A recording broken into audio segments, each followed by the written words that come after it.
Hey guys, what's happening? Hope everyone's having a wonderful Monday. Hope you guys are doing good. How's everyone doing today? We're in the workshop. We're building a computer. How you guys doing, man? How's everyone been today, guys?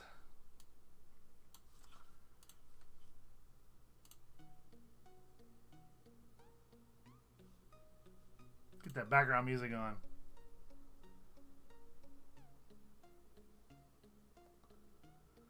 Ah, new vending. That sucks, man. Yeah, sometimes, unfortunately, that's the thing that happens. So, you guys can kind of see it on camera here. The new case. The parts are all over here. And I'll show you guys those. I have the other camera set up. I moved it in a different position. And that way you guys can see everything here.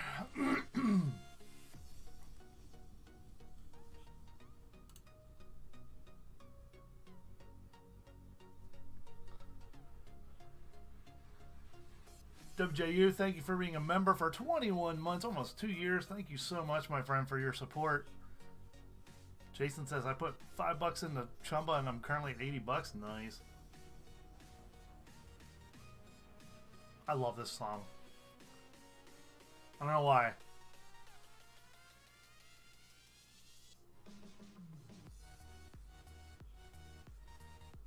It's not too loud, right? You guys can still hear me pretty good.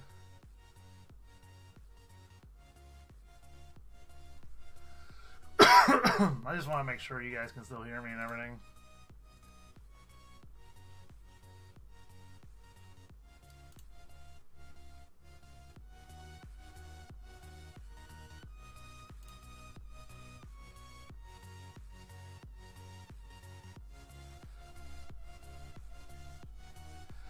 Yeah, guys, so, well, I'm not going to tell you what the best of the best is. I'm going to show you what I got and put together for a computer. And then you guys can, you know, take this information however you will. But yeah. Oh, hey, look at that, the top of the thingy. Oh, you know, I was playing with my camera a little bit. Let me go up here in the corner. You guys can still see me down here, and I'm up in the corner here, too. Look, I'm going to poke myself in the head. Anyways, case is here, motherboard, power supply, 1 terabyte solid state drive, CPU, RAM, CPU cooler. That's like the bare minimum, and a video card you need now. But obviously this computer's not going to be complete tonight, guys. What's going to happen is I'm going to put it mostly together. I still need to take the video card out of the one I'm streaming on and put it in here for this to be operational. And then I need to basically go from there to install the Windows, and then get everything back to how it was before. So I'm gonna have to redo like the Stream Deck and all that stuff. So hey, but you know what? It is what it is, guys. It's part of the process of doing a new computer, unfortunately. So, but what I'm gonna show you guys first, I'm gonna show you guys the different parts, and then we'll get to the putting everything together. So, the motherboard I got here, the Aorus Z590 Elite AX. Now what you want to do is you want to look at the socket that's on the motherboard. Now this one's an LG A1200. That's the socket of processor that you need to match. Because you can't put like an LG A1156 into an LG A1200 socket. It will not fit. So yeah, it won't work. CWA, it won't take me long to redo the Stream Deck at all. Trust me on this. So the processor I got is a Core i7. You can see here, 11,700 KF, and it's an LGA 1200 socket processor. So you always want to match the socket of the processor to the socket of the motherboard. Otherwise, you're going to have a bad time. So that's the biggest step of looking for a computer. When you want to go for a motherboard and CPU together, you want to match the socket. That's the biggest thing. The next biggest thing is matching the RAM.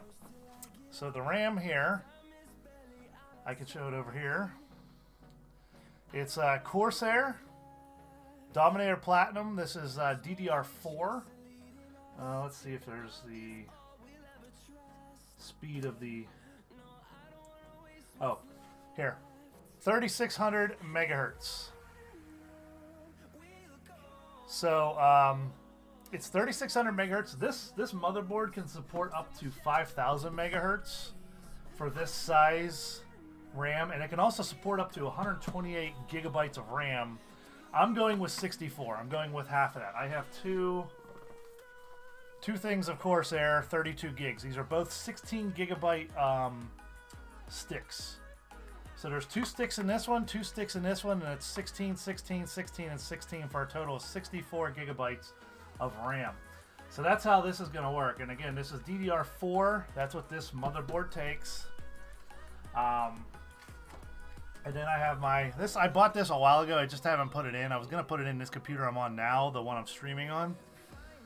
It's a PNY CS900 solid state drive. It's a 1 terabyte solid state drive. You can see it up here by my thumb. It says 1 terabyte SATA 3, which means it has a transfer rate for SATA 3 of 6 gigabits per second, which is fast. The other thing is, I don't know if you guys can see. You probably can't here. They attach the thermal paste. Well, you can't see it because me here. They attach the thermal paste to the cooler with a piece of tape. So I ordered thermal paste, and thermal paste is it's a substance that you put on the CPU, and when you go to put your cooler on it, it helps transfer the heat from the CPU to the cooler faster. So that way it keeps your CPU cool. It helps cool it. You know, it's a better transfer than just metal on metal. The thermal paste helps just fill that in a little bit better. It helps keep that, you know, transfer more even and a little bit faster too. It helps cool it faster. So yeah, Cloud Madness, I've always gone with Intel. I've never had an issue with an Intel processor in my life, ever, once. And this will be my first i7. I had an i3 before, and I believe this one is an i5, if I'm not mistaken. But this is my first time going with liquid cooling. I've never used a liquid cooler before. Now, one thing you do need to make sure your case can handle the size of the cooler. This is a 360, I think it's 360 millimeter it's called. There's 120, 240, and 360 for the millimeters, which basically means 1 fan, 2 fans, or 3 fans. I went with the 3 fans because 3 fans, first off, there's more coolant in here, which means also it's going to take longer for that coolant to heat up, which means the fans will run quieter. You know, even though you have more fans, they'll run slower because it's running cooler. And then there's the dongle, or dock, whatever you want to call it. This is what actually attaches to the CPU. This goes on top of the CPU, and this is where the thermal paste comes in handy. The thermal paste goes underneath this, and then onto the CPU. You guys will see that a little bit later here. So, and then to top it all off for the power, guys, this whole system requires, with my video card, I looked it up, about 600 watts of power. But obviously you don't want to get straight 600 watts because you're going to be taxing the power supply you know, basically to the point of you're going to exhaust the components and make them blow up. So I went with 1,000 watt. I went with 1,000 watt power supply. So it's a 1,000 watt power supply, which means I have extra. It means it's not going to push 1,000 to the system. The system is only going to draw as much as it needs. This just covers for degradation down the line. In time, your power supply components like capacitors will start to wear down, have less capacitance in them, and they won't perform as efficiently. I think it's every 5 years you lose like 10%. So after 5 years of use, this will be a 900 watt power supply. So you will lose a little bit of efficiency over time. So that's why you don't want to get a power supply that's right at the limit of your components, because what's going to happen is they're going to continue to draw that wattage, you know, as long as they're running. And once the power supply's efficiency gets below that, you're basically going to blow it up. I've had that happen one time. So I've always made sure to overcompensate for the power just to make sure that I don't ever do that, and I've never had an issue since. I've never had a power supply fail since. Plus, you want excuse me. You guys want to look at the rating too. This 80 gold is one of the highest. I think 100 gold is the highest possible, and there's very few power supplies that have that. Most of them are 80. Anything lower, it's not a bad power supply, but it just means it didn't really pass the tests as good as it should have. So that's what that means, that gold rating there. And gold is the best too. There's gold, silver, and bronze. Gold is the best. Always look for the gold. So yeah, basically to build a computer, guys, you need a case, you need a motherboard, a processor, RAM, a power supply, a hard drive, and if you're feeling like you're going to use DVDs or CDs, a DVD drive. I have one in here. I'm going to transfer over to here. And then a video card. If you're going to be doing any type of gaming or anything like that, you need a video card. Now, the type of video card you get depends on, you know, what you want it for. There's a couple different sizes out there right now. Mine's a PCIe 16X. 16X? Something like that. It's a PCIe 3.0, 3.0. That's a type of socket, and I'll explain as I show you guys. Well, I won't be able to show you that, but I'll point it out on the motherboard. I'll show you guys the motherboard. Another thing that a lot of people forget to do is a grounding strap. Now, with today's components, chances of you, the way they're shielded and everything, chances of you, you know, creating a static shock that's going to short your components out are very slim. But it is possible. It's advised that you always have a grounding strap on. And what that is, it's usually something that goes on your wrist and it connects you to the case of the computer. And you kind of want to, you know, have that on. But another way to do it's always just hang on to the case. Make sure you're hanging on to the case.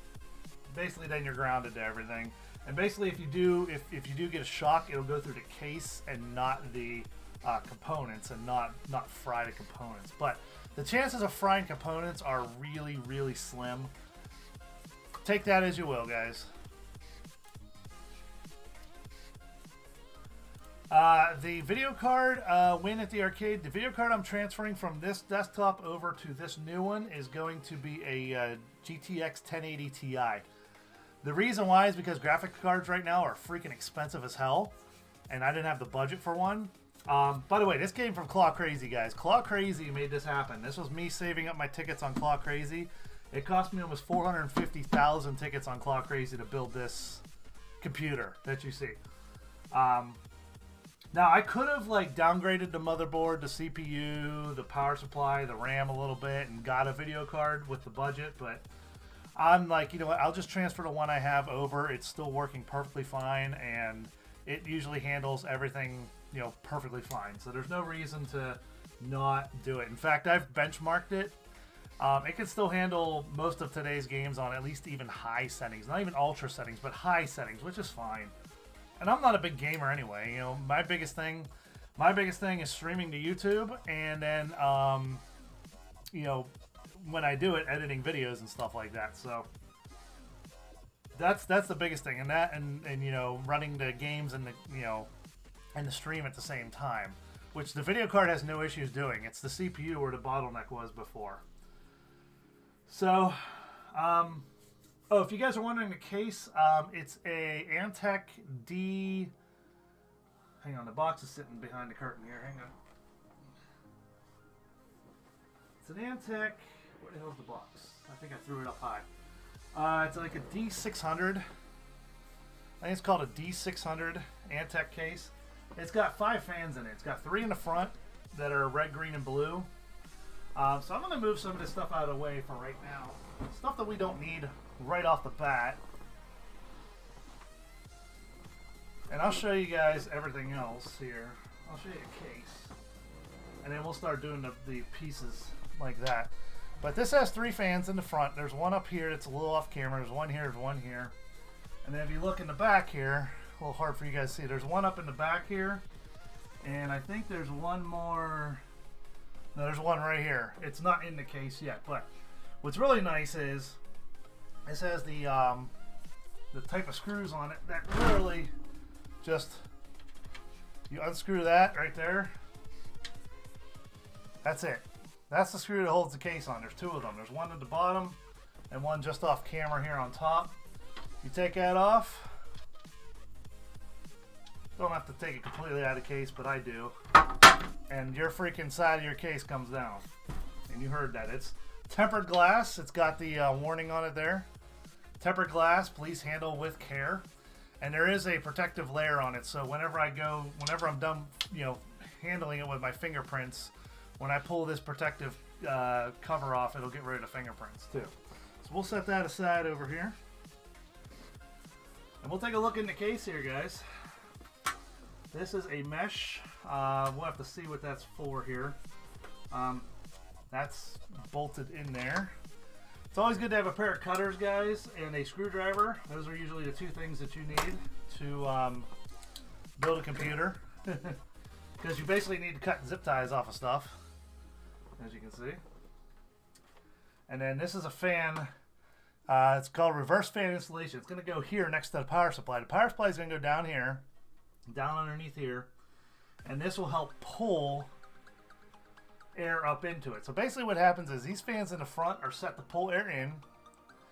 This fan in the back up here is set to push air out the back. And then this will help pull air from underneath here, underneath the power supply, through the power supply, into the case, and then out the back as well. And then if you're wondering where the cooler for the CPU is going to go, it's going to go on top of the case, all the way up on the top. So one of the best things to do is to always take both sides of the case off. And it doesn't matter which side you put the screws on, because there's an area on the back of the case here where you can mount your hard drives at. So it's made a little bit better so they're not tying up space inside the computer.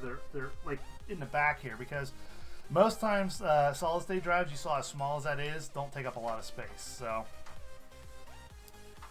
the newest CPUs, the i9-12900. Yep, absolutely, PJ. Yep, the i9s are the newest line of them. So I always take both sides of the case off, guys. The reason, like I said, it makes it a hell of a lot easier later on. So if you take a look here, there's some pre-wired stuff in here. What this is the red, green, blue controller for the fans. The fans have red, green, blue lights in them. It's just a little extra. The case was only $100, which isn't bad. Plus, there's ports on top here. Let me tilt this down for you guys real quick and show you. This is a lot lighter without the sides on it. There's two USB 3.0 ports. There's audio ports. And then there's my power and reset buttons right here. And it looks like there's another one of those cover things there. It was on top as well. I'm going to have to look and see. I don't know if there's an instruction manual for this or not.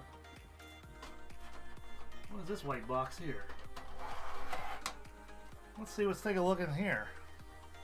That's pretty cool. There's a nice little spot to like slide stuff in and out. But there's areas here. Well, so like if you want to, you can mount a hard drive here. You can mount it on the side here. So that way it's out of the way and not inside the case. Not on this side over here taking up space. So, well, I wanted it 200 crafted because I think it looks cool. But yeah, so most computer cases, guys, well, actually, I'm going to tilt this camera up a little bit. Give me a second here. Most computer cases will have shelving in here, and that's where your hard drives and your like CD drives and things like that would go. So those aren't in there, but there is a space for a CD drive up here I can put in. I guess CD drives and DVD drives are obsolete now. But anyways, there's the front of it, guys. Like I said, there's the fan that's up in the back. And then if you go down here, there's like an area for storage. That's where this thing came out of, here. You can put another hard drive down in there and just mount it in. It basically just sits in there. See these brackets on the side of this box? That's what holds it in place. there's two latches on there, and it literally just slides in and out. It clicks in, you know, it doesn't come out until you click them together, because there's the two little bracket thingies. You push those together and that slides it out. So let's take a look what's in the box here. I'm kind of curious. The box has holes in it to hold for the bracket. That's kind of cool. So yeah, we can see if my hard drive will mount in there. I doubt it will, because that looks like it's a 3.5 inch, and my hard drive's only a 2.5 inch, and I don't know where the 3.5 inch adapter case is for it. So, all right, here's the case manual. Here's the manual right here, guys. The DF600 Flux case, that's the name of it. Antec makes it. So there's that, and then I bet you there's a bunch of hardware in here. Yep, there are zip ties in here. There we go. So we don't need this box anymore, really. I mean, I'm going to set it aside just in case, but it's got some Velcro in there. It's got a couple zip ties. And what those are for, the Velcro and the zip ties are for cable management, as you can see, trying to make it look neat. And then a whole bunch of screws to mount all your stuff into here. So,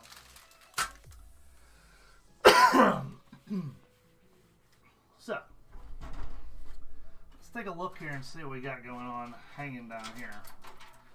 So these are all the wires from up top. Okay? These will all plug into the motherboard somewhere. One of them is like a USB. This is the USB connector here. It's a nice big thick cable that goes to those two USB ports on top here.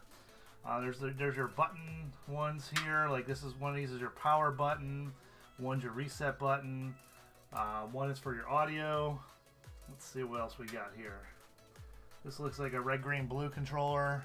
I'd have to find out where that's gonna go.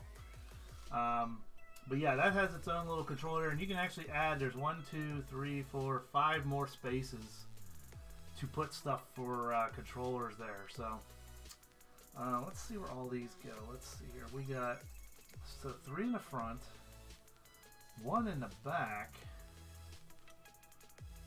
What's all the other wires?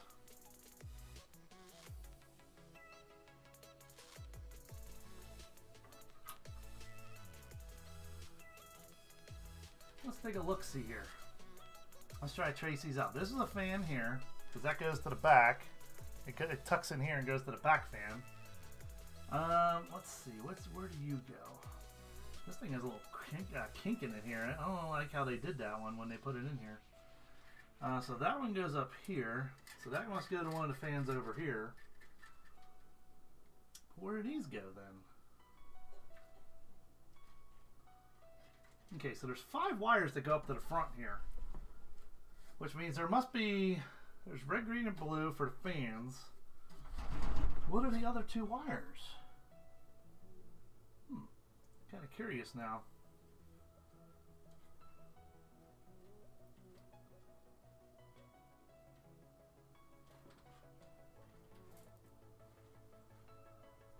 Oh, what is this up here? Oh, this is the LED controller up here. I'm sorry, okay, so I just have the power button on top and the LED controller up here. Yeah, there's an instruction manual. It's always good to read through stuff, guys. So yeah, this is going to be like a long, boring stream. Not going to be too exciting, but it basically shows you how to put all the components in. It tells you how to put the hard drive in and how to put, you know, the power supply in and your fans and everything else that you want to put in here. So it says motherboard installation, video card, power supply. I'm going to put the video card in obviously last because I have to take it out of this one to move it over. And then, but we're going to get this pretty much to the point where we can basically turn it on. We just won't be able, I mean, we could see stuff out if we took a monitor over to it hooked up to the motherboard, because the CPU can do display by itself without a video card. The only problem is you're not going to be able to play games that way.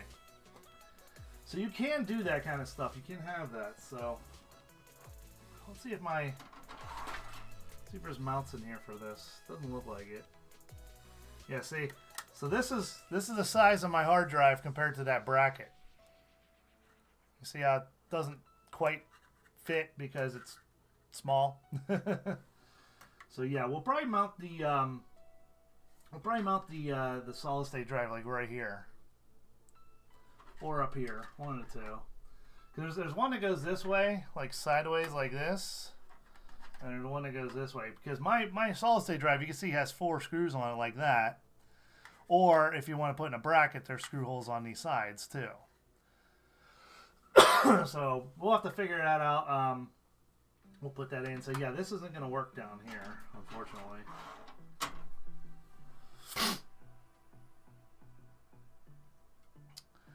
Yeah, Slotting Master, this is my first time using water cooling, so I'm kind of curious how it's going to work. I just don't know exactly how to do it, so that's why it's going to take me a little bit to do this and learn it. So, but yeah. Like I said, all these wires here that come from the rest of the case plug into the motherboard somewhere. They always do. So the next thing is, we're going to set you aside, Mr. Case. We'll get the motherboard out. And we'll start putting the components on the motherboard. I'll do the hard drive later. But I'm going to show you guys where all the components go on the motherboard. And what we'll do is we mount the motherboard first, and then you put the components into it. You don't want to component the motherboard first and then try to mount it in, because it gets hard to put the screws in and everything like that. So this is the motherboard, guys. Like I said, a Z590 Aorus Elite AX. It's a gaming motherboard. It's an LGA 1200 socket. And our processor is an i7 11700 KF LGA 1200 socket. So here you go, guys. This is the first look at the motherboard. And it's a beauty. And I believe this one is a mid ATX. There's a couple different sizes. There's micro ATX, there's full ATX, and this one I think is a mid ATX if I'm not mistaken. Now the motherboard always comes with cables and things like that. It's all underneath here. This is just the motherboard itself on top. And this is electrostatic shielding bag here. This is so you can't, like, you know, shock it. Take a look underneath here. Let's see what we got under here. There we go. There's all our cables hidden underneath here. So we got some, let's see, these are SATAs, I think. These look like, there's one straight SATA and one 90-degree SATA right here. I can see it in the case there. It's a little hard for you guys to see it. That's what connects the hard drive right there. This is a, whoa, hello. Oh, this is the Wi-Fi port. So this motherboard comes with built-in Wi-Fi. This is the Wi-Fi antenna. I know it's a little weird to see, but this is the Wi-Fi antenna that plugs into the board. I'm probably not going to use this because I don't use Wi-Fi on the computer. No reason to have that. There's one bag, seriously, one bag with one screw in it. Can you see that screw right there? There's literally one screw on the white part. Okay then, what a waste. Another one bag with a one screw in it, sitting right there. A little hard for you guys to see. Let's see if you can see it in this camera. One bag with one screw. Okay then. Another third bag. What a waste of plastic for one screw. These are all the same part. Why didn't they just put 3 into 1? Whatever. Alright, this is a 6 connector gigabyte adapter. This is for the CPU. If, or wait, no, this might be for audio. Let me see. What's it say on it here? It just says 6 connector, or G connector, sorry. G connector. Oh, this makes it easier to plug all your stuff in from the motherboard, from the case to the motherboard. Basically, you just put it all in here and then plug it in. So there's that. That's nice. Nice little adapter for that. Inside this one, again, more SATA cables. We have more SATA cables there. And then again, the Wi-Fi. We don't need the Wi-Fi. We'll set that aside.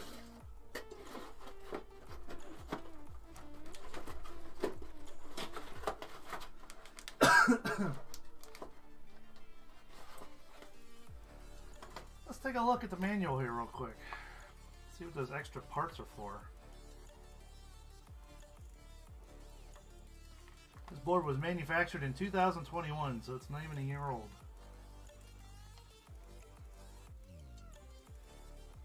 Alright, reading the manual, guys, all the fun stuff. So, yeah, Kirby, I know about the M.2s. I don't know. Not for me. I feel like they'd be very flimsy, and it would feel like it would just break. I don't know.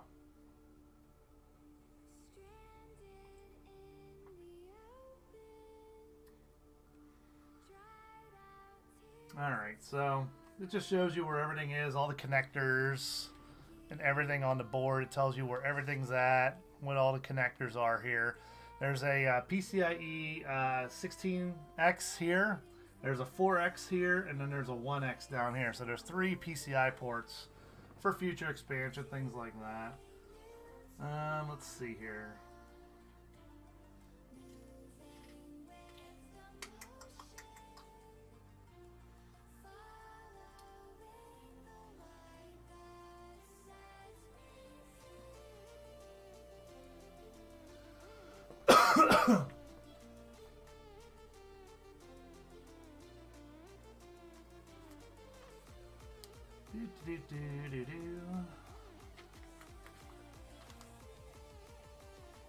Yeah, I know all this stuff.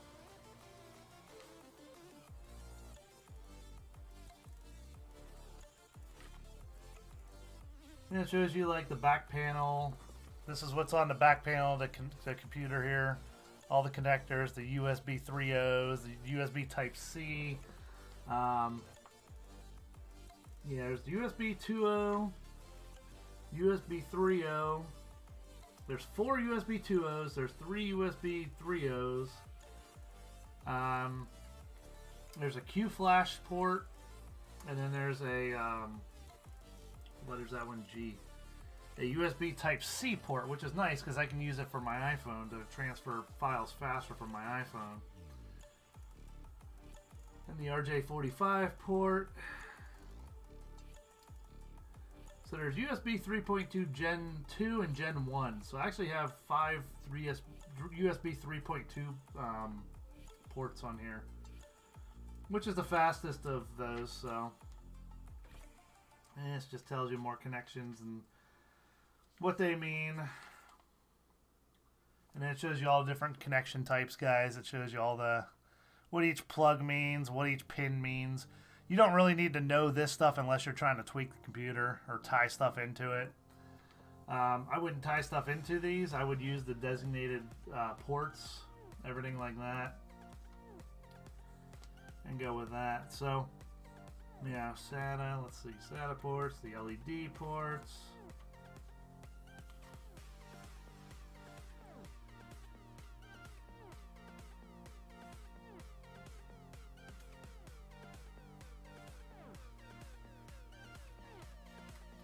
And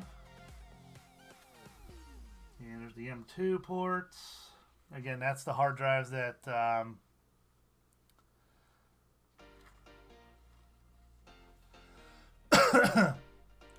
I know, Kirby. Well, like I said, it's going to go on top of the case. It's going to go up underneath the top of the case here, and the tubes are just going to hang down to the CPU.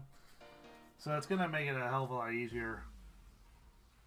They always say the easiest or the most efficient way to install it is on top of the case if you can. That's usually the best way to do it. Sometimes people put it out the front. I disagree with that.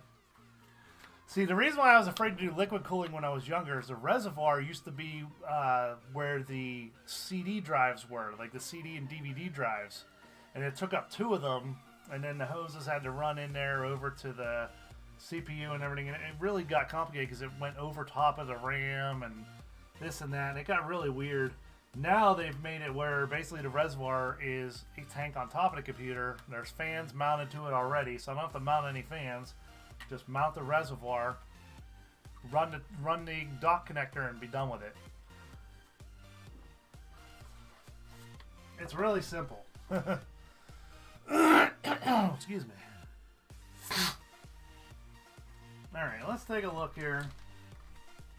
I'm guessing these screws are extras. I always keep, guys, whatever computer I'm using, I always keep the parts boxes for it. And usually any manuals, I'll put it all in the motherboard box. I'll usually just keep the motherboard box and put all the manuals in there. That way I know exactly where everything's at when I'm trying to find it. Hey, where's this manual? Oh, it's in here. Where's that manual? Oh, it's in here too. You know, everything is in here. That way, in case I need it, it's there.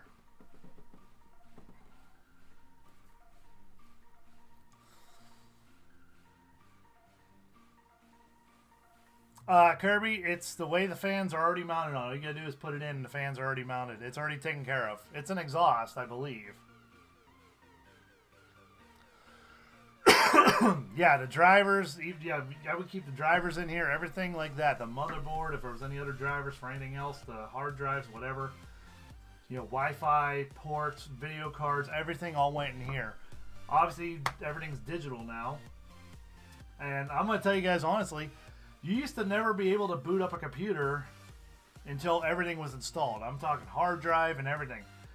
You couldn't even get into the BIOS sometimes on older computers until, you know, until everything was installed and the keyboard was put in and all that. But now you can literally install the motherboard, CPU, RAM, and power and get into it and start working on it. And if you get like a very basic hard drive, you can even install Linux off of nothing. You'll run off of nothing. I don't run Linux. I never have. That's a lie. I ran it off a CD one time. I used to have a version where it ran off the DVD. It was pretty cool. Yeah, Brick Builder. I have built many computers in my life. This was the 6th personal one for me, and I've built countless others for friends and family. So, yeah, I think we're gonna put the solid state drive. I think we'll put it on the back of the case here, and we'll just run the cables through this port here real quick. But that'll come later. Now we're just gonna take a look at everything here as far as this gig connector, this G connector, and what these wires go to here. Now everything is labeled, guys. It'll tell you right on it. It'll say like what it is right on the cable usually. Like these right here, it says HDD LED, which is hard disk drive LED. You know that little orange light that flashes whenever you are getting signal to the hard drive. And then there's power LED and power LED for positive, negative there. So yeah, everything has its own little notification right on it. It's not hard to do, honestly. It just takes a little bit of time and effort and a little bit of knowledge. You know, it's not super hard to build a computer, but you need to know, obviously, what you're working with and how it works, you know. Basically with anything in life, you need to know how it's working, and I guess except for procreation, because most people can procreate without knowing what the hell they're doing. Alright, so anyways, set the case down on its side. What's nice is the bottom of this case has a removable like lint trap, if you will. There's like a lint trap here on the bottom of what will be the power supply here. You can basically take this off, clean it out, put it back in, and it basically keeps dust and stuff from getting into your computer. It helps a lot to control dust getting in.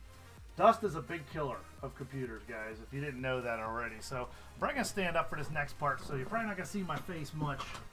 But I'm just going to try to find the standoffs here.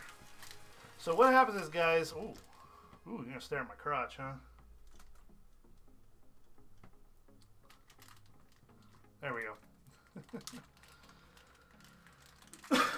So basically, if sometimes the case will come with standoffs, and what standoffs are, they're like a little thing about that tall that goes off the bottom of the case, so that way you know the motherboard isn't sitting flush on the metal case, because the back of the components would short out on the metal case. Mine actually has them built in. There's standoffs already in here. I see that already. We're gonna try to find the motherboard screws here. This is the fun part, finding out which screws fit where. Dream Big Productions, thank you so much for the $1 super chat. You are freaking amazing. Don't ever lose screws, guys. You never know when you're going to need them. I believe it is... Let's see here. I think it's these ones here that are the motherboard ones. And how I do that is I just take it to a standoff. I take the screw to the standoff and just try to twist it in. If it twists in easily, without cross-threading, it's the right screw. I believe it's these hex ones with the extra cap on them. If I'm not mistaken, I believe these are.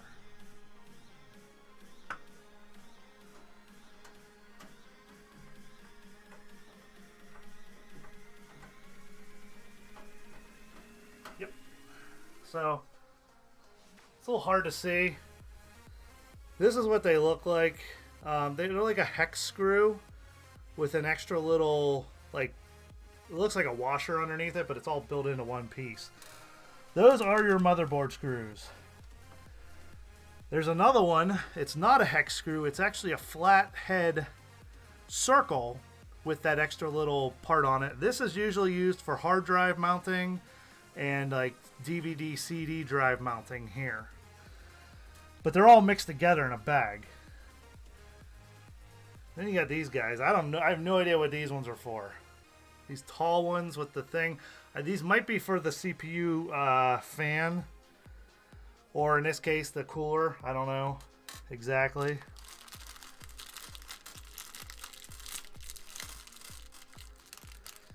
But I don't think the manual tells me what's what in there. I do with that motherboard manual. I want to make sure. It's been a while since I worked with the screws, so I want to make sure I'm using the right screws, obviously. Excuse me.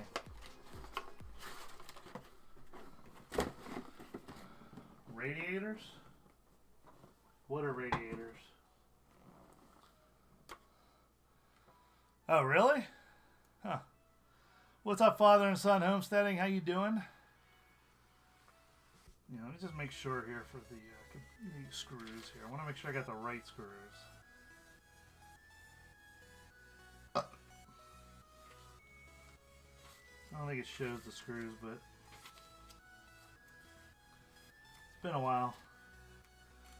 That's setting up the BIOS. So that's beyond the installation. Yeah, it doesn't tell me the screw types. Yay!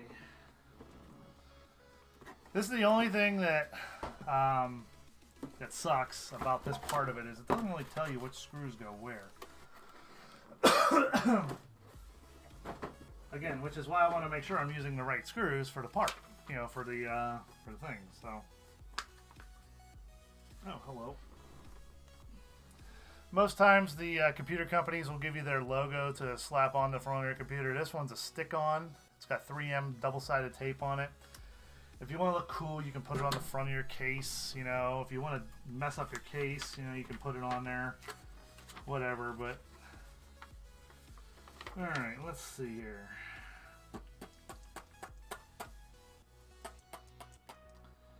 Well, that doesn't help. This still says how to install the optical drives. There's no space in here for optical drives. Period. There's literally no space in here for the optical drive. So that's useless. That manual.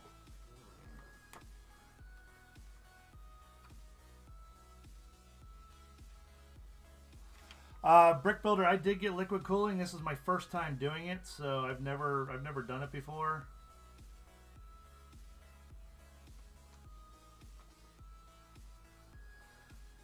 Oh, why do they never give you the, like, what screws are which? You know, you never say, hey, you know.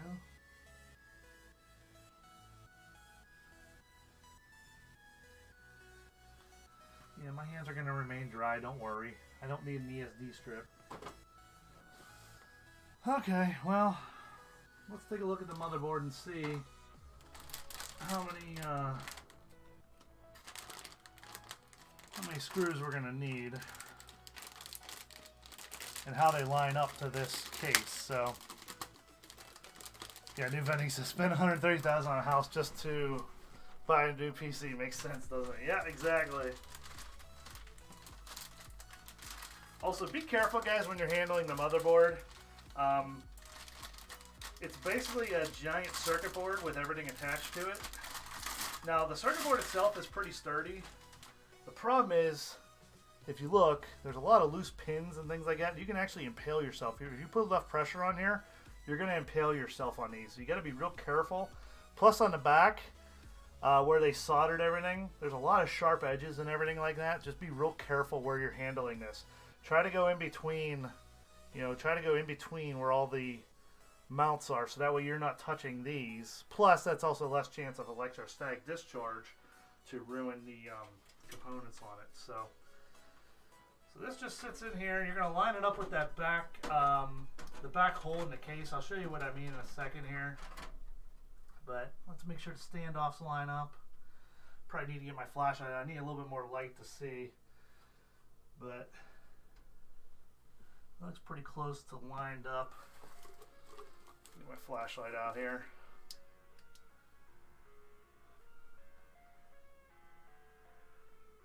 Standoffs are usually pretty close. Okay, I need 1, 2, 3, 4, 5, 6, 7, 8. 1, 2, 3. I need 8 screws.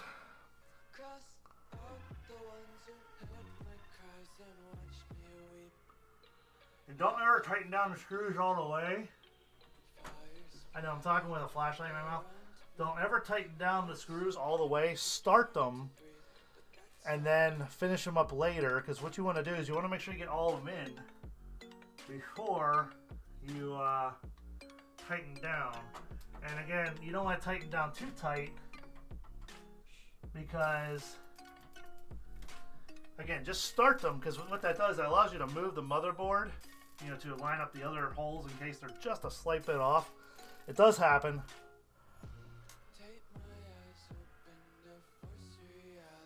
It also helps to have a magnetic screwdriver.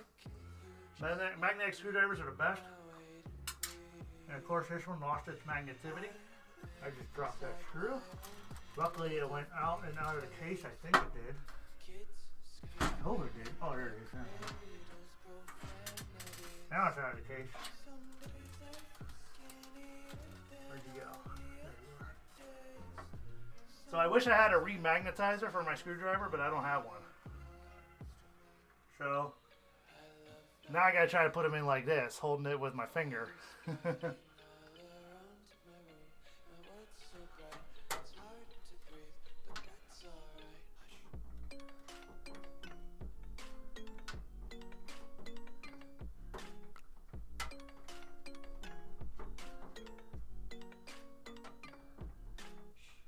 Come on. Why don't you want to go in there? Sometimes the standoffs, guys, will have a like paint in them from when they paint the case. Yeah.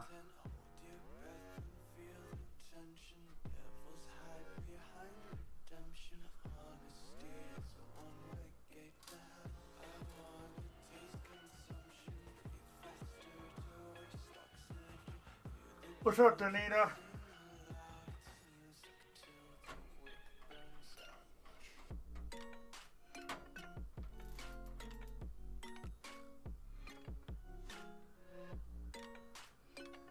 See, like I can see this standoff has paint in it already, so it's gonna be a little harder to tighten down.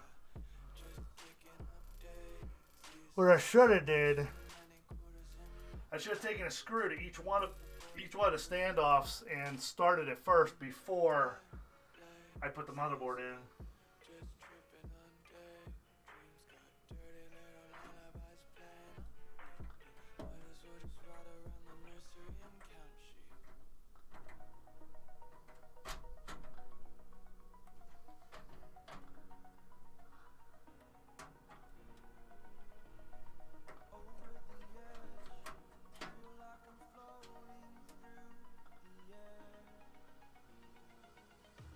And then also the screws are painted too.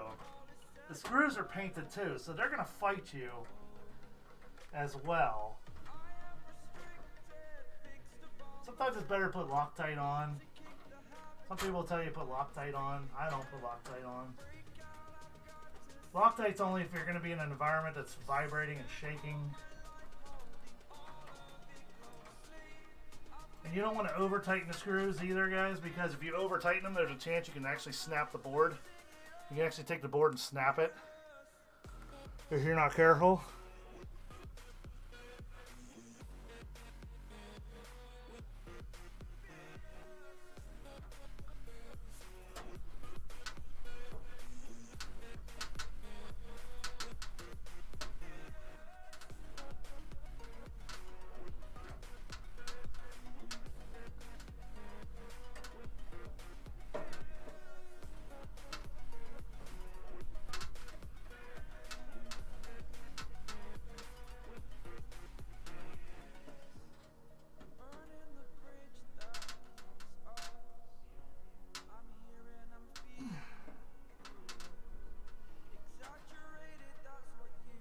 See, this screw is fighting me. So the screws will have paint on them. And it'll make it hard to start one in. It sucks, but I don't need my flashlight anymore. I can see that the holes are all lined up, so we're good to go there.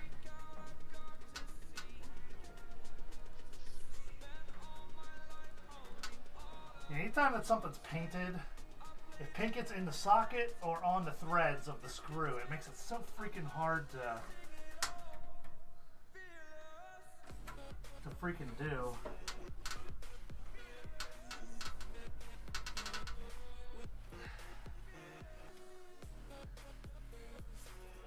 Nope. Yep.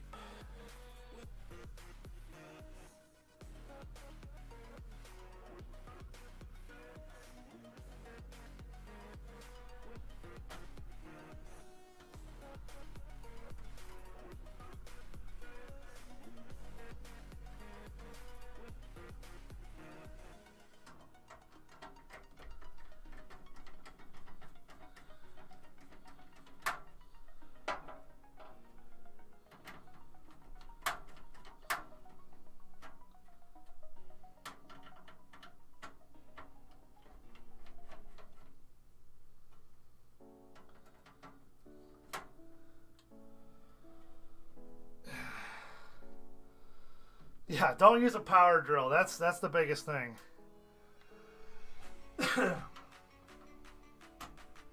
Make sure you're using the right screws too. I may have put the wrong one in.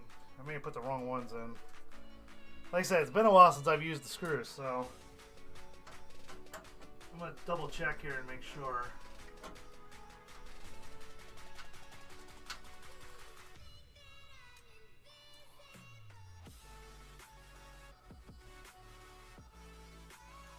Yeah, 2 Random Craft 3. I mean, a subwoofer could vibrate them if you have it sitting right on the computer. If you're next to it, I mean, it shouldn't be an issue.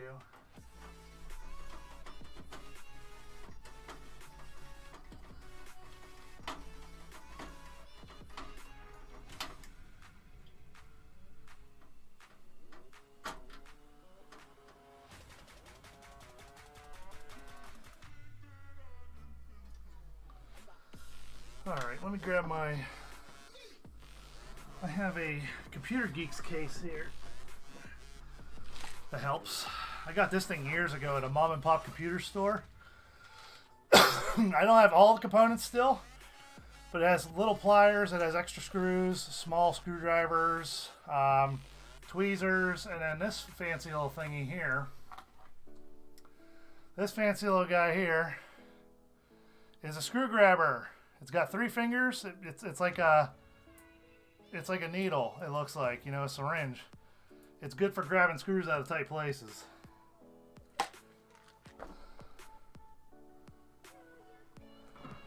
Yeah, I hear ya.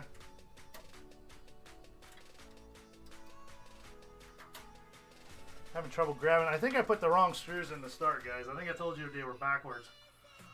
The ones that I said. The ones I said that were for a motherboard were actually for like CD, DVD drives, hard drives. The ones that I said were for the drives are actually for the motherboard, so I gotta take these out. Luckily, I didn't mess up the threading, because the threading is so close it doesn't matter. So, see, that one doesn't want to come out. That one's coming out. See how easy that grabs it? Right around it, nice and secure. Then you just drop it off over here.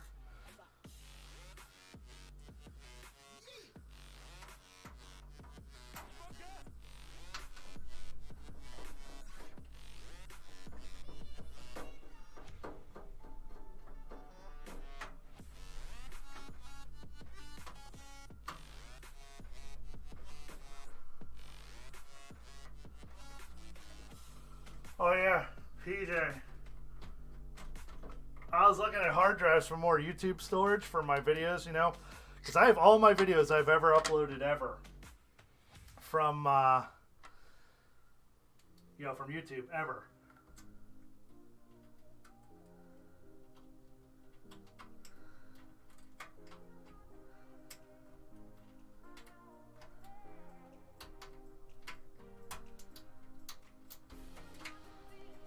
Oh, and this little case was literally 10 bucks. I bought it for, God, years and years and years ago.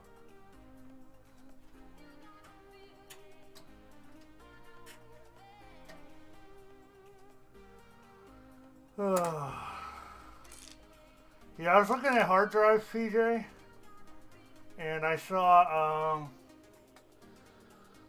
they have like 12 terabyte ones are like 180 bucks.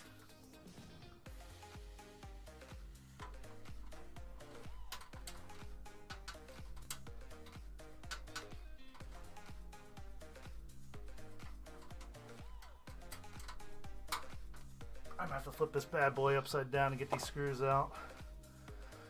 Come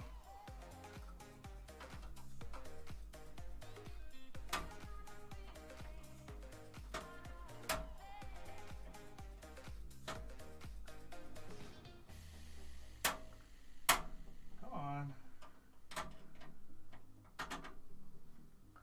I'm gonna have to put in the ones I can fit in there and then flip it upside down to get the others out. I don't know why it's being so.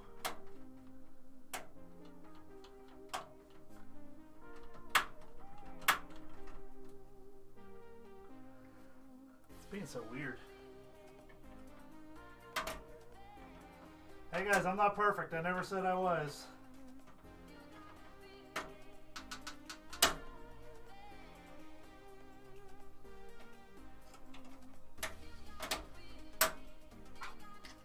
Oh, that hurt. Oh yeah, if you guys aren't careful, by the way, pliers, almost all Nemo's pliers have a cutting spot right here. See that area that's like really close together? That's actually a wire cutter, if you never knew that, just so you know. I think this one, somehow, don't worry guys, it's a screw that you're hearing. It's not what you guys think. It's not the motherboard, I promise. It would suck if it was.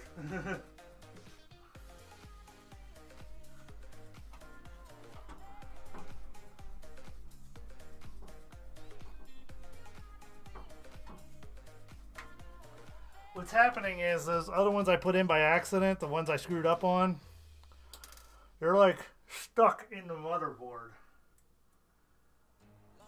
It's like they thread it to the motherboard somehow.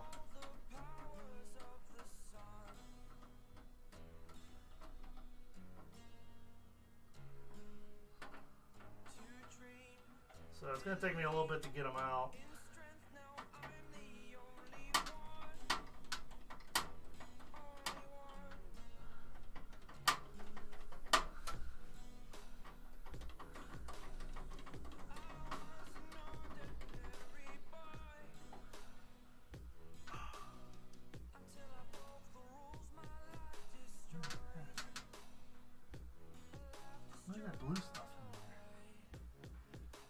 Looks like it's like when they were manufacturing my motherboard, they didn't put it all.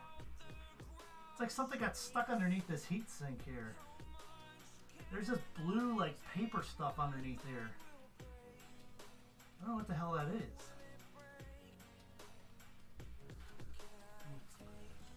Well, we'll figure it out. We'll figure it out. We'll get them out.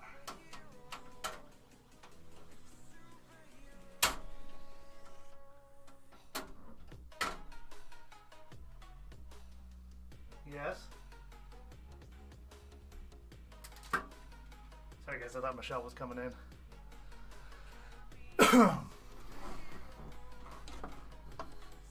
Yeah. And for you guys to know what a standoff is, this is what a standoff looks like. It's literally a thread on the bottom with a hole on top. If your case doesn't have them built in, you have to use those. Most cases nowadays have them built in where you can just put the motherboard straight in and screw it to the case.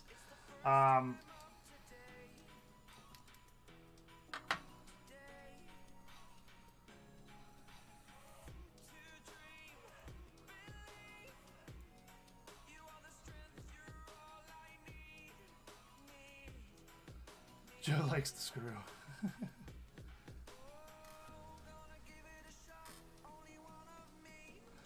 I like the holes on top. I mean, maybe. Sometimes it's fun. Alright, do I have anywhere else I can put one in right now without having to turn this beast upside down?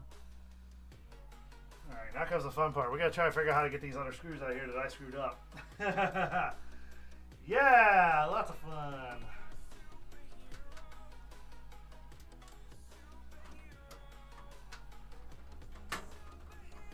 This is what happens when you're trying to show off, guys. Let me take them all out. Let me take all the screws out. Let me go like that first. Let's do that first. I'm going to take all the screws out. I'm going to see if I can lift the motherboard up.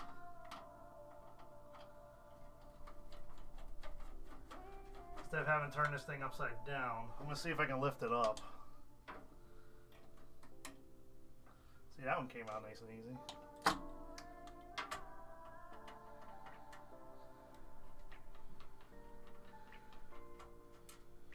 That one's out.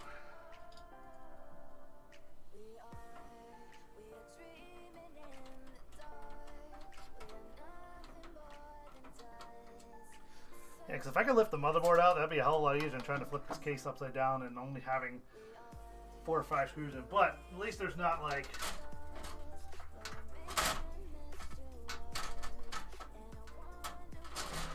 Okay, cool. Whole motherboard come on. There we go. Now I can figure out why these screws are being weird.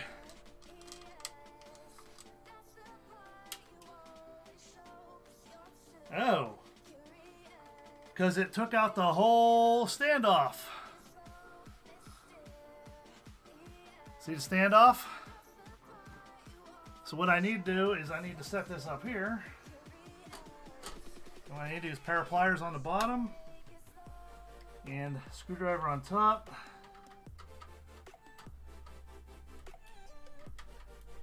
Go like that. Oh, I'm doing it off camera. Hang on.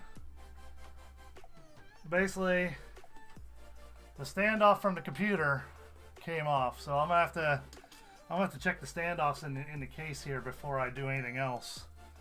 Seems like the standoffs got loose there. So that's what happened, guys. The standoffs came off. You can see it hanging out down right here.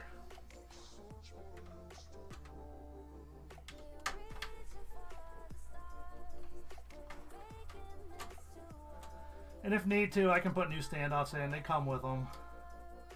They're the same size, same shape. Everything's the same.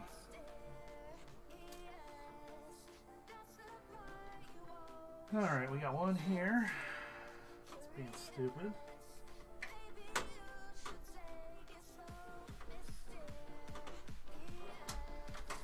Oh, I gotta get a bearing on this one, hang on.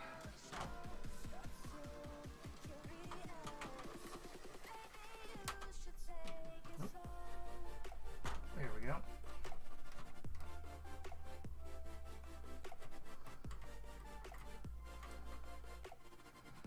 Okay.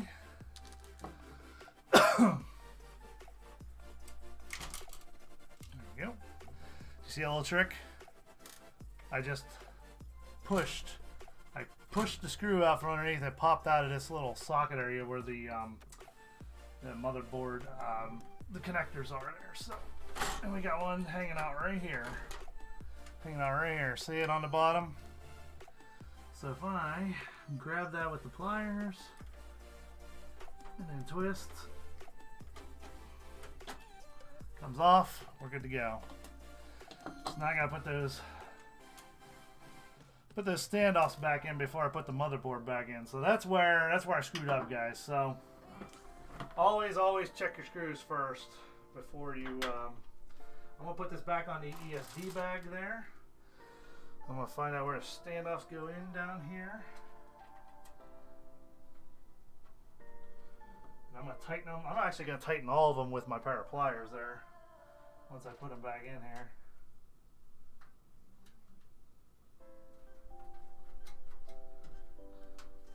They shouldn't have been loose like that. They should be. Most times when I have them in the case already, they're usually welded onto the case.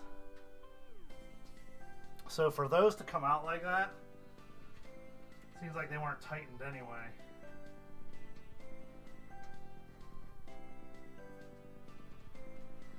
So I'm gonna grab my pliers. I'm gonna tighten all of them just to make sure.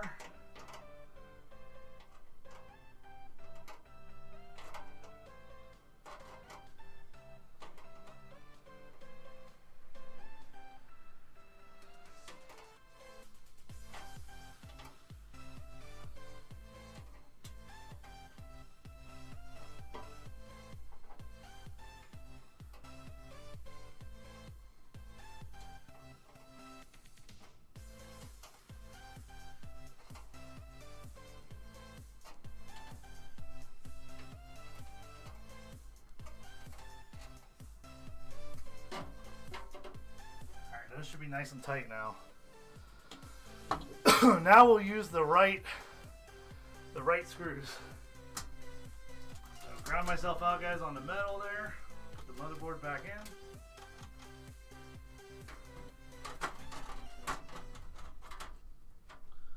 Line up the standoffs again. And then we're going to use the right screws this time. Always start with the corners. And like I said, guys, don't ever tighten them down all the way. Just get them started. Just so it's in there. That way the motherboard has a little bit of play. In case you need to, line it up for the screw to go into the standoff. Oh yeah, those are going in much easier now.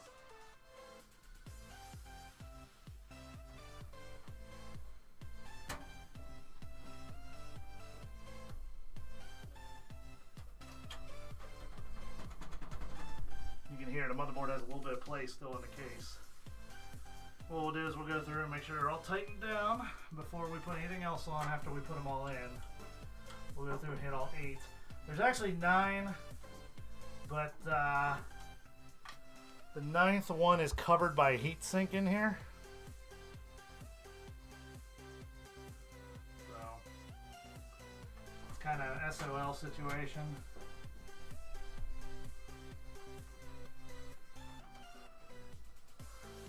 Where are you at?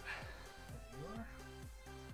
Need 1, 2, 3 more. There's 1. There's 2.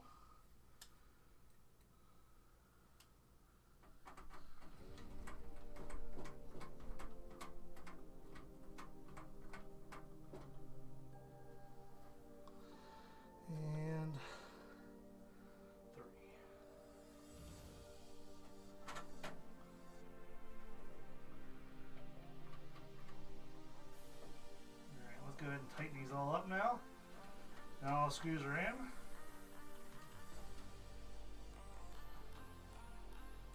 Snug them up here. Remember, not too tight. You don't want to snap the motherboard, but you want them to be snug. Basically what I do is I take my hand off the screwdriver just enough like this, and when it slips out of my hand, it's enough that it's torqued, basically.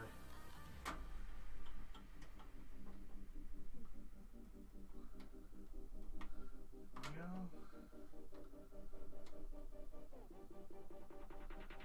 There we go. There we go.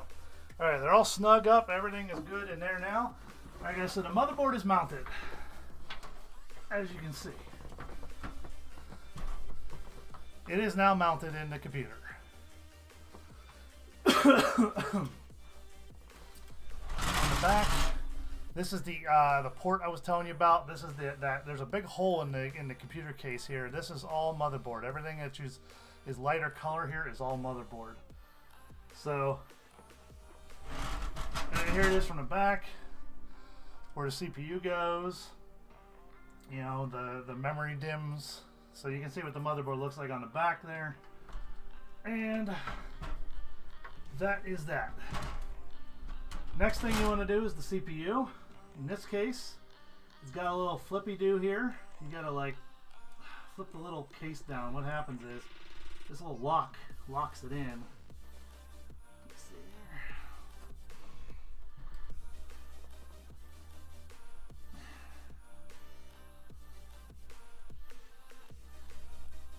It should go down and out. There we go. Yeah, so basically, okay, so this comes out. This little knob comes out and up. That's going to lift up. That's going to allow you to remove. They always put a, see the socket there, guys? That's where the CPU goes. They always put this little plastic thingy in here that should just pop out. There we go. They always put this plastic cover over top of it, and it does have the word remove right here on the tab. So this guy needs to come out. This usually stays open. See how this flips open? This will stay open when you have it laying down. I'm going to do that now, just to keep it so it's easier to put the CPU in that way. You guys aren't going to be able to see it, but it makes it a hell of a lot easier to do that. Then we take our CPU, guys, and that's what the CPU looks like, literally through the back of the box. That's it. So once we get this opened, where's my, there we go. Let's just make sure there's no tape on the box or anything like that. Has anyone ever opened a box with tabs on it without ripping it somehow? If you have, you're superhuman.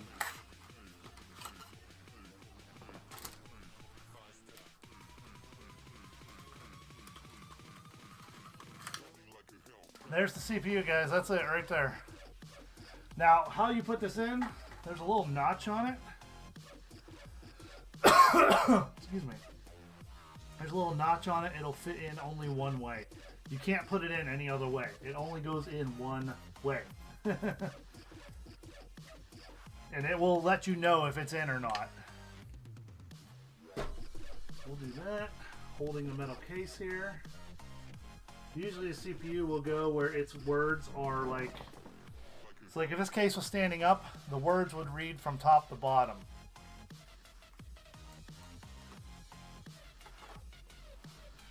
So basically you just put it in, that little metal thing latches down onto it. No. Come on. No. How did you come unlatched? Weird.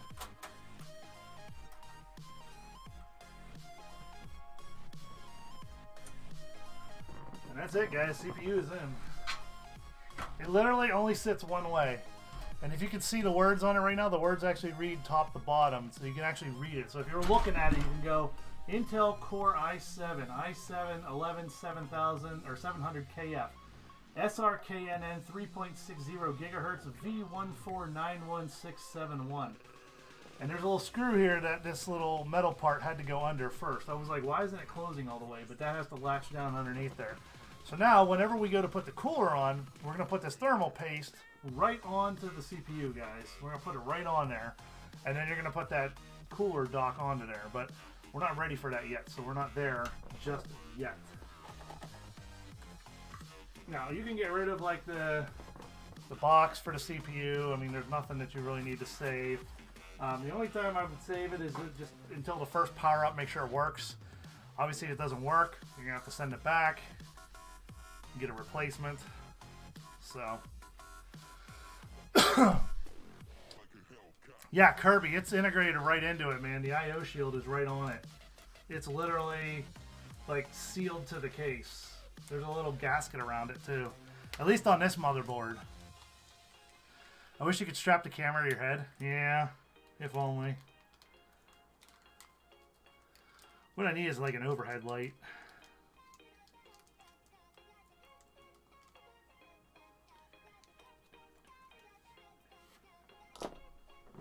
Yeah. All right.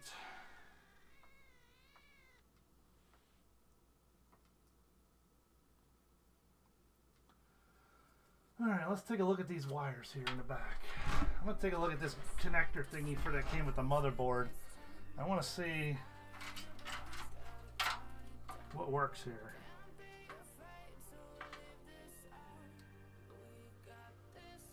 So HDD LED, oh that's power LED. Okay, so that one goes into there.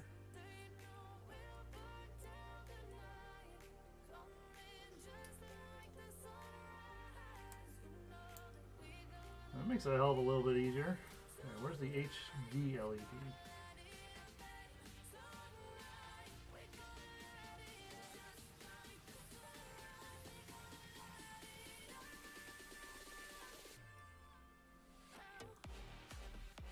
Okay.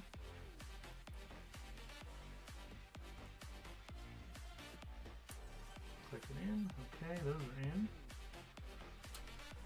That's not that. Where's my audio?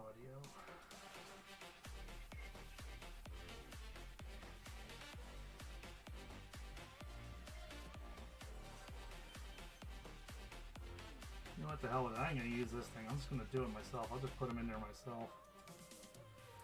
This whole thing isn't made for mine for some reason.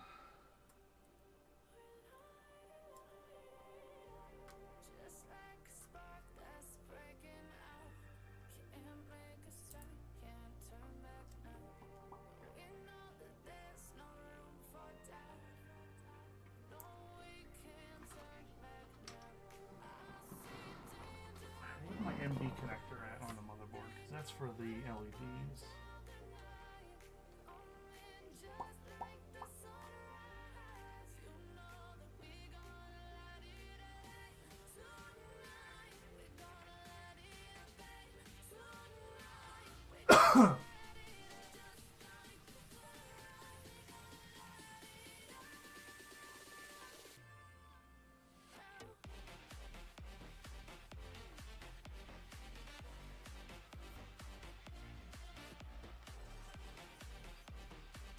Kirby says future tech right there. No finger cutting? Yeah, I know. I'm not going to use it though, Kirby. I think it's stupid, I'll be honest. Alright, let's go. Let's put all these on the front here. We're going to bring them up through the side here. There's a little hole, guys, right back here. See it? There's two holes here. This basically goes to all these connectors at the bottom of the motherboard here, where all those pins were. I told you get impaled at if you're not careful handling it. So basically, they're all right here. So basically, I gotta start feeding these up through, and I gotta find out what goes where here, because I need to make sure that I'm putting them in the right ones here. I need you to go over here, because you're the USBs. Now, where's the USBs at? And this is where the manual comes in handy, guys. I'm looking at the motherboard layout on here. I'm looking at all the connectors that tell me what's what. That's what I'm looking for. So that's one of the most important pages you can have on your person while doing this. So let's see here.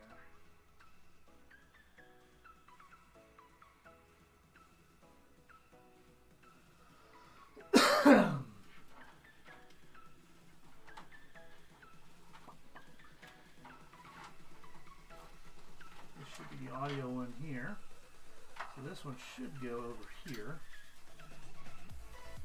missing pin. There it is. So this one's going to tuck into here.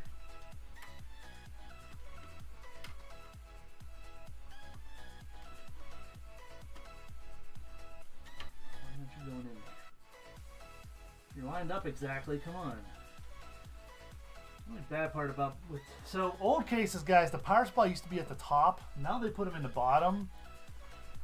And it used to be a hell of a lot easier when the power supply is at the top to actually access this stuff and plug it in. Because you didn't have to worry about this extra little casing here to do it. And usually you had a little bit of extra space at the bottom of the case to do it. But it's whatever. It is what it is, you know.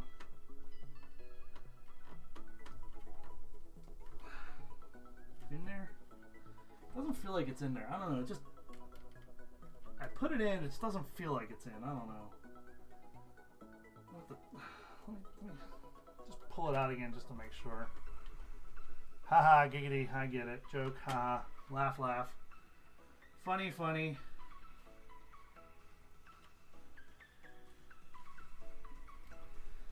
It's in. It just doesn't feel like it's in all the way. I don't know. Alright. Okay, so we gotta connect this. What are you? Power switch. Where's the power switch go?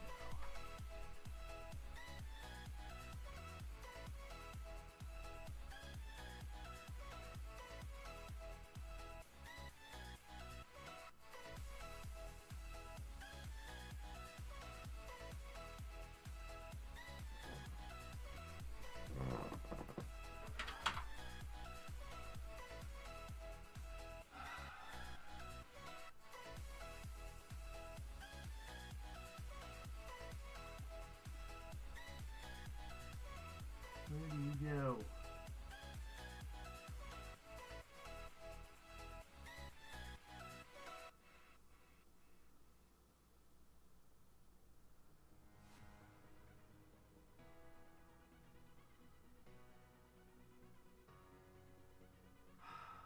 Come on.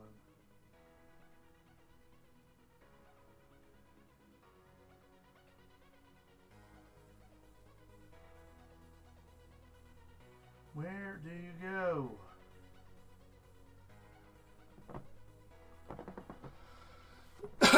Use the pliers to assist with the pushing. Yeah, that's true.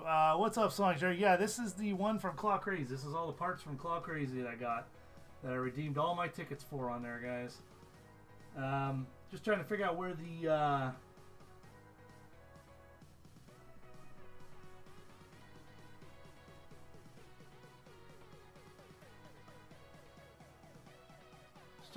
like the case button things go. I don't know where to put like the power switch things and stuff, like the hard disk drive. Maybe I do have to use this stupid connector thing. Yeah, do I really have to use this stupid thing? Is this what fits in here? Of course it does.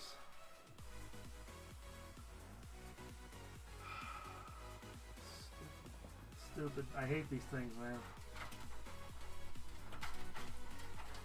But whatever.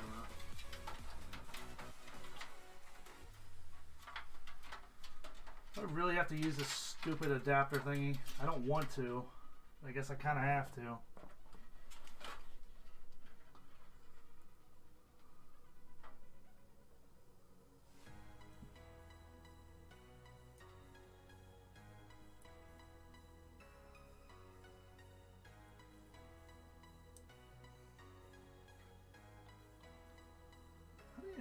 I hate this when you know, how come most of them don't label? Some of them label them and go, hey, here's the power switch, positive, negative. Which one's the positive, which one's the negative? I mean, it shouldn't matter. It's a switch. There's no positive, negative. The LEDs would matter because they're polarity sensitive.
Well, the problem is they're both black, Kirby.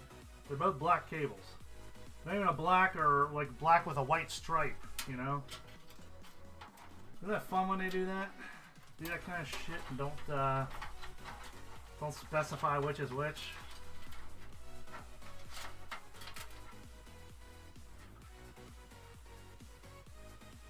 At least on the power LEDs, it tells me which one's positive and which one's negative. It has power LED plus, power LED minus, you know? So at least that for those ones, it tells me which one's positive, which one's negative.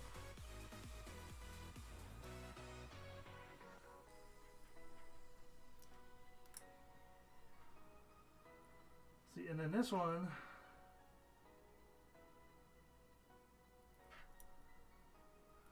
there's two things for power LED, which I don't understand.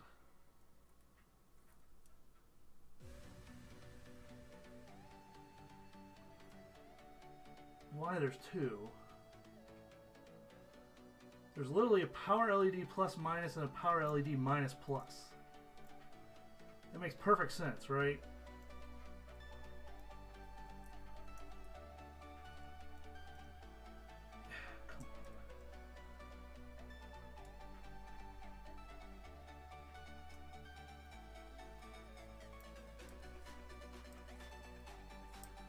Why are you being so stupid, man? Yeah, those don't feel secure in there at all. No, I'm going to put you in here, because this says HDD, but it doesn't say LED, it just says HDD plus and minus. So I'm matching up the HDD plus and minus, so. Yeah, Carson's probably still live on Twitch, guys. Let me see what else I got hanging down here. I should have the USB one. This one says for gigabyte motherboards only. I have no idea what a gigabyte motherboard is. It has something to do with my red, green, blue stuff. That's the audio, and where is my USB 3? Where's my USB connectors? There they are. The problem with this, I guess it's got to go up to that one because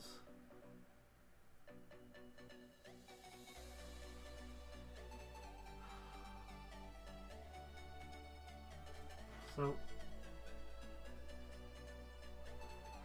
these are the USB ports.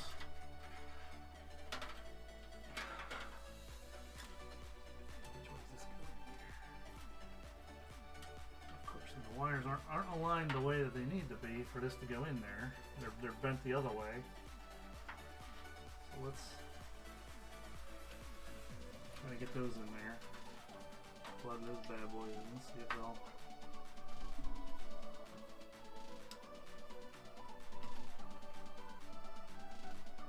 It's whatever. It's in. But the USB, I don't know where I'm gonna plug the USB at because there's no port on here that looks like it holds the USB. I mean, there's two USB ports here, but they're separated. This is one big piece. No, Root, I don't plan on OCing it at all. I've never OC'd in my life. I'm too afraid to. I'm afraid I'm going to blow things up when I do it. Yeah, Gigabyte's probably a brand of motherboard, so.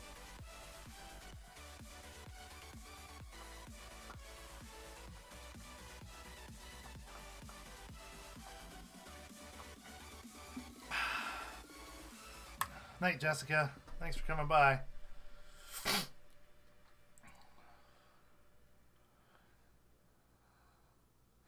Yeah, I know that camera's blurry, guys. I put it on.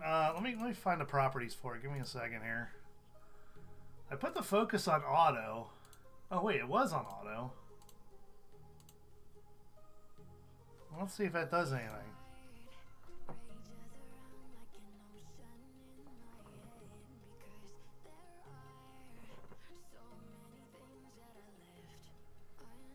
I mean, it is what it is. What's up, Kiaso?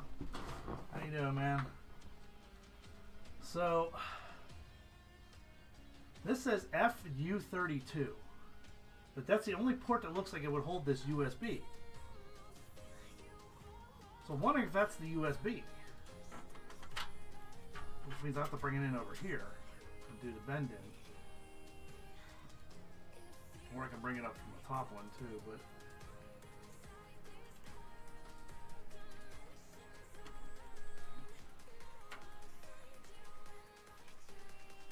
I'm guessing FU32 is USB.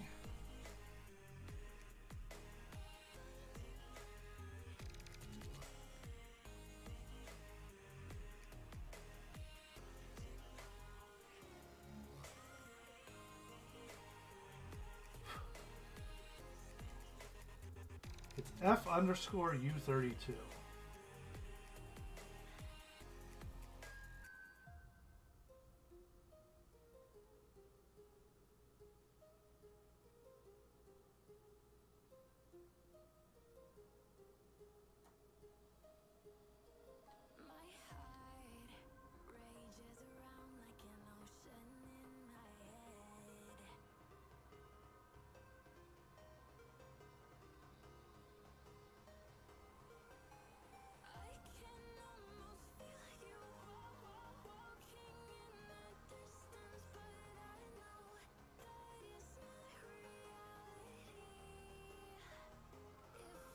I mean, I'm guessing that's the USB 3.0 port, because that's the only port on here that would fit onto.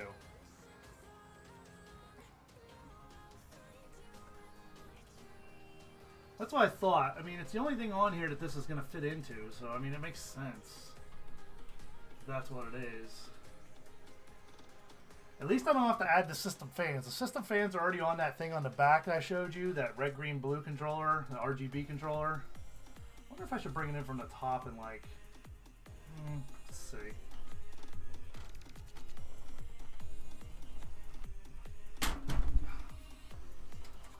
Sometimes you gotta be a little forceful, guys, with your stuff, so.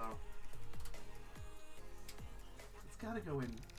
See, the problem is, the way the motherboard is and the way this notch is, it's gotta go, instead of making it nice and easy like this, where I can do it like this, it's gotta be the other way where it's flipped. And that makes it so stupid. I wonder if there's a way I can flip this. Let me see.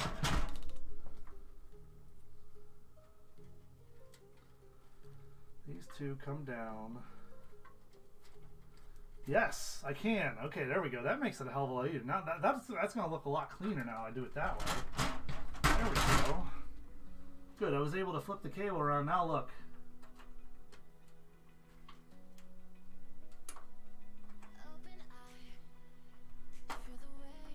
Look at that. Nice click clean. See that? Right in and out of that. And then I can take the... I can run it back through this Velcro again.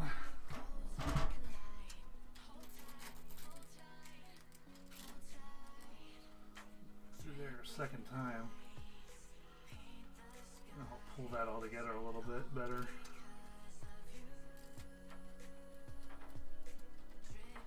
Cable management, guys. Cable management. Always fun. What is this? Oh, that's a... Never mind.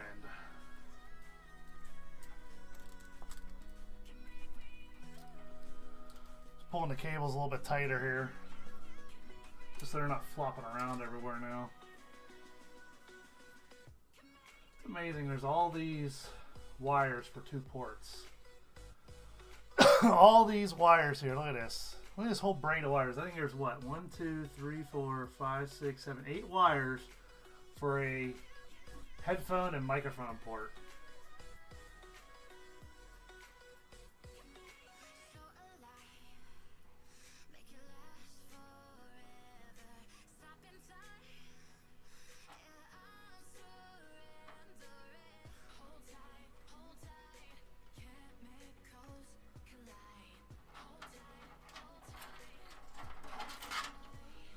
So these extra ones are for that gigabit motherboard only, or yeah, gigabit motherboard only, which is fine. We don't need them.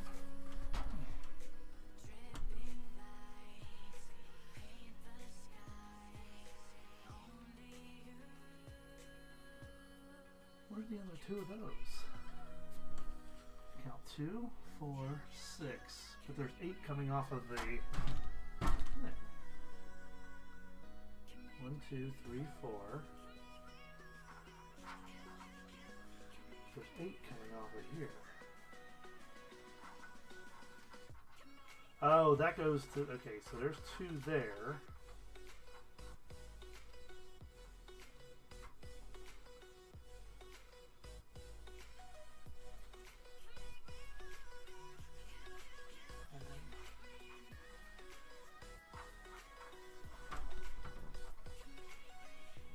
Okay. Where did the other 2 go? I only count 6 of them.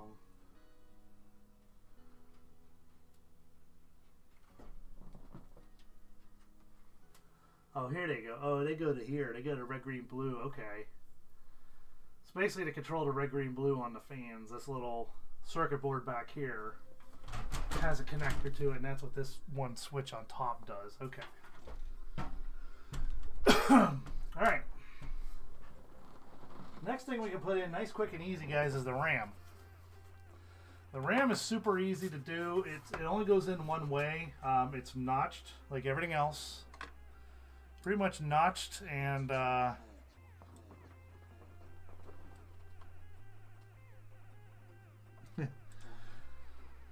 Laurel. Yeah, PJ, I mean, they probably are, but I'm just afraid of them because, like, they're sticks. They look like they could break really easily. I don't know, that's just me.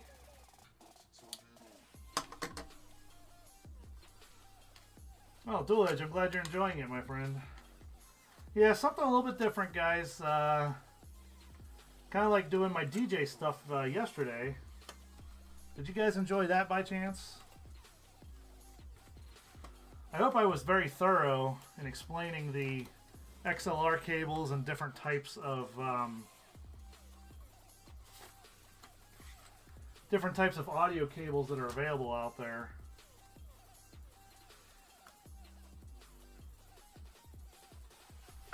There it is, guys. DDR4, nice and thick.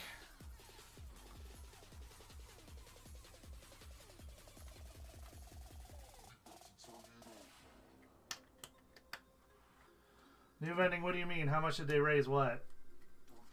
So since all 4 of these memory cards are the same, or memory cards, listen to me, RAM sticks are the same. It doesn't matter where we put them in here. There's 4 slots in here. Oh yeah, these are thick because they have huge heat sinks on them. Why are you not coming out of there? Are you like glued in there? What the hell's going on? Feels like something's holding it in.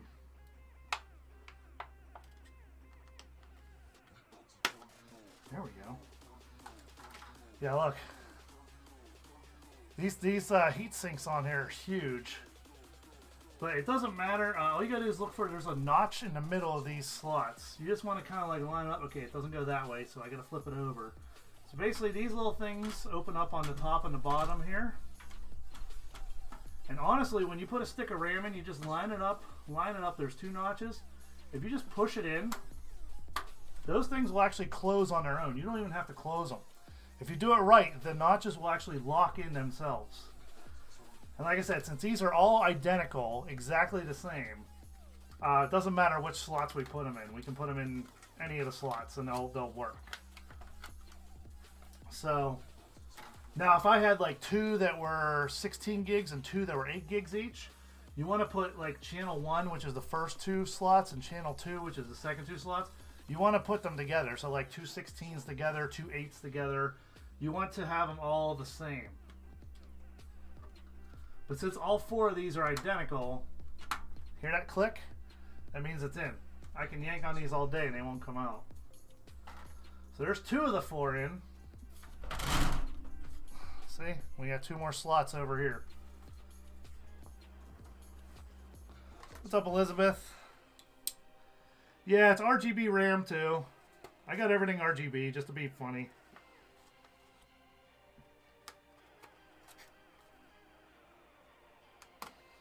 But I was looking up, and the Corsair Dominator Platinum series was the best rated RAM, so that's why I got the Dominator Platinum RGB.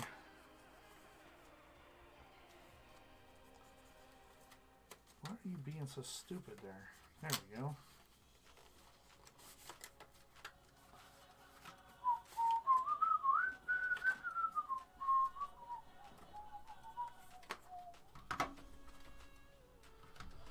No, 2 random crap 3. I'm actually only half. So these are 32 gigabytes, 2 by 16. Okay. I could do 128 on here if I wanted to. I don't need 128 gigs of RAM. That's just overkill. That's like running a server that's video editing and all this other shit. Like, if you're doing like some crazy high-end shit, then yeah, I mean, you're gonna want to max out the RAM and everything else. Obviously, I don't need more than 64 gigabytes. I don't even need that, probably. 32 is probably plenty. But I wanted to make sure I have enough.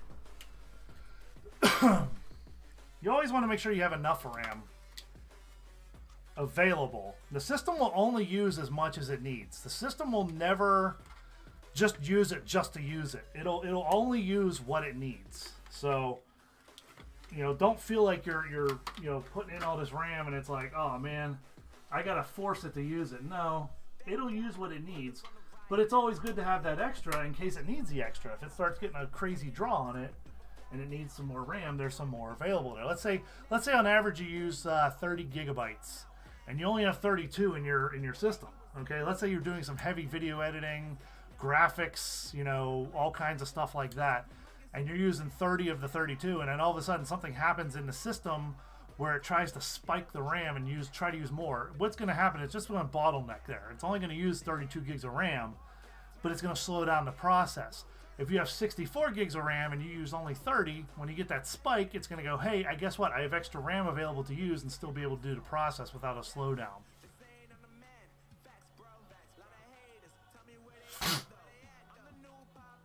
Very, very true to Random Craft 3. It's overkill now, but programs aren't using less resources. Yes, so I have a total of 64 in here right now, guys. I have 16 by 4 here, and so that's in there. So that's the RAM, guys. The RAM is in. Nice, quick, and easy. That's one of the easy parts to install. I think next we'll focus on the power supply, and then we'll do the cooler. Now, I might want to do the cooler first. I don't know. No, I'd rather, you know what? What do you guys think? Would it be easier to do the power supply and run the cables, or do the cooler and then try to run the power cables around the cooling? What do you guys think?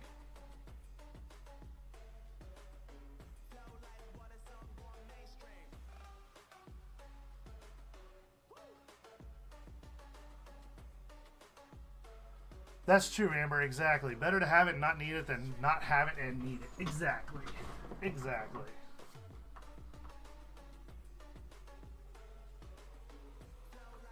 The video card's going to go right here. But I got to take it out of the desktop I'm streaming from right now. So this isn't going to be a complete build, guys. I'm still going to have to put the video card in there. And then we can put the hard drive in last and everything like that. So that's all crazy stuff. Actually, I could do the hard drive right now. That's a simple, easy. I can let it hang. Actually, I should put the power in so I have the power available to hook up the hard drive. So, yeah, let's do the power first.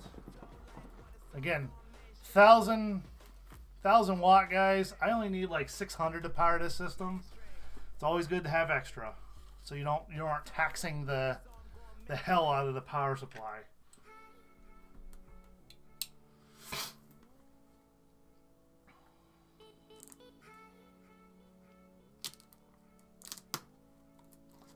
I need a new blade in my box cutter, man. I think my blade's seen better days. Why you been upset, Elizabeth? What's wrong?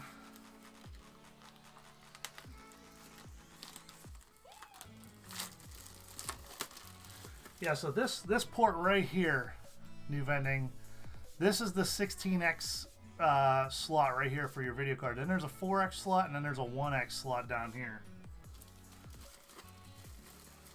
The PCIe stuff. They do make a PCIe 1X motherboard, or not motherboard, hard drive. You can just put right in there, and it looks like a stick sticking out of your stuff. And of course, whenever I put the card in, these, I think it's these two here are gonna have to come out. Now, how you do that is there's two screws. There's screws on the back here of the case.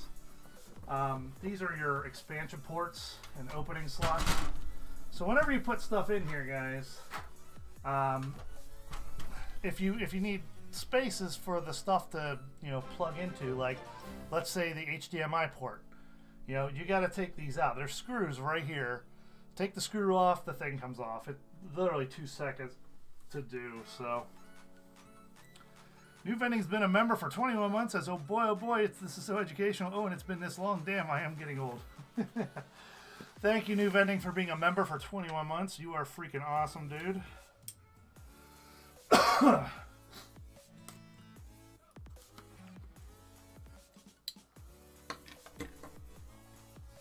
Oh, I'm sorry, Elizabeth. Sorry to hear that.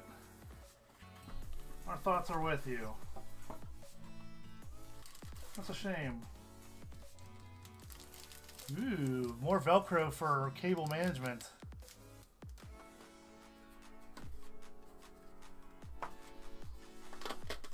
Alright, so half of this box is cables. Literally cables in a nice little pouch. And the other half of the box is the power supply itself, guys. So it's not as big as the box itself. The box is deceiving for how big it is. Ooh, that's pretty. Look at that, guys. It comes in a, look, nice little Velcro pouch, man. Dude, I might save that bag for something else. That's a nice little, like, this is like the same material that those shopping bags are made out of. You know, those totes you carry around? There it is, guys. There's the power supply. That's it. That's all the bigger it is. So the box is deceiving. You can see how big the box is compared to how big the power supply is. Because this was sitting next to it, and that was half the box there. These are all the cables. So you only use the cables you need. You don't ever use the cables. You don't just plug in willy-nilly cables and don't need them, you know?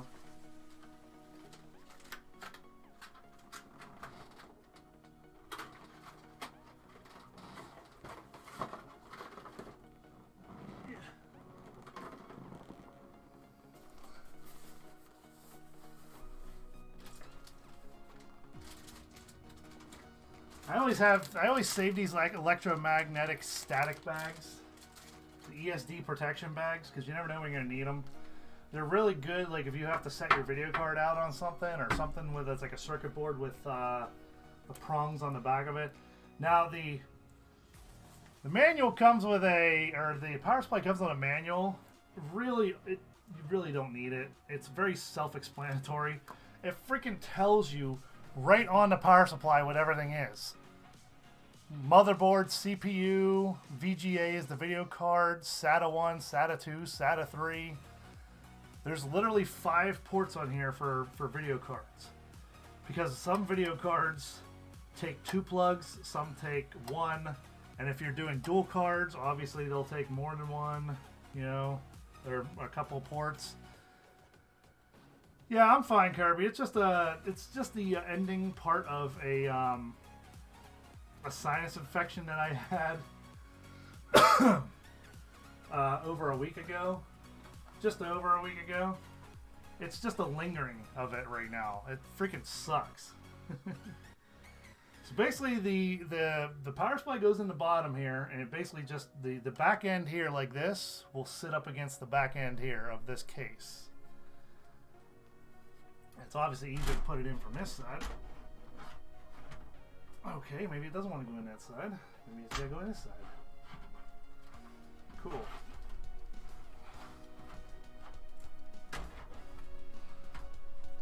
Then there's screw holes on here that'll line up. Screw hole there, and you just mount them 1, 2, 3, 4.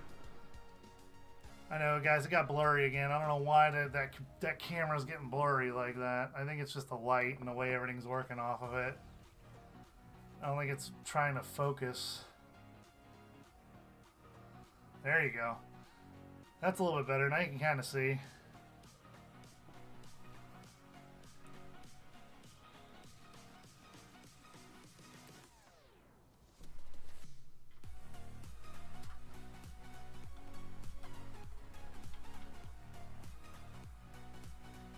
This is one of those ones where those the hex screws I was telling you about, guys, that's where these come in handy. That's what holds your power supply into place. Now what's on this case too, guys, there was actually 2 bars down here that actually holds it up about that far off the bottom of the case to allow airflow to come up into it. Because the way this sits, I believe the fan is on the bottom now. So it's actually going to intake air underneath to cool the power supply. Now that one basically just comes in and comes out this exhaust port here. It doesn't really contribute anything to going into the case.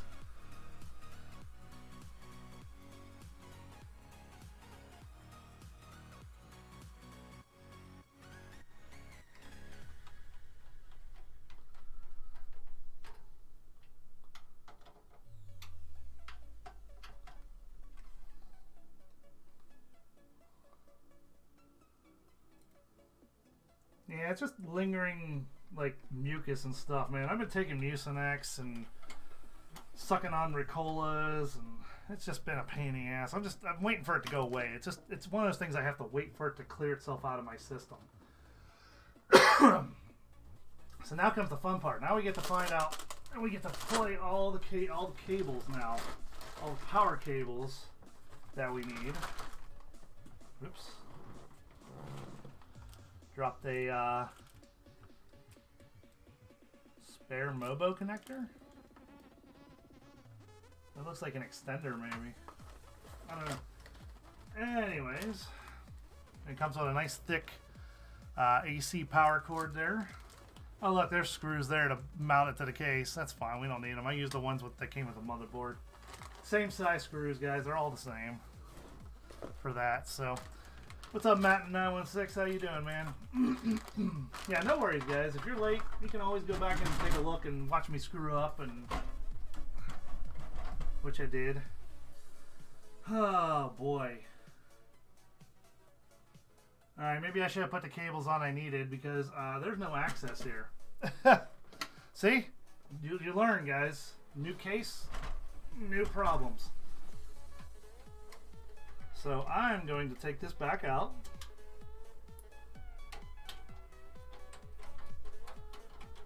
Like I said, you learn. Part of the problems of troubleshooting computers, man. You know, it's trial and error sometimes. Sometimes you get it on the first try, and a lot of times you don't. So what we're going to do now is we're going to figure out all the cables that we need. I believe that my 1080 only takes 1 VGA, but let me just make sure here real quick.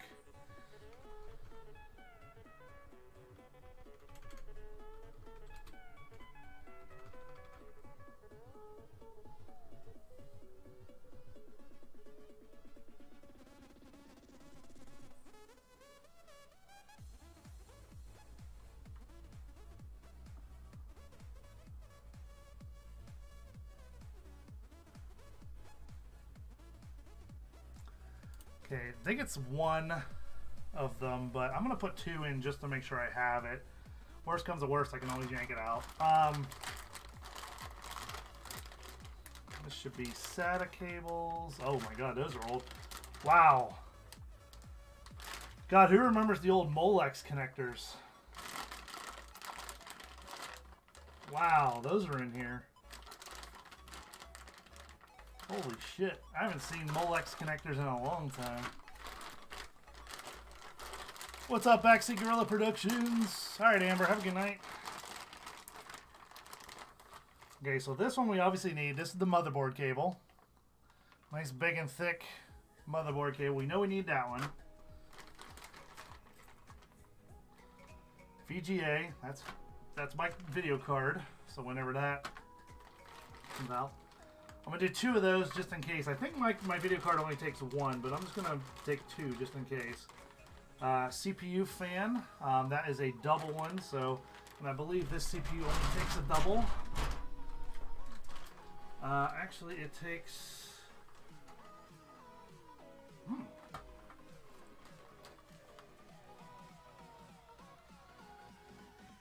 2x4 and a 2x2. Didn't realize there was that many.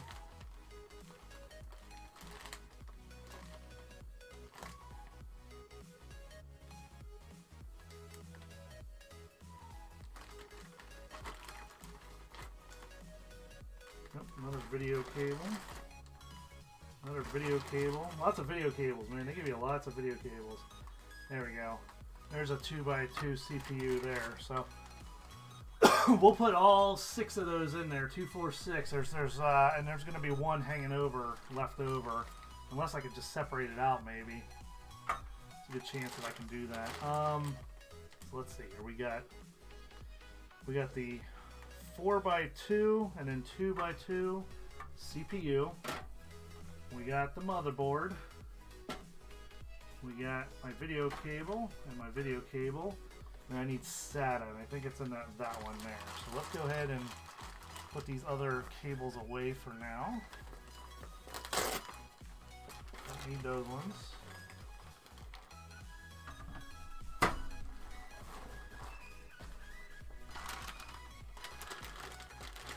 Power supply, I got a EVGA G6 1000 watt.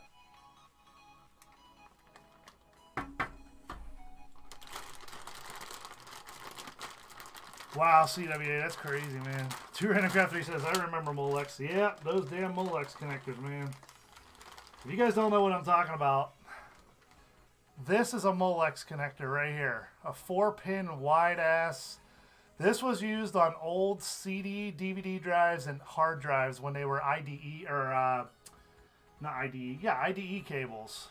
Before SATA. Basically before SATA existed. Okay, I don't need that one. I'm going to set you aside. Okay, there's a SATA there. You're 90 degree. Do I really want a 90 degree? Let me see how my hard drive's going to sit there. I only need 1 SATA cable. I don't need a ton of them.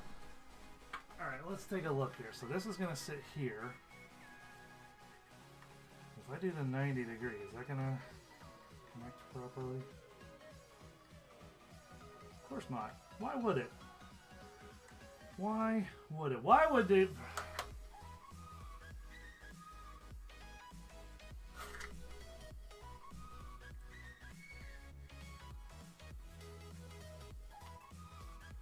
Cool. You know what's cool? When it's going to connect to my hard drive like this, okay? When it's going to connect to my hard drive like this, but the hard drive is going to be mounted to the case like this, where the cable has to come this way into the case.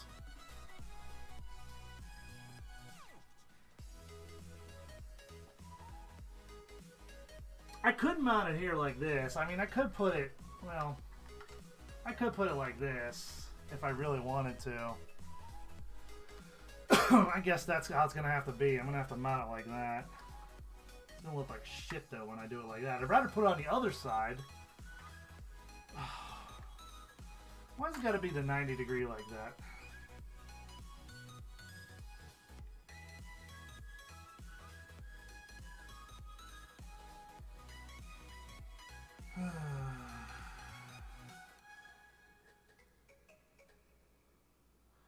So, the only problem with that Backseat Gorilla Productions, it only has screws on one side.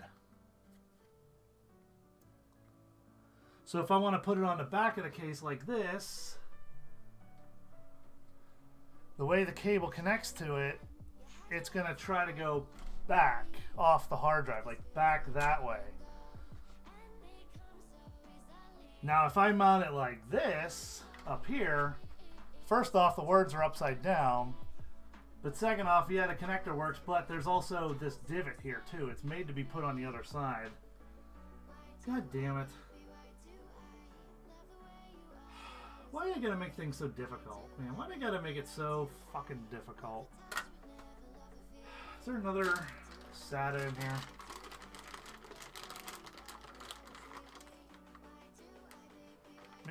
Maybe there's one that's reversed the other way.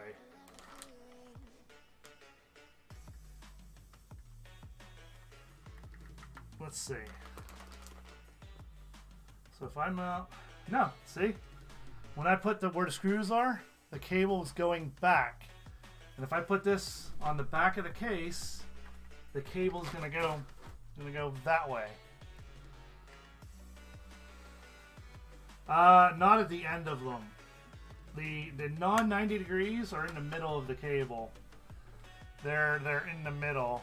You can see here, there's one here by my hand right here. And there's one right here. So there's extra cable beyond it, which makes it non-feed. I wish it, fuck man, why can't they do it the other way? God damn. That's what I'm looking for.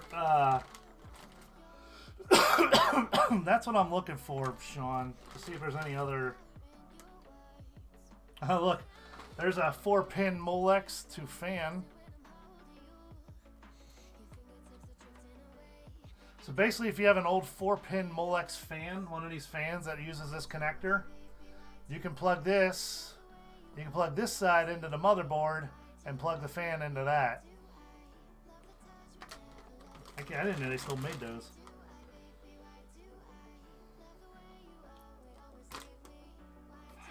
They're all 90 degree at the end, Sean. Oh wait, this one might be backwards. Hold on. Ooh, this one. Hang on, is this one gonna go the way I need it to go?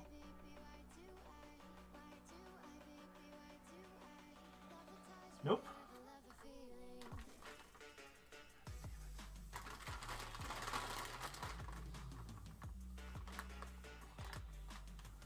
Nope, all the SATA cables are 90 degrees at the end. And they all go the opposite way that my hard drive needs to go into there. They're all exactly the same. Do you think they make one?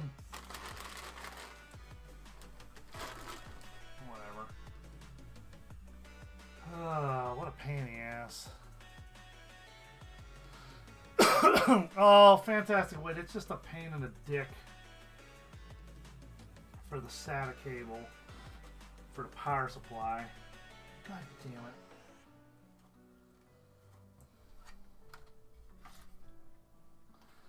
Alright, so let's plug these bad boys in here. Alright, here's SATA 1. So basically what I'm going to do is I'm going to put all the cables into the back of the power supply. We'll put the power supply back in. We'll feed all the cables up through these slots back here where we need them to go. And then we'll run them after we remount the power supply there. So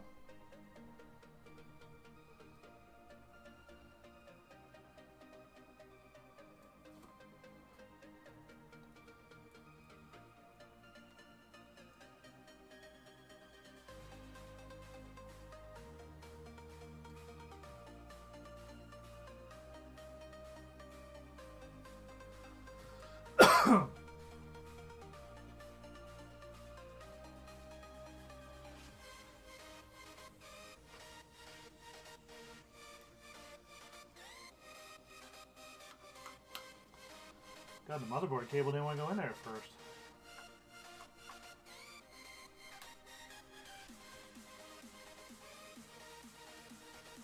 Now, periph is like a different output kind of thing.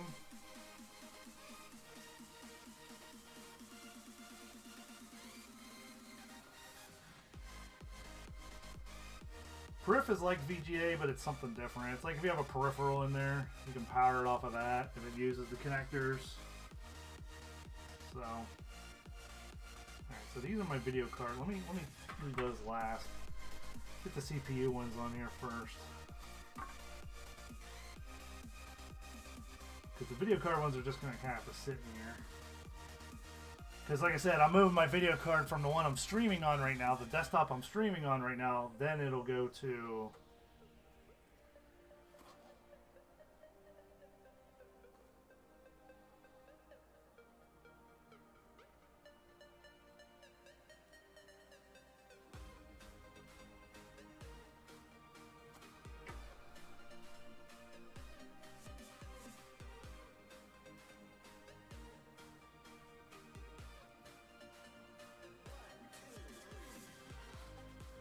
the power supply Backseat Gorilla Productions.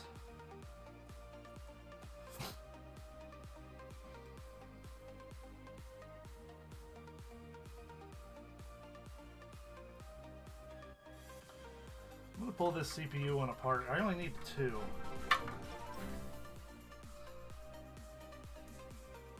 I'm going to pull these apart.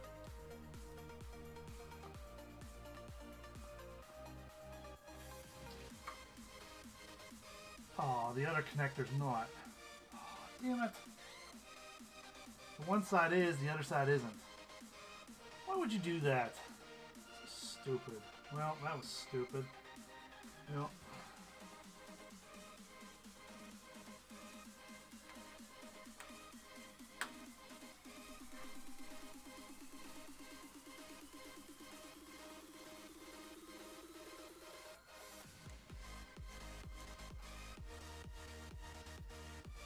CPUs, I'll set those over here. VGA, put the VGA, go in here.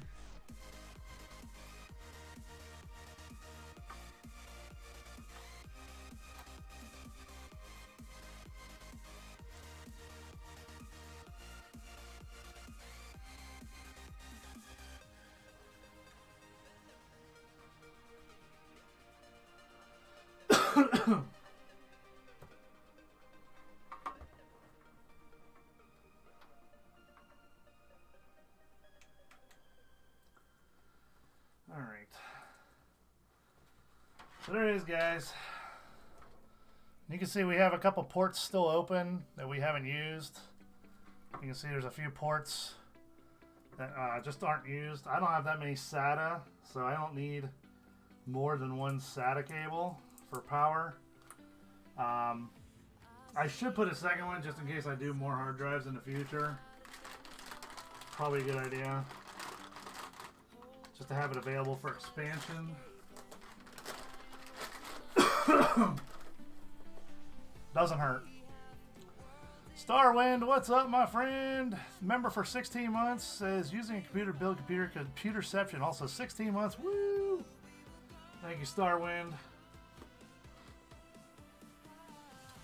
Oh, so good news, guys. I found out that this room where my office is, the vent back in the back of the room doesn't even have any heat coming out of it ever.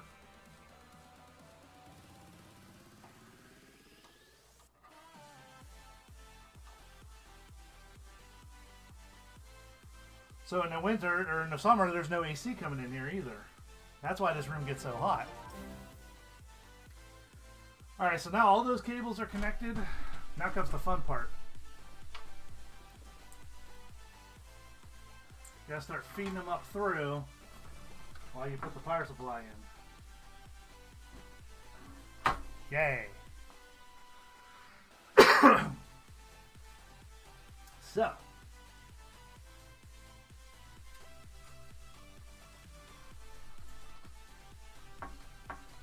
Okay, so these are the CPU ones. What we'll do, take the CPU ones. Actually, we're going to run them up the back here. I'm going to make them come out the top here. This will make it a hell of a lot easier. Keep it a lot cleaner too. So I'm going to have those come up there. I'll have the motherboard one. This is where you got to like lift cables and move them out of the way and everything else.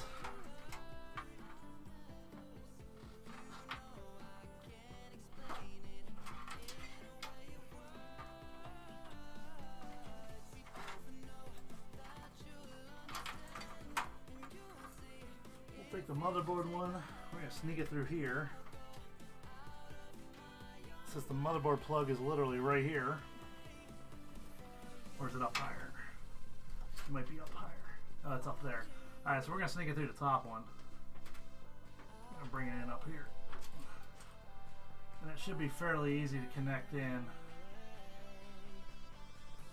So we're going to do that. I'll let that hang there for a second. Go ahead and get over there and connect that in. Let's see which way the notch goes. Okay, it goes that way, so we're going to bend it this way.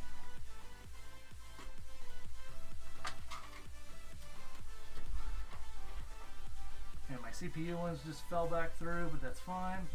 So now that's going to just come through like that right there, and basically all the other cables are going to be hidden behind everything. Get these CPU ones up in here. Where's the other CPU?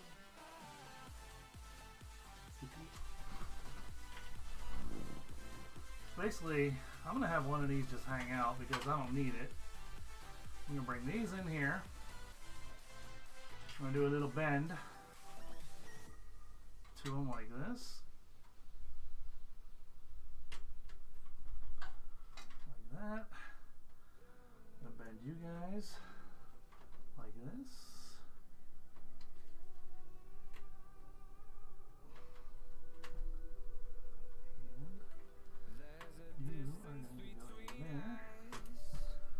Alright, so all 6 of the CPU connectors are in, so we can hide that wire behind. And this is where the cable ties and Velcro all come in.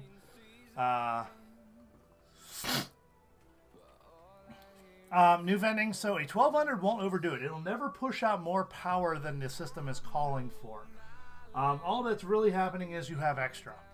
In case you add extra stuff, things like that. You're basically planning for the future. Plus, you're also planning for that little bit of degradation that happens with computer components over time. Power supplies have capacitors in them, and capacitors do lose their capacitance after a short amount of time. Not a short amount of time, but over a couple years, they will lose their ability to produce that type of power. So if you have a 600 watt system, you don't want a 600 watt power supply because after a few years, it's going to be too taxing on the power supply and you're going to watch it go poof. One of these times you're going to turn it on and it's going to do the magic blue smoke out of it, and it's called magic blue smoke because you can never put it back in once it comes out. I credit my buddy Brandon for calling it that, but way back in the day. It made me laugh. It also made me remember that, you know, hey, things can fail, so. Alright, this should be VGA, I think. Yes. Well, I guess I could run the SATA power cord back to the back. I mean, I guess I could run it that way, out the back of it. Yeah, I guess pretty much everything could run out the back of the case. That's makes sense now. Let me just swing all these over here. Get all these ones out of the way. Make sure nothing's tangled back here. The last thing you want is tangled wires. Try to make them as neat as possible. That's VGA. So let's go ahead and slide this bad boy back in here.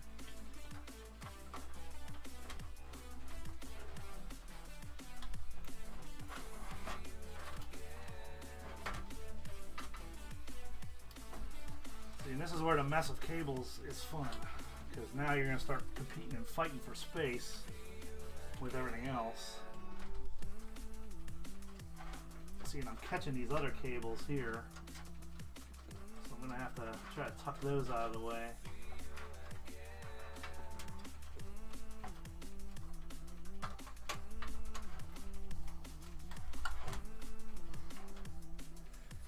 Come on, get in there.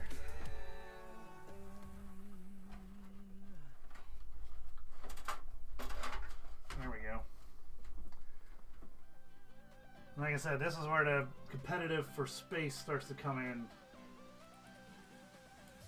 People think building a computer is super friggin' easy, and it's not.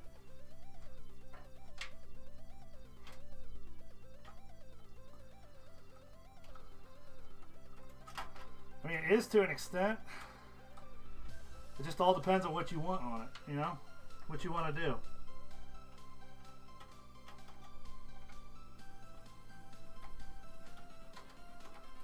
Got locked into place here. Everything changes.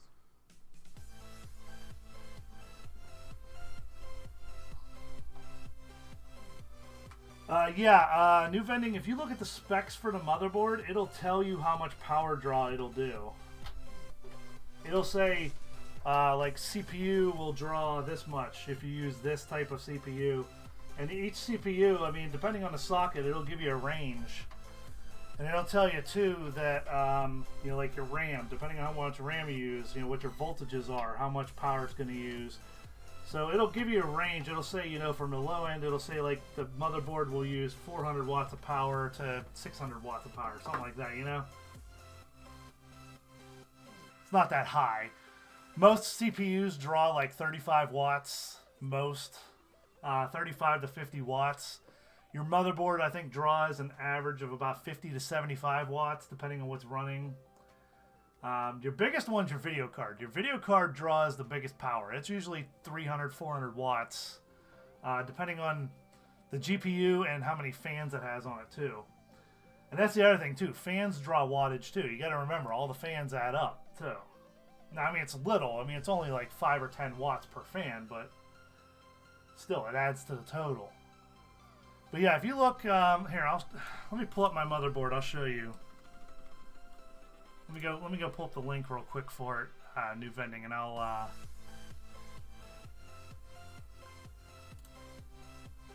here we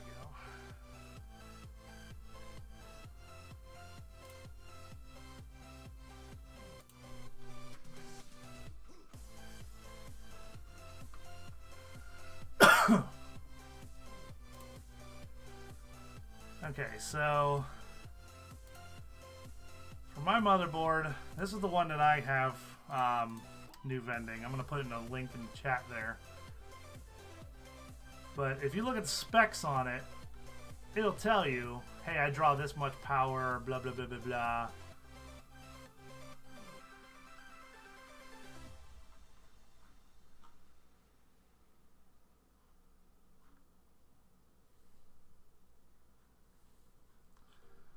Let's see, where's the specs here?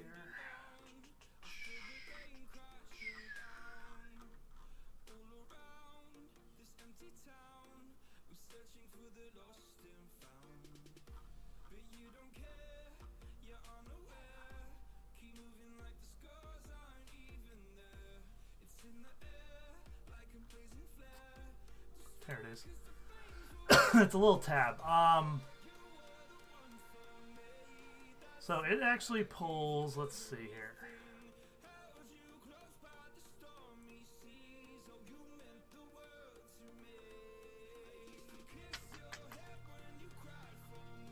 Let's see.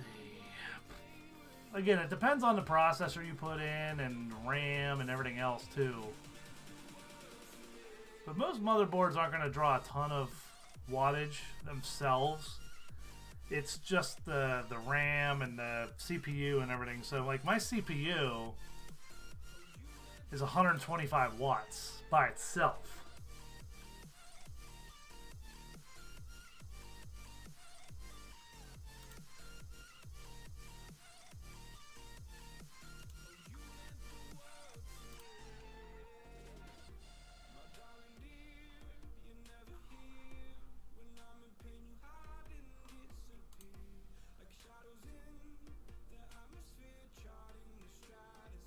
So my RAM doesn't say the wattage, it just says the voltage on it. But you can figure out from voltage and everything like that what it is, the timing.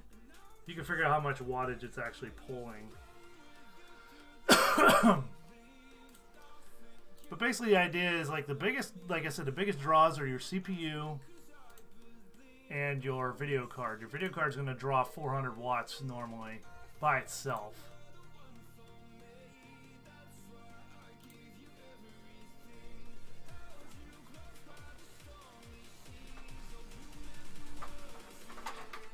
Alright, let's see here.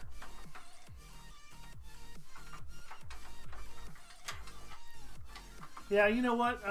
Backseat Gorilla Productions, I guess I can just put the power cable like this out of the back. You know, I can just attach it to the back and have it run down the back of the case. I guess I can just do that. My biggest thing is going to be my VGA card. My video card. That's going to take the most wattage. And that's going to, I'm going to pull these up here and just set them here for now. There's one. That's CPU. That's an extra one. I don't need that one.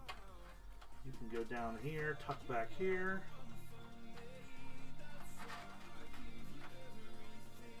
And there's the other VGA. I take you.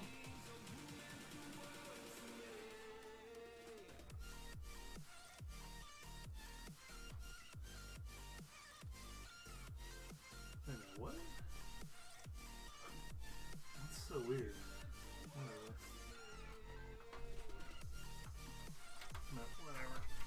If I don't use you, I will tuck you back in the back of the case. You're just going to sit there for now. My extra SATA is just going to sit down here as well. That's a future expansion power, just so I have it. See if I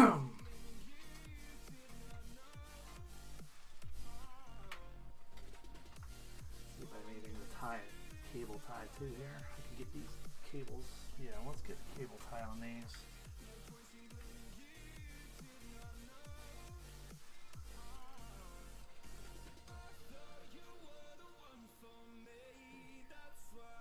Let's go ahead and tie these down.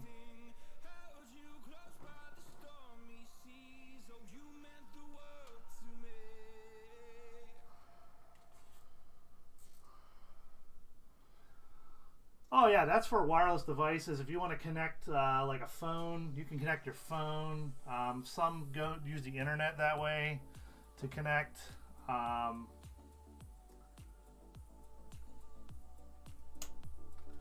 remember that cutter I said that's on the pliers? That little area right here at the bottom of the open part of the pliers, that little square area. Great for cutting cable ties. So I got a cable tie here. I'm going to show you guys the back of the case here. Give me a second.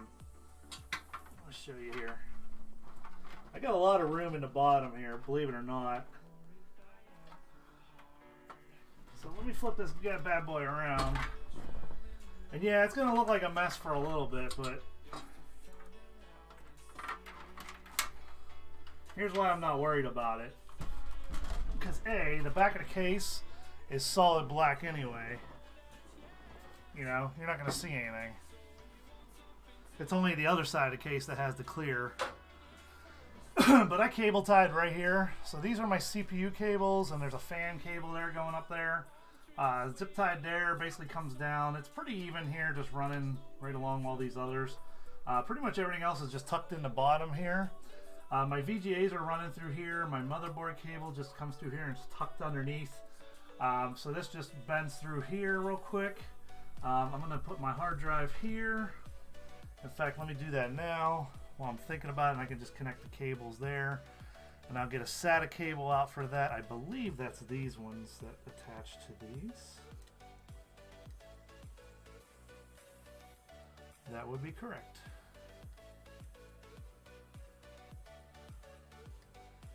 And since I don't need any standoffs for these, this can literally just sit here and be attached to it. So let me go ahead and put that on while I'm thinking about it. Mine is.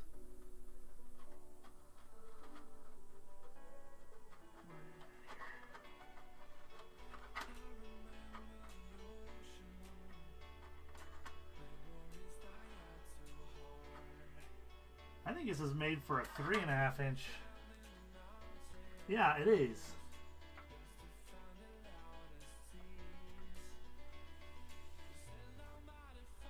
You know what? It's better if I mount it up about down here like this.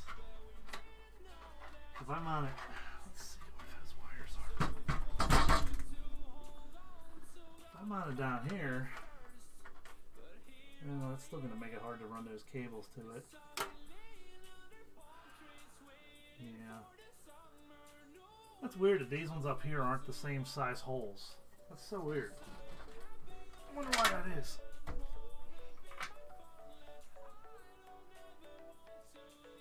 Huh.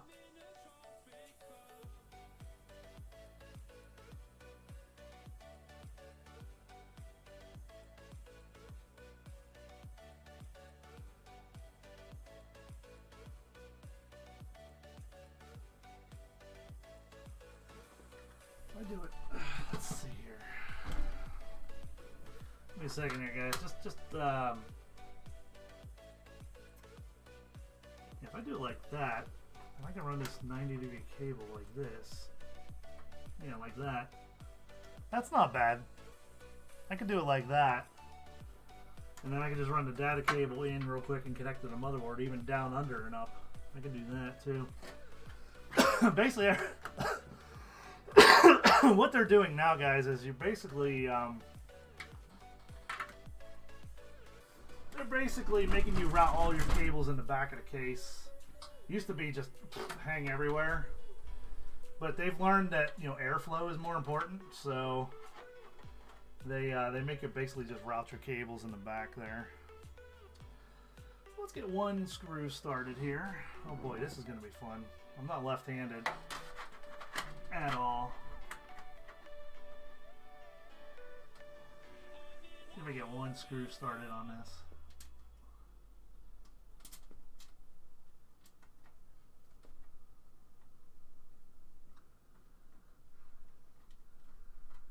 Got one started. Let's get one more started.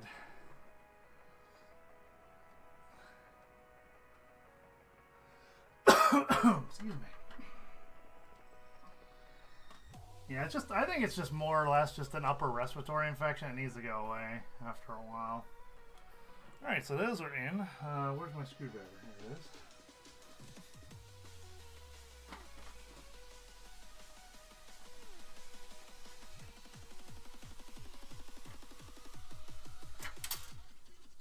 Really? How did you fall out? I don't know where it went. Oh boy, I don't know where the screw is. Okay, here comes the fun part now. So if I tilt it like this, I know it's in the back of the case.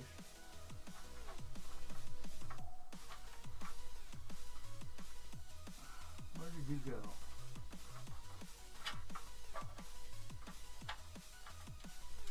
There you are. Found it.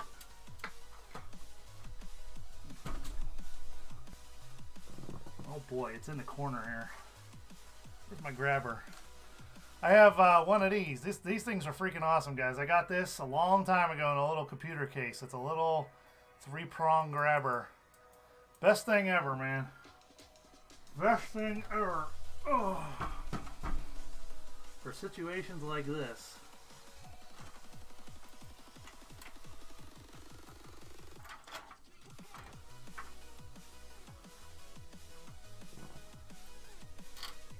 I could see it. Trying to focus yourself out right here. Oh, there you go. There it is. Gotcha. See? Nice, quick, and easy grab.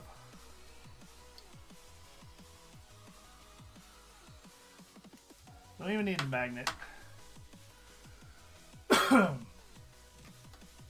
Hey, Jesse, what's up, man?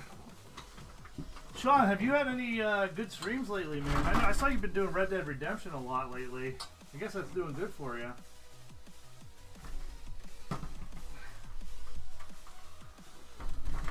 I should bring Sean on Discord, guys. He can talk to you while I'm busy doing stuff.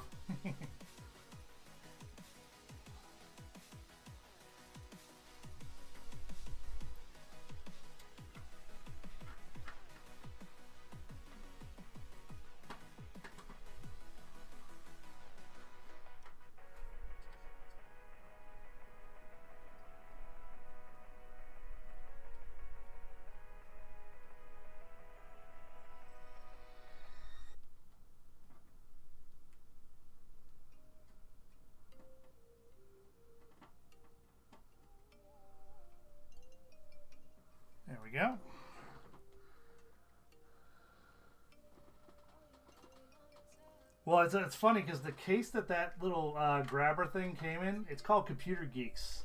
There were two different cases. There was one with a soldering iron and one without. The soldering iron one was $25. The one without was $10.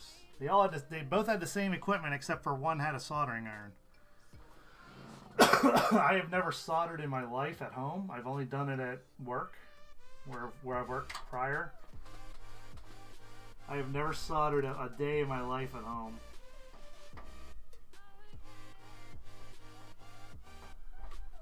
Alright, so the hard drive is mounted.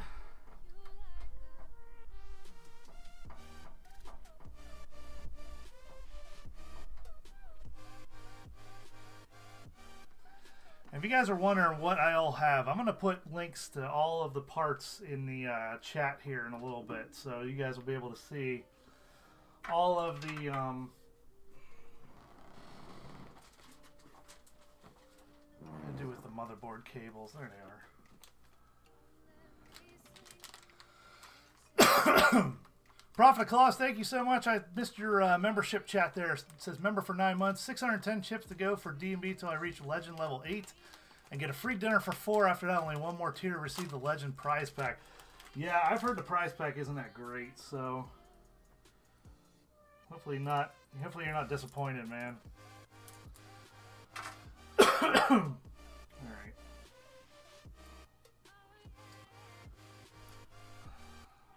Man, why can't they have two 90-degree ones? That's okay. Because we can put it like this. I believe the SATA connector goes like this. I'm going to put you like this. SATA 1 is the one I'm aiming for.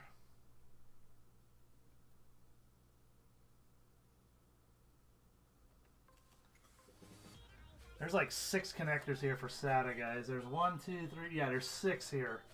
I literally only need 1 right now. I'll put on the lowest one just so it's there.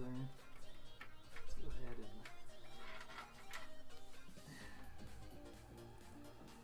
feed the cable back. Why am I holding 2 cables again? What the hell? Feed the cable back through there. And stick it in here. Okay, so now we're going to hook up the hard drive, guys. So here's the SATA cable for the hard drive. Let's find the power one first. Let's go ahead and bundle this one back up here since I don't need that one. Bundle you up and hide you in there. Tuck you in. Go to fuck to sleep. Put the power on here.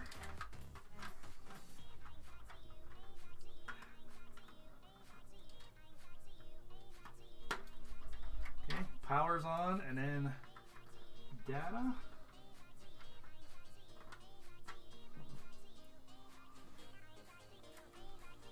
Are you freaking serious? They made the 90-degree backwards to what it is. It's gonna have to try to go towards, like, this is ridiculous, man. This is like the most ridiculous build I've ever done.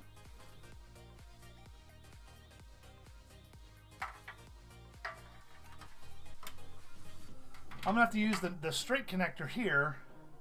Bring the cable up. I'm gonna tuck it through this Velcro here. Come back down. This has seriously been like the most ridiculous I have ever built. And then you're gonna come over here and you're gonna connect to there. And you don't even want to connect because the case is in the way of the motherboard of the SATA. The 90-degree doesn't even work on there. I'm gonna have to use the straight one. Are you freaking kidding me? So note, don't use the 90-degree SATA cable. Use the straight ones, the ones that are all straight on the ends.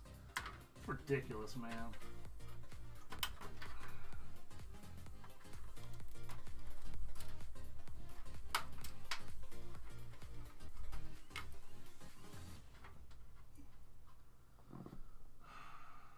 So it's gonna have to go this way.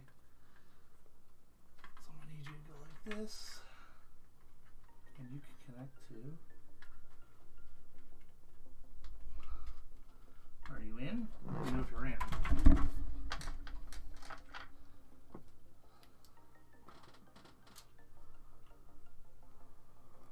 Gohan, it's going to be a GTX 1080 Ti. I'm going to take it out of the computer that I'm streaming from whenever we're done streaming.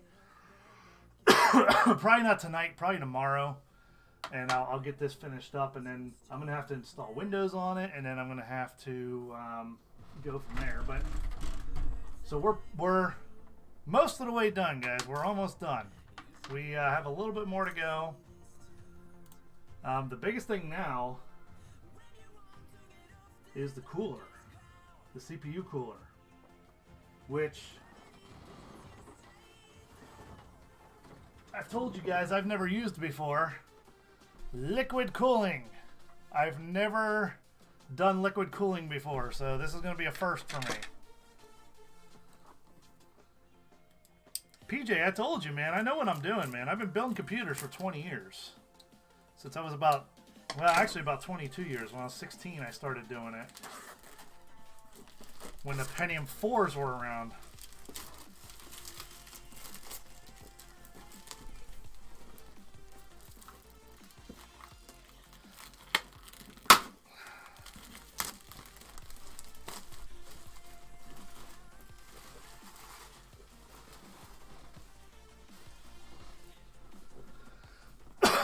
So let's see what this is like, guys. I've never done liquid cooling before. I've always used a fan, an oversized fan that I was always afraid sitting on a computer, like on a CPU, would actually fall off one day and rip the CPU out and break everything.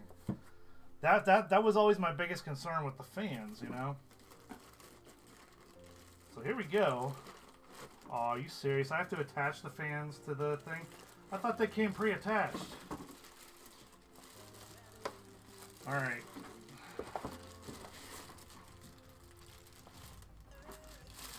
So, for what I understand, guys, for AIOs, this is called an AIO. It means all-in-one. For an AIO, you really can't get air bubbles in them. The reason being is they're sealed. And second off, even if you did mount it where it's like up like this or anything, there's these traps on the end here. No matter which way you mount it, there's an area to catch bubbles. It'll never pull bubbles out of this area. That's what I've heard, so.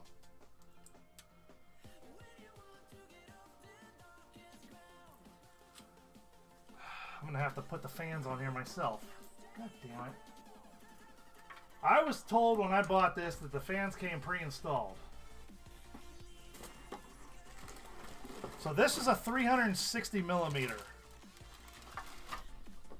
There's 120, 240, and 360, guys. And what that means is basically the size of it. Basically one fan, two fans, or three fans.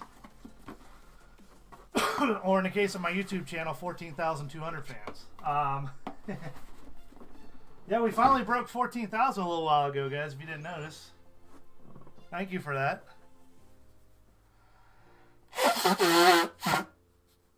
I think part of the thing as to why I'm getting more subscribers now, if you guys noticed, I've been putting a lot of community posts out, like polls and things to comment on. Interaction with your channel will get it seen. So, yeah.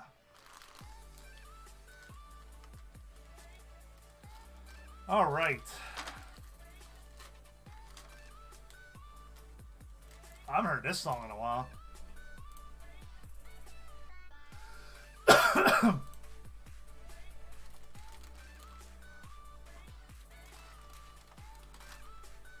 You know what? I'm gonna put my headphones on. I'm gonna bring in, if Sean wants to, you can jump on Discord. We can have a voice chat, and we can talk on there. I can hear the music too.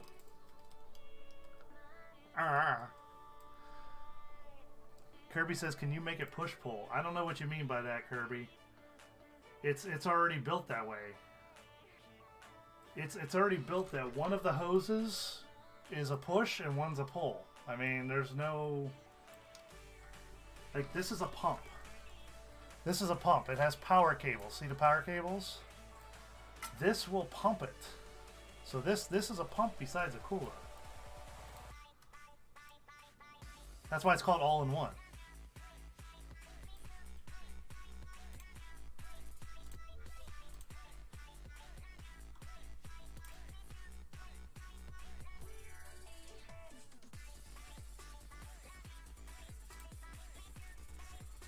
Sean, jump into the into my Discord. And wait, you can too. Just join one of the voice channels and I'll drag you down to the one. And then we can chat. And you guys can hear them too.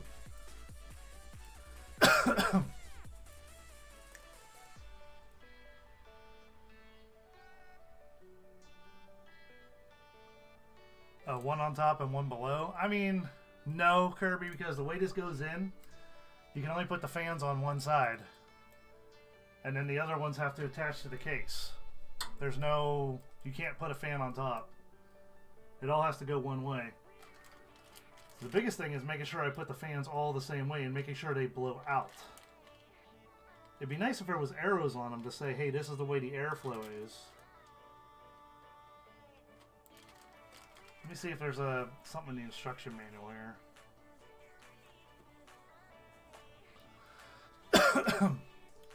Guys, we're going to bring Sean in. I'll actually kill the music once he gets in. That way we can talk and chat with everything. Okay, so. Alright, so this bad boy here goes on the back of the case on this side for the fan, or like where the CPU is. Haha, Kirby, ha. Very funny.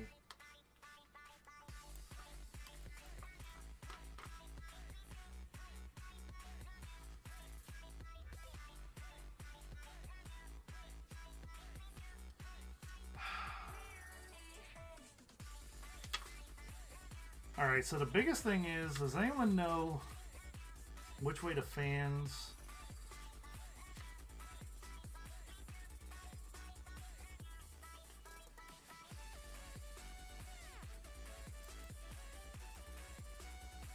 Oh, so the pump needs connected to a USB 2.0 header. Oh, wow, I didn't know that. Okay.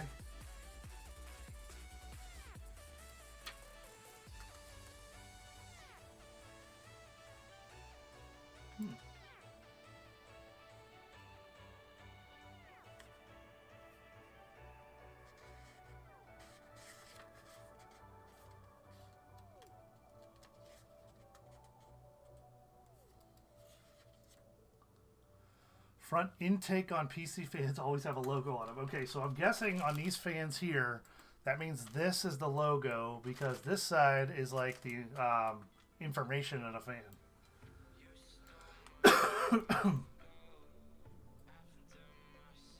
I mean, there's a logo on each side, but... So I'm guessing this is the intake side. Because this side has the cable, but also has like the information of the fan. So if that's the case, I want it to blow out of the top of the case. So I want to put the... Okay, so I want to mount the... Thank you! Homertino, thank you. I did not realize that's the way it was, that PC fans always have the logo on them for the intake side.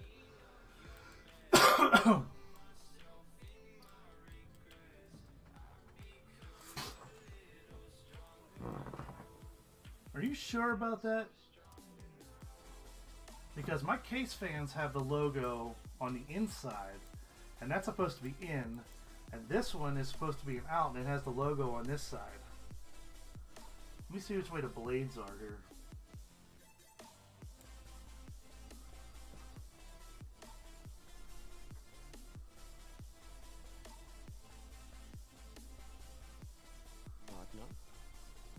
Oh, there he is, guys. Sean just joined in. Let me go ahead and stop the music there. All right, Sean, what's up? Hey, hey, hey, how's it going? Can you guys hear Sean? Let me know. Hello. All right, so I'm just trying to figure out the way with the fans here, because I'm looking compared to the fans on my case. They all have with the wire side, which is where this is. They all have the wire side on this side, and these are supposed to be intake fans, 3 in the front, and there's an outtake in the outflow in the back. So it's always been my experience that the protective cage is going to be the rear of the fan. The air is going to come forwards and then through the fan and outwards through the protective cage. Okay. But your fans could be a different way. Okay. So this should be then, if I mount this to the radiator like this will be the up in and the radiator on top and blow it out the top, because that's what I want. I want it That to come. should exhaust out the top. Yeah, I want it to exhaust out the top. So if I mount them that way, then that would be good. All right. I'm double checking my rig right now, looking. Oh, his voice is low? All right, hang on a second.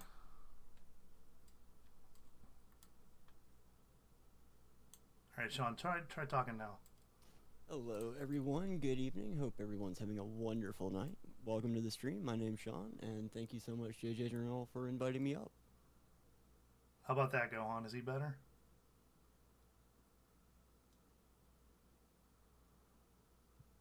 I turned him up about 100% on Discord. I can adjust my volume on my end too if need be. Oh, you're definitely louder now. Okay. Excuse me. Okay, this is the safety and warranty guide. I don't need that one. Who needs to be safe? All right, let's see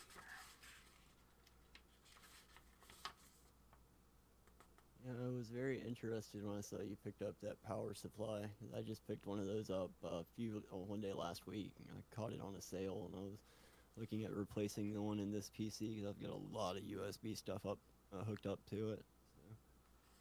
So, Yeah, this is worrying me now. Because it said when I bought this, it said that this fit LGA 1200.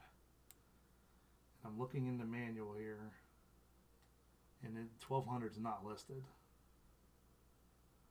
1150, 1151, 1155, 1156, and 1366. And then 2011, 2011 3, 2066.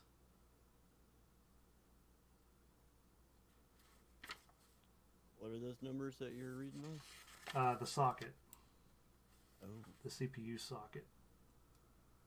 But when I bought this, I made sure it was an LGA 1200 compatible. I freaking clicked like LGA 1200 as a filter. That's a brand new IO and a brand new CPU you've got, like current gen. So Yeah, it's 11th gen. Actually, it's one gen behind right now. 12th gen's out. So new vending, Wisconsin. Do I run liquid? No, I do not. But I am looking into getting the exact same AIO that Joe's got right now. Well, it's saying it's compatible with 1700 as well, but it also said 1200 whenever I made sure of that.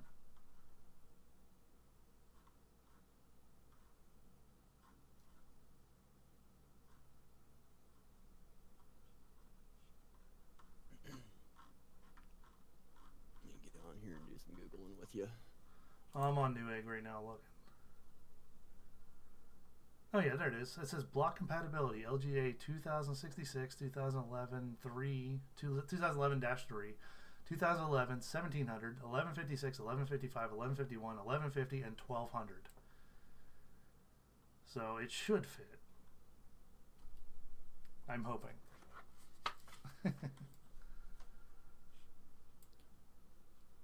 I would be very surprised if it didn't fit that motherboard.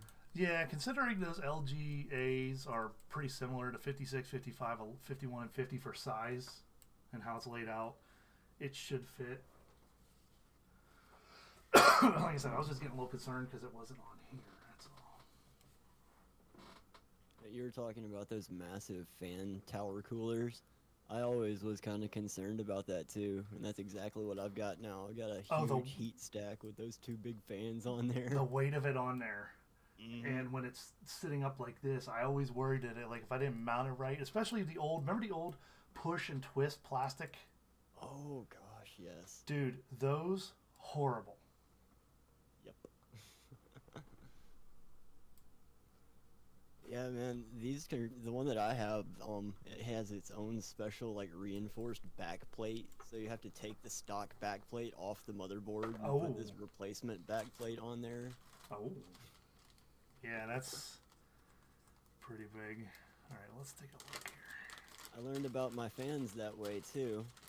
On this particular cooler that I have, the cage guard rule does not apply. Mm. My fans, one of them is normal, and the other fan is reversed and not labeled as such. This has 3M backing on. I wonder if this has adhesive on it to help hold it to the case. I think it does. Aha. I mean, it's not a lot. It's very little, but it's got some 3M stuff on it to peel off. It's pretty cool. That's neat. Yeah, okay, let me see how this lines up back here. I think it's basically square. I don't think you can put it in a wrong way. Actually, you can't. You gotta go like... Oh, man. Come on. Why is this not... Am I holding it the wrong way?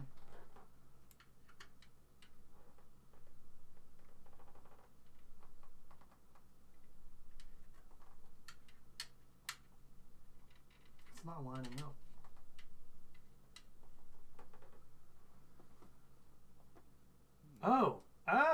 Oh, these things have little sliders on them. Oh, check it out, dude. Look real close. There's like adjusters. Oh, yeah. You could slide it in and out. Okay, so that's okay. Well, that makes it a hell of a lot easier then. Ah, there we go. They're all in.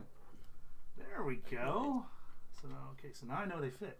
So yeah, there's little sliders on here. So like, look, I put that one all the way out, and you can see the one next to it's in. You can see the holes in it there. That's neat. Yeah, I didn't know that. On mine, it had individual plastic pieces that you had to take off and clip back on if you needed to adjust the mounting pattern or whatnot. No, I'm gonna take this 3M off here. And I'm gonna stick this in here. How do I know that this fits?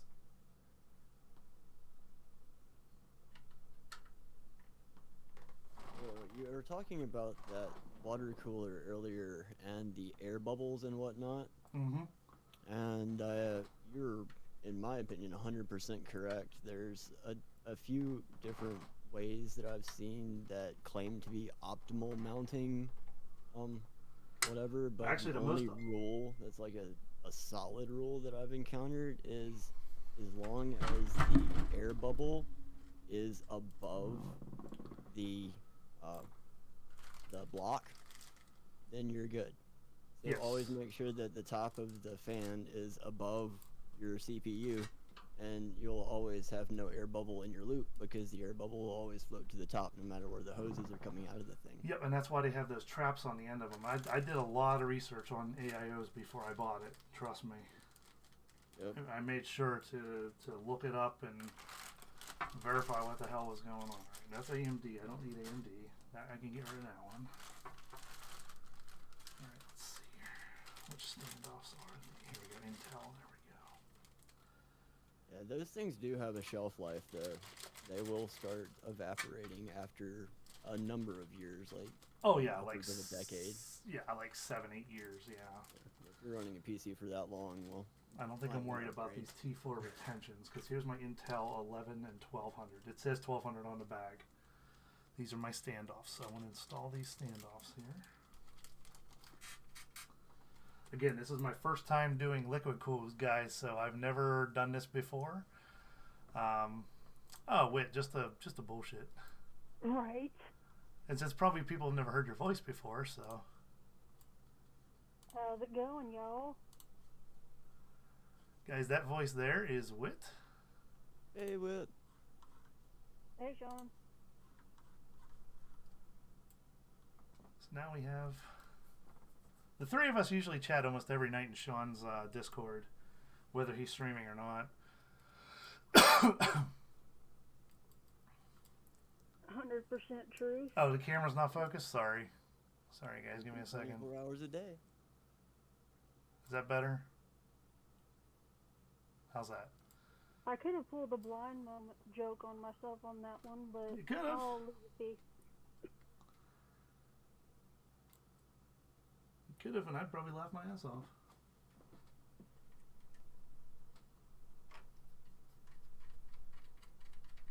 I need to be louder. Let me see what I can do. Hang on, I'll turn you up on my end. Okay, cool. I'm picking up just fine either way. Oh yeah, I can hear it just fine too. But all right, go ahead. What? Is that any better, Theo? Theo, can you hear her now?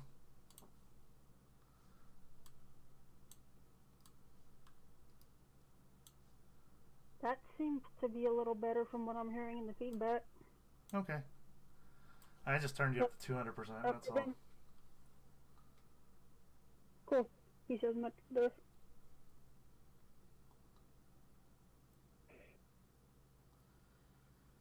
I saw you struggling with those screws, man. Oh, I've been these? there so many times. Oh, you mean the screws for the motherboard? Yeah, yeah. Dude, I messed up the first ones. I put those hex ones on there instead of the circle ones. I didn't realize that they were that. And I can't tell you how many PCs like you I've built over the past 2 decades. But this past one, I assembled as much as I could on the cardboard box that the motherboard came in. That made my life like so much easier. Like if you gotta take that thing apart anytime, that's the way to go, brother. Yeah, I can understand that. With the liquid, like I can see why you chose this method because you do have to route those lines in, and it's helpful to have everything in place. Yeah, I want to make sure everything's in before I put the liquid cooled in. The only thing I'm worried about is the way that the RAM is so big sticking out that the hoses are going to be okay to reach that. Run it up underneath. Oh, your video card's gonna be there. Never mind. Yeah, video card's going literally right here. This slot right here. Sink on the top too. And the video card will sit down too, so it's going to cover my CMOS battery too. But I'm not concerned about it. We'll see what happens. Alright, so next thing is I'm going to mount the screws, or the fans, to the radiator. Okay, there's nothing in that bag. I can throw that away. I wasn't here earlier. Did you put a M.2 drive in there, or are you running straight SSD on the back? No, just that SSD. I don't like the M2s because like they're to stick, and it's the P1 PCI 1 normally that they run off of. Mm-hmm. And it feels like if you accidentally bump it, you're gonna snap it. You know. I can feel you on that. Yeah, that's my biggest concern for that is that I'm gonna snap it in half. So. Let me get these fans out of here. Here's all 3 fans. Yeah, guys, I went with the basically overkill 360 millimeter AIO. Again, AIO stands for all-in-one. It's your fans, your radiator, the pump, everything all in one. That's why it's called an AIO, all-in-one. And I went with the bigger one because there's more fluid in there, first off, so it's easier to disperse the heat over a larger area. And second, it should run cooler that way, and the fans don't have to run as hard because it's less heat to pump out. Now there is a 120 millimeter one, which is just a single fan radiator, and I mean the radiator is only as big as the fan. I mean, unless you're not doing anything graphics intensive or processor intensive, I would say you shouldn't stick with that one if you're even going to do any type of gaming, even just playing Steam games. I would go for minimum 240 millimeter.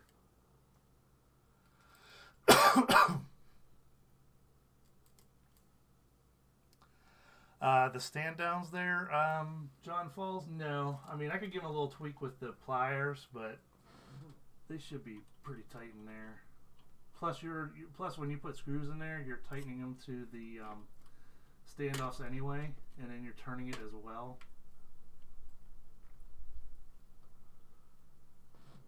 But I'll give it a little twist just to...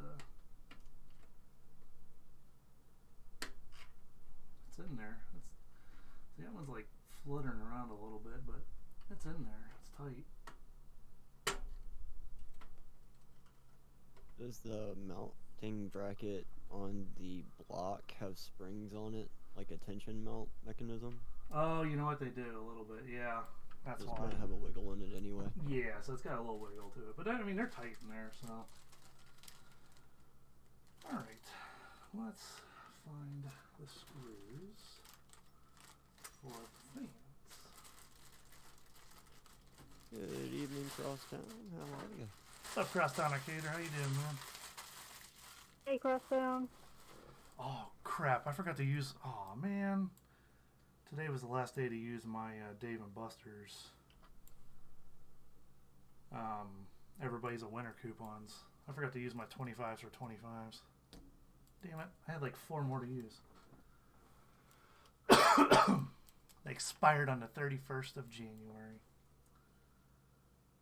Oh, well. I cannot believe we're already in February. January seems to have just flown by. Yeah, I know. Tell me about it. It's insane. Sean, did you see the RAM that I got? I see it on the screen. I don't know what it is, though.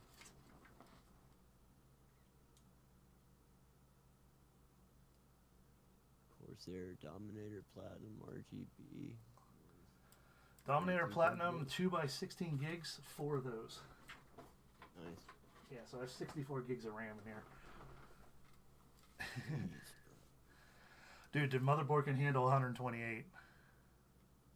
I know. What are you gonna do with that monster? I know. Wow. I build for the future, man. I build to make sure that I have enough processing power to handle stuff, you know, down the line. I can't blame you. I'm running 2 sticks of 16 on mine with the availability of putting whatever I want in there like you. Oh, yeah. Yeah, you know. All the fun. All about future-proofing as much as you can and as much as you can afford in the meantime. Well, Or this as much was as you wanna actually... dedicate to the build anyway. This was actually a Claw Crazy redemption. Oh yeah? Yeah, 450,000 tickets on Claw Crazy. That's awesome.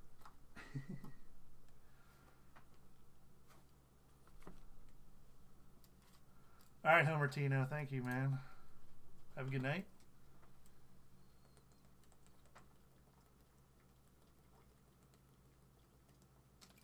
Gotta hydrate a little bit. So, good news, bad news. Good news. I have these types of screws that came with my motherboard. Bad news is I only have 8 of them, not 12. So,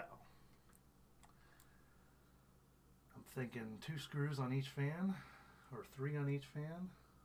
No, I can only do 2 on one. Theo has a question.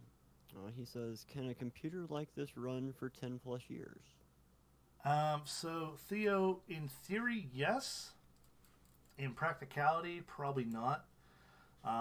Like I was talking about before, the degradation of capacitors and things like that that are in the system itself, you know, in the power supply, on the motherboard, things like that. The capacitors eventually do lose their capacitance, and they will eventually pop. When a capacitor pops, that component is fried. It's done. And you basically can't really do it unless you know how to surface solder. And I mean, I'm talking micro surface solder. But to replace it, I mean, you're talking just way more difficulty than just going out and buying a new motherboard or power supply or something like that. So in time, yes, electrical components do degrade. But can they last 10 years or more? Yes, they can. But there's a chance of that degradation happening.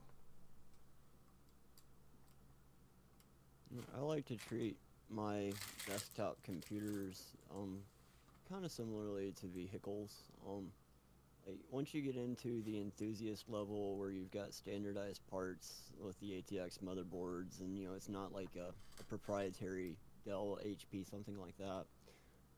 It gets to a point like the chassis is going to be good for a long time. It's just a box to house all the things. That's a lesser expense if you need to maybe upgrade your motherboard and CPU in the future, or maybe you need to add a new hard drive, or you want to go through and you had a hard drive that's been in there for the past 3 years and it's just time to maybe put a new one in there, so a little bit of insurance, you know. Well, just a little bit of upkeep, a little bit of investment every now and then will keep it running for a longer time. But it's gonna reach a point where it's end of life, time to move up to the next generation, just like a console. It's about getting as far as you can with as much bang for your buck, really. I'm gonna try to Yeah, do. I've never had a computer last on average maybe 2 to 3. I can stretch it to 4, but there again, I have a unique set of circumstances compared to the average user with all my accessibility needs. Now, I've got laptops that I have had and lightly used, and I do mean lightly, for well over 10, 15 years. Mm-hmm. And they still run. Will they run anything current? No, not at all. But yeah, they'll get on the internet and browse around and slug around a little bit. Yeah, and they're usually slower to do that, but they will, do basic tasks for, a decent speed. I mean, it depends on how much you want to wait.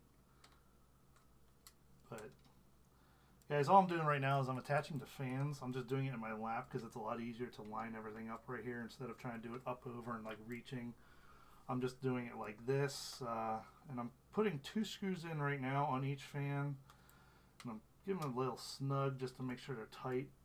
I may throw a third on 2 of them just to make sure, but basically I'm going to just run 2 screws on each because I don't have any more of these. Now if I am able to obtain some more of these longer screws at some point, I will throw more in, but for right now I'm kind of limited on what I have available. So it looks like they plan for a 240 millimeter install, not a 360 millimeter install.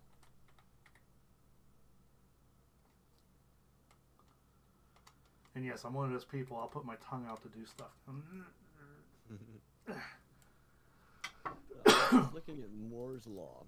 And Moore's Law is the observation that the number of transistors in a dense integrated circuit doubles about every 2 years. It's an observation and a projection of a historical trend. So based on that, you can pretty much, not really, well, you can base that in 5 years, your PC is going to have twice as, or a PC at that point in time will have twice the processing power as a PC today. Like, not even twice. It's going to be 5 times, 10 times more. Yeah, there's This would be the point where you just got to upgrade to get to the curve. Yeah, to get to the center of the bell curve. You never want to be I never want to be at the cutting edge of technology because that's not where the consumer market is really based. They make super high-end graphics cards that'll do like 0.5% better than a graphics card that literally costs $1,500 or $1,500 less. Yeah. Insane. Yeah, always like look at your 3 from the specs. top. Yeah, always look at your specs and everything like that. All right, so what I'm doing is I'm putting 3 screws in the 2 end fans and 2 screws in the middle one because they're kind of compressed together here. It shouldn't be an issue. But I only have 8 screws to work with, so wish I had more, but them's the breaks. I wish they came in a box, man. They weren't even in the box. You would think that something like that would come with, screws like that to mount them. Unless maybe I'm overlooking it here. Maybe, let me see. No, those are something else. That's a bracket adapter. That's a bracket adapter. And standoffs. Yeah, there's no. That's so weird that there's no extra like fan mounting screw. You think that would be part of package? They want you to do like 2 caddy corner on each fan instead of a full 4. That's what I did. I did 2 caddy corner on each. And then, like I said, on the outer ones, I put a 3rd one in on the outside corner. So that way the 2 outside corners are held. And then what it is, here, I'll show you real quick. I'll pull it up here and put it on the camera here for you guys. So I basically have the 2 outers, and I have an in here, I have one here, and an in here. So basically they're kind of offset from each other as to where they are. Now that one, I mean, You can see there's a little bit of play in it, but it's not going to go anywhere based off of the what's around it. So that should be good. Those should be in there. Now comes the fun part.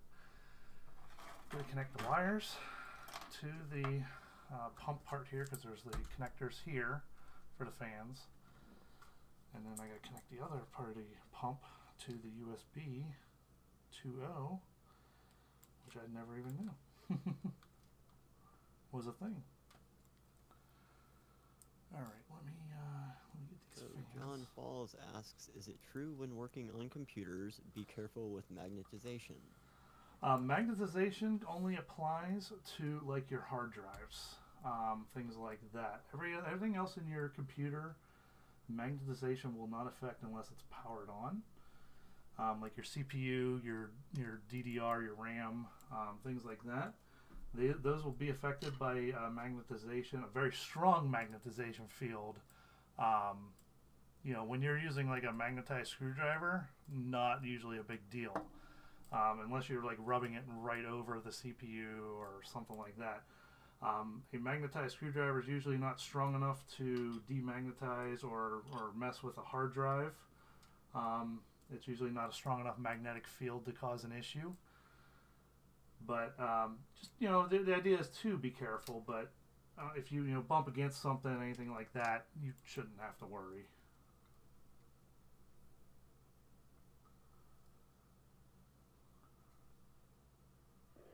And then Theo had that question too about building a gaming laptop.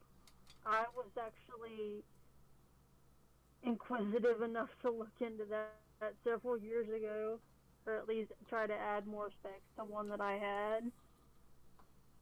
That answer did not go how I thought it was going to go. Yeah, gaming laptops. So the biggest thing about computer components is heat. Heat is the biggest killer. Heat will kill your components so fast. That's why most computers have an automatic shutdown. If your CPU reaches a certain, heat threshold, it'll automatically just shut the computer down. Doesn't matter what you're doing. In the middle of it, it'll just power down. And what that is, it's a safety feature so your CPU doesn't melt because it's running very hot.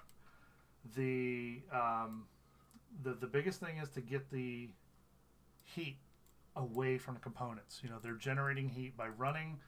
Get the heat out of there. And for a laptop, obviously everything's more compressed than this. There's a lot less space than this case here. A lot less space to work with and to dissipate heat. A lot of laptops don't have big enough fans to dissipate a lot of the heat. If you buy a quote-unquote gaming laptop, it'll have its own fan for the CPU, and it'll usually have a fan for the gaming video card that's in there too.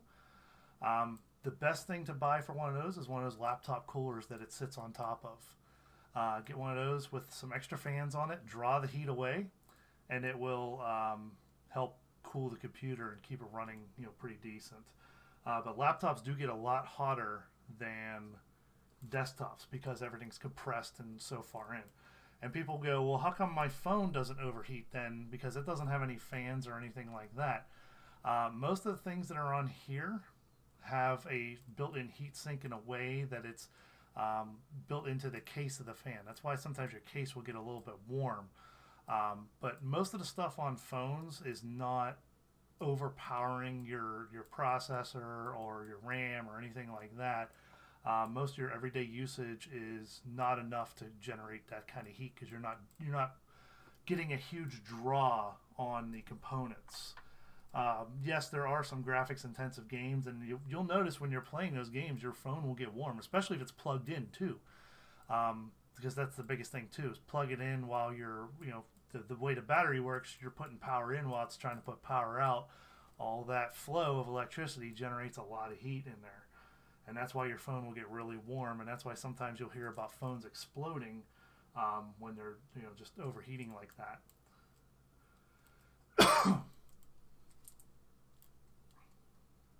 Joe knows a lot about computers and electronics, doesn't he? Joe went to school for this kind of shit, so. number 1. Let's connect the fan to number 1.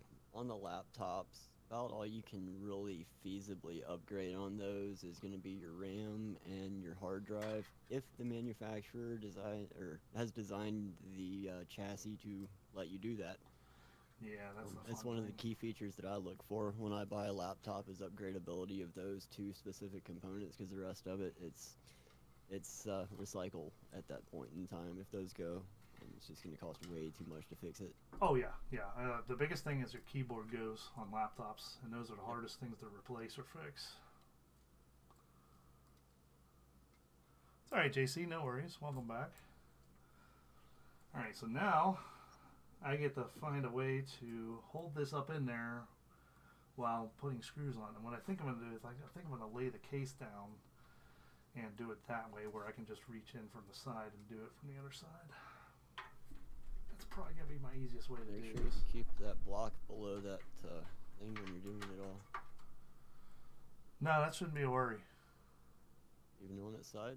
Yeah. Okay. Because what it is this is a sealed thing. There's no way for anything to get in and out of here unless you break a hose, like you actually physically cut a hose open. And these hoses, I mean, I don't know if you can see them on there. They are very durable. And they're not going to, and you can't unscrew them. There's no way to unscrew them, but there is like some play in the block here. Like I can move these a little bit on the block, so you can adjust it as to so if they need to go this way or that way on the block. But as far as worrying about doing anything, I mean, unless you puncture it, you really don't have a worry at all. Like I said, I did a lot of research on these before I bought one, because otherwise I would just go with the normal fan cooled. But I made sure. Don't you worry, Sean. I got this. I just saw Jay's 2 cents one too many times shaking those things and saying, "This is a sealed system. Hear the air bubble?" Well, shaking it, yes. I mean, you're going to agitate the liquid inside by doing that. Agitation is not recommended. But, I mean, if you're just moving it carefully like this, you know, if you're not doing too much strain and pressure and things like that, I mean, you're not going to have an issue. My biggest thing is I'm going to figure out... a situation where it's trapped and it can't get back up to the top of it. Oh, boy, this is going to be a fun fit in here. So this case was supposedly built to hold a 360. We are close. Let's see here. John Falk, I believe he said this is his 6th personal build, but he's done it for family and friends as well. I might have to take the RAM out to do this. Okay, so you may have to put the cooler in before you do anything else, really. So let me take the RAM out real quick. Yeah, I have done so many personal builds. Personally, I think this is my 6th one that I've built for myself, and then I've done a ton for family and friends. I made a mistake one time. I bought a computer with a non-changeable CPU in it. It was literally soldered to the motherboard. That was a pain in the ass. That sounds horrible.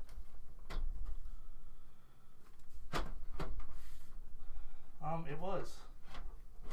Aha, there we go. You got it. Ooh, those fans are right on each other, man. Ooh, that barely fits in there, man.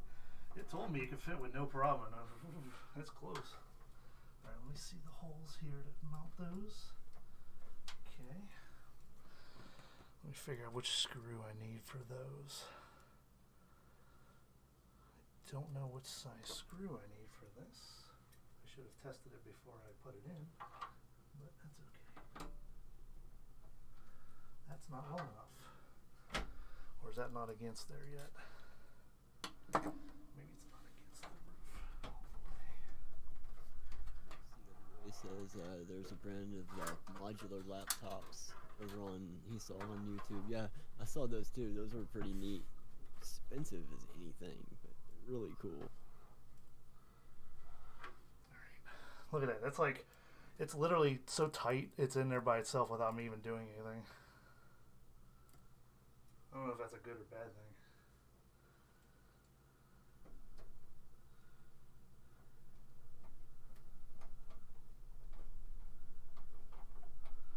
Alright, one screw in. I only have 2, 4, 6, 8, 10, 11 more to go. I hope I have enough screws. I have enough. I got extras of these. These are the same ones that are used on the back of the power supply and those hex ones. So it's that size one to fit in there.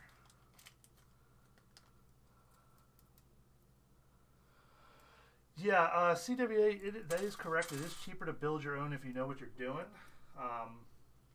If you're unsure, there are YouTube videos of how-tos and things like that that you can watch and learn. I suggest really educating yourself by watching those if you want to learn. Because it really is, in the long run, Sean will tell you, it is cheaper to build your own in the long run than buying a pre-built. But there are computers they sell too that are called bare bones kits, and sometimes they're pre-built bare bones kits. And what those are, it's basically your minimum requirements needed: case, motherboard, RAM, CPU, and a hard drive and a power supply to run a computer. And sometimes they're pre-built, and sometimes they are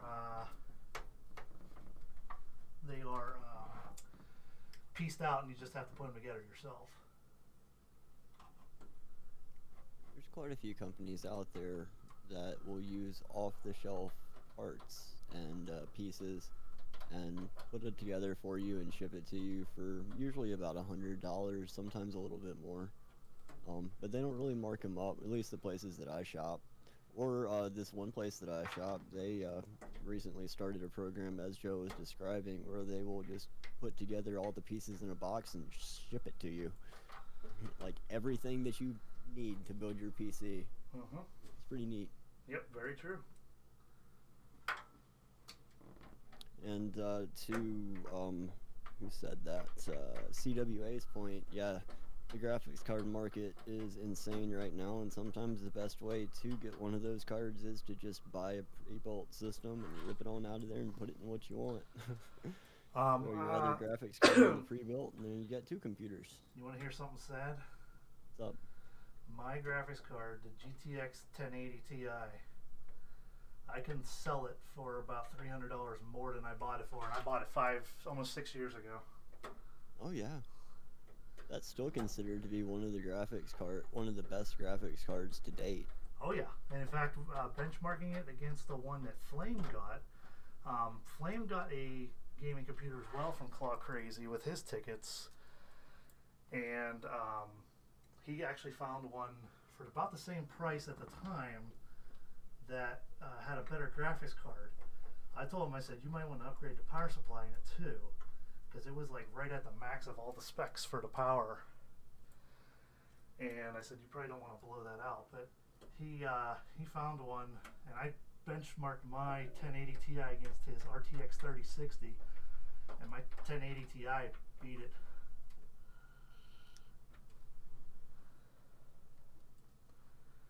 In the benchmarking. So. I mean, really the only difference that's really perceivable between the 20 series and the 10 series is mirrors, RTX. So your water is going to look a little bit more watery, your mirroring and your lighting is going to be a little more quote-unquote realistic on your lighting, nicer, shadows, all AAA that stuff. titles. Yeah. But, I mean, that's the only difference. That's what RTX is. Yeah, and that's the difference between RTX and GTX as well. Yeah. The CUDA cores. Yeah. Well, ever since the 1060 Ti or 1060 Super came out. Dude, the Supers are shit.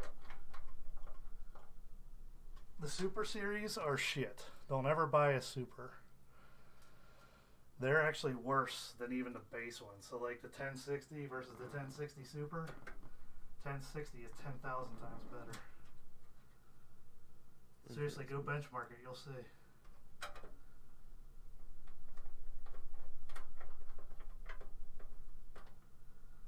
And guys, what benchmark means is there's websites out there that will compare like the processing speed. They'll do all the work for you for the video card. They'll put them under duress and see how they perform. And they'll give you like a comparison of this one did 45% better than that one or something like that. So he'll tell you like how many frames per second it can run this game and how many frames per second it can run this game and stuff like that. So there's people out there to do the work for you. You just gotta find it. Just put my RAM back in, guys, now that I got the cooler in. So Yep, I was looking at those charts. For me to upgrade from my RTX 2070 Super to a 3070 would only give me 10 to 15% performance increase, and I would lose a USB-C port. See, exactly. For the cost of what, $2,000? Yeah, is it worth it? Nope. Not at all. You don't need the 30. Not yet. I will in the future, but not yet. i9s are just, upgraded i7s, man. You really don't need an i9 at this stage. Especially if it's just personal computing.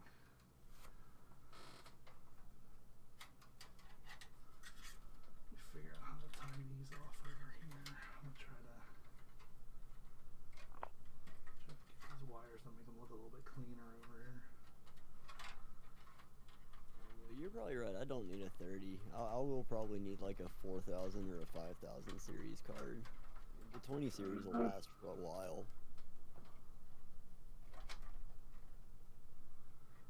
Oh yeah, I mean even the 10 series will last for a while, especially the 1080. That's why I got it, because it's so freaking beyond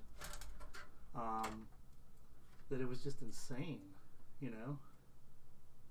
Game devs are taking that into consideration when they're writing games these days, that the market for these cards isn't there, and not everybody has these super duper high-end graphics cards, CWA, so the whole thing for AMD versus Intel is just personal preference. It's been that way for the last 25 years, man. Trust me, whenever I started building them, you had the AMD. It's almost like Apple versus Samsung, versus Android. You got the fanboys on both sides that are going to tell you that this one's way better than that one. No matter what you say to them, they're going to say this one's better than that one on both sides. So it doesn't matter. It's, if my look at it is, does it do what you want it to do? Then buy it. That's how I look at it. That's how I look at it too. I take the numbers into consideration, and generally speaking, I would, if I had unlimited resources, I would prefer an Intel system over an AMD system for video production, simply because of the way that the processor processes information. But I get so much more bang for my buck out of an AMD processor that the pro of that outweighs the con of the price tag of the Intel. So it's just pros and cons, however you want to run your rig. Personal preference. That's it. Absolutely it. It's all personal preference, man. That's all it is. And like I said, it's the biggest thing is it's like, to compare it AMD for Intel, it's Apple versus Android. Really. There's no other easier way to compare it. Yeah, I'm just trying to find something that I can tie this off to here. I gotta cable tie these fan wires. I just need to find somewhere that I can do it.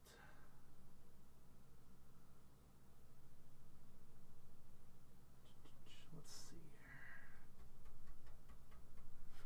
I thought there was something up in there, but that doesn't look like it. What is that?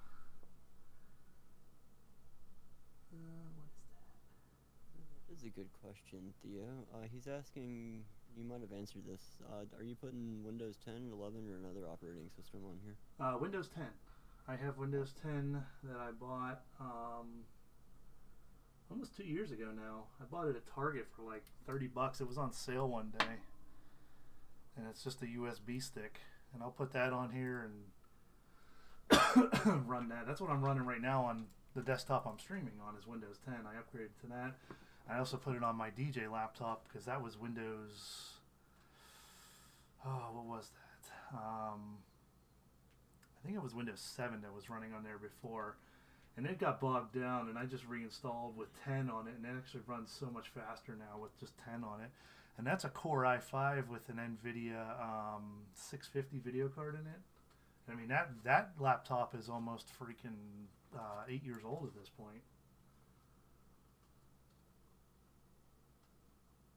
That's I forget what it is. I'll have to look.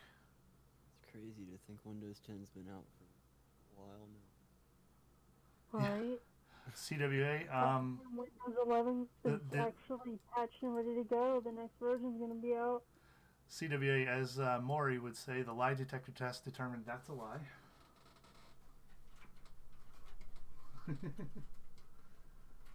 Windows 10 being the last operating system. Nope, not quite. You tried, Windows or Microsoft. You tried. I would like to run it through here, but I don't know if that's part of the side panel. My motherboard supports Windows 11. I think mine, well, this one does, but I don't know if my current one does or not. My laptop does. Let me see here. I want to see for this if that is a notch. That might work. There's like a little hole notch over where my side of my case slides into. I may be able to sneak a cable tie into there because the notch on the side of the side panel itself is only a little dot. This is like a dot with an extra like wide out to guide it in. If I put the cable tie there, I might be able to do this without a problem. I'm gonna put one there. We'll see. I'll just tie these off here. Get those lined up over here. Nice and tight over there. Yeah, get your zip. And zip Wick ties got started. to experience firsthand. Well, I got to experience it firsthand. She got to hear about it. The thermo throttling of my PC. Oh. What, the fans kicked on like super high or? Oh, no. It got to the point where it started, well, it would not process any more data, thus causing lag intentionally. It's a safety mechanism built into this system before it goes to total shutoff. Gotcha. Well, that's always a good thing. This girl hit 85 degrees Celsius and said, I ain't doing this no more. Ooh. Ouch. That's when I found out the problem that I had with the rule of the cage fans, or the cages on the fans. Thanks, Reddit. I appreciate the help. Yeah, is it r/PC or r/I build it myself, something like that? It was something like that. I don't recall the exact one. Yeah, there's a couple subreddits out there for building computers. There's PC Picker, there's r/PC Guru, I think is one of them if you need help. There's a couple different ones out there.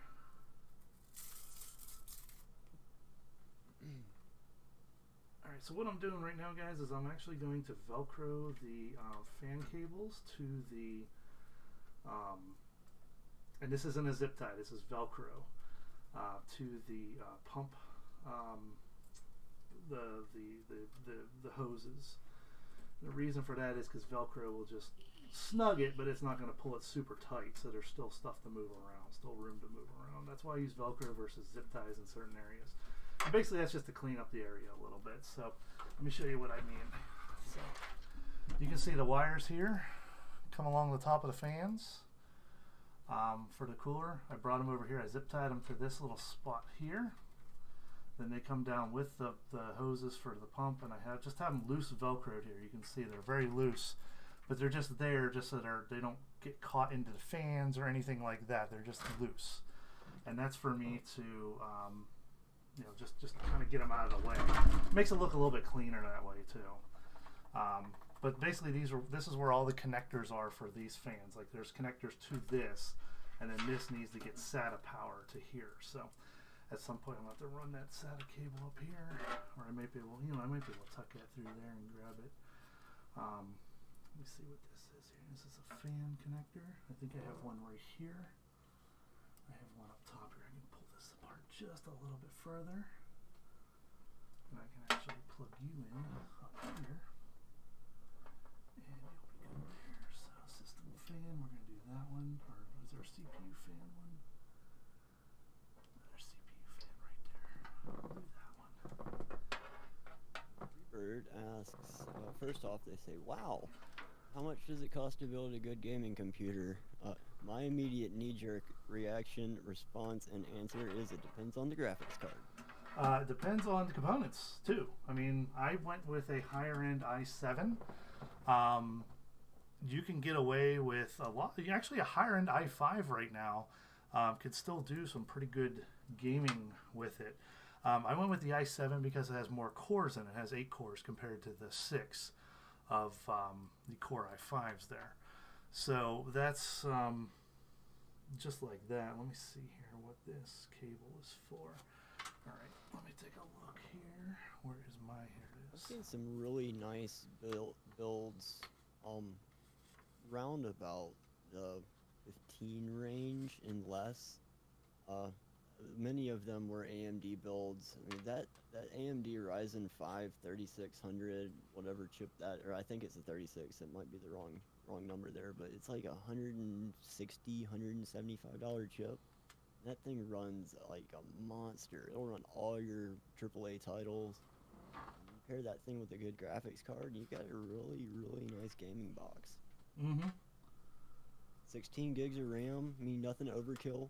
Just for gaming, you won't be able to do like streaming, green screen, gaming, disc, everything all at the same time. But just a pure gaming box or an entertainment center, you can get one for. Yeah, 16 can handle it.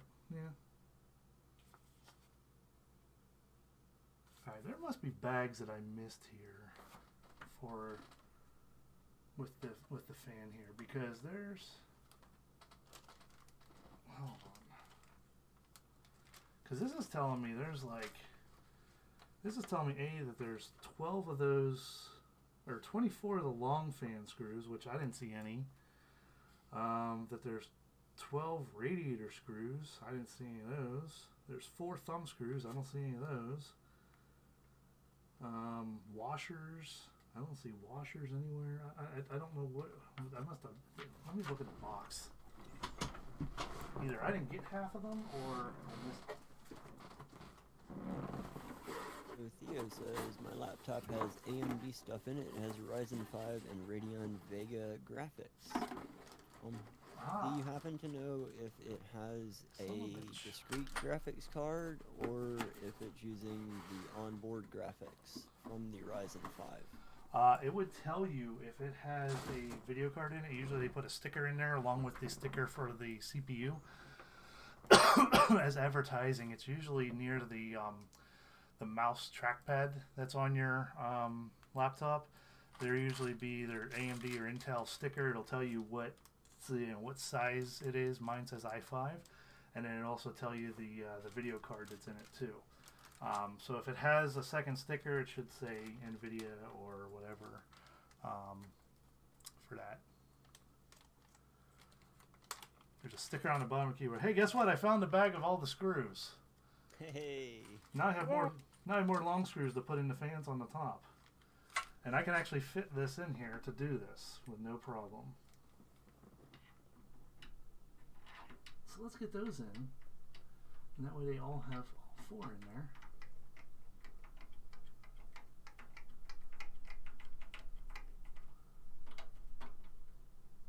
There we go. Another one's in there. This one should be able to do this because I got room here. I haven't mounted the pump yet to the CPU, so, and that's where the thermal paste is going to come in, guys.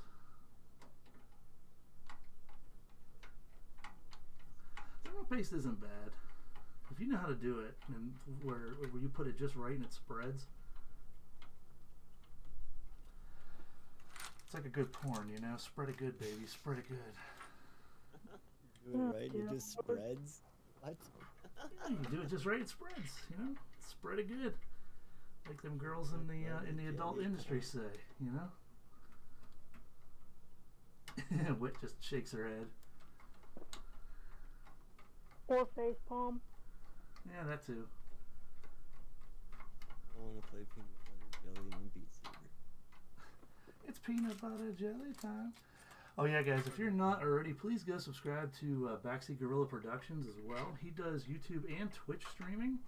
YouTube is either Jackbox or Red Dead Redemption, Lego builds, sometimes just general chat and hangout. Twitch is usually Beat Saber. So he does have a schedule. Just go give him a subscribe and you'll see everything that he's all about.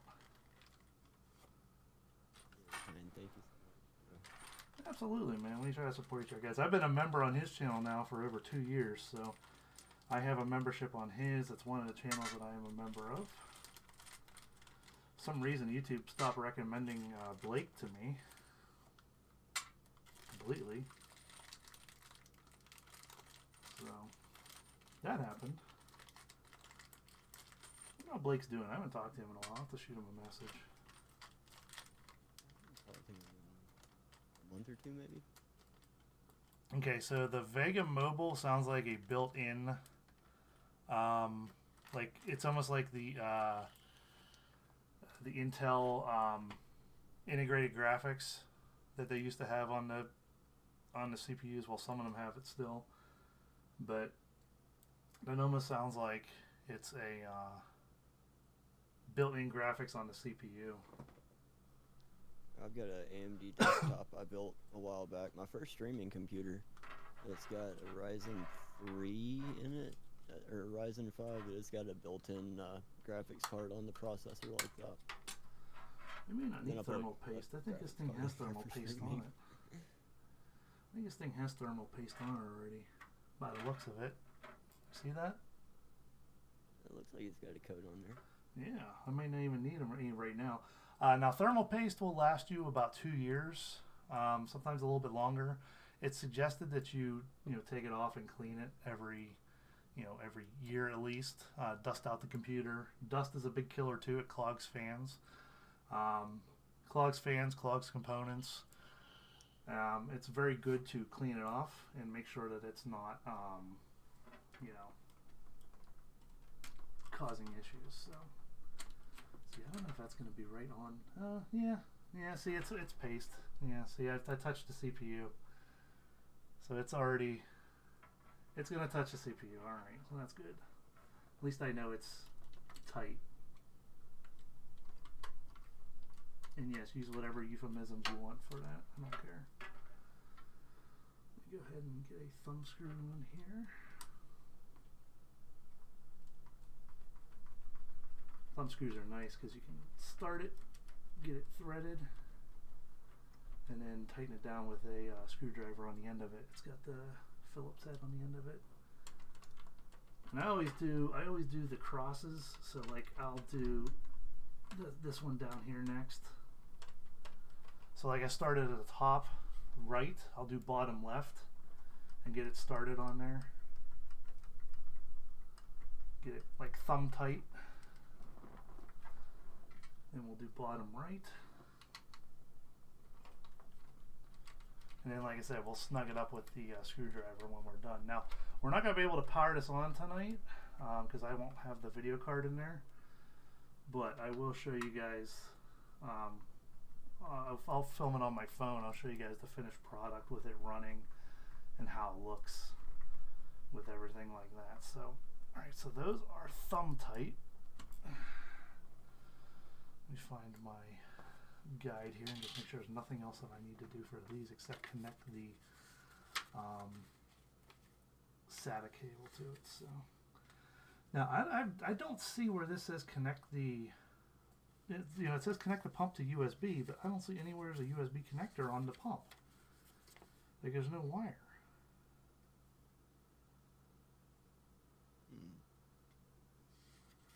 Connect power to the fans and pump. I have a SATA connector and I have the 3-pin. Okay, so the 3-pin's hooked up. The SATA I'll do in a second.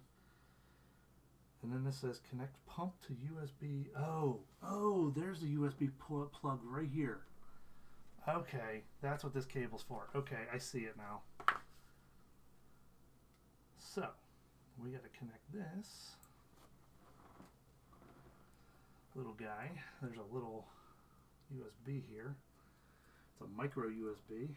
And then I'm going to try to run it down the outside of the case. Yeah, that should be long enough. Damn, I should have put this on before. I didn't realize that was there, but that's okay. I think I can see it. Where's my flashlight? I put it back in my pocket. Oh, no, it's sitting here. There it is. I can see you.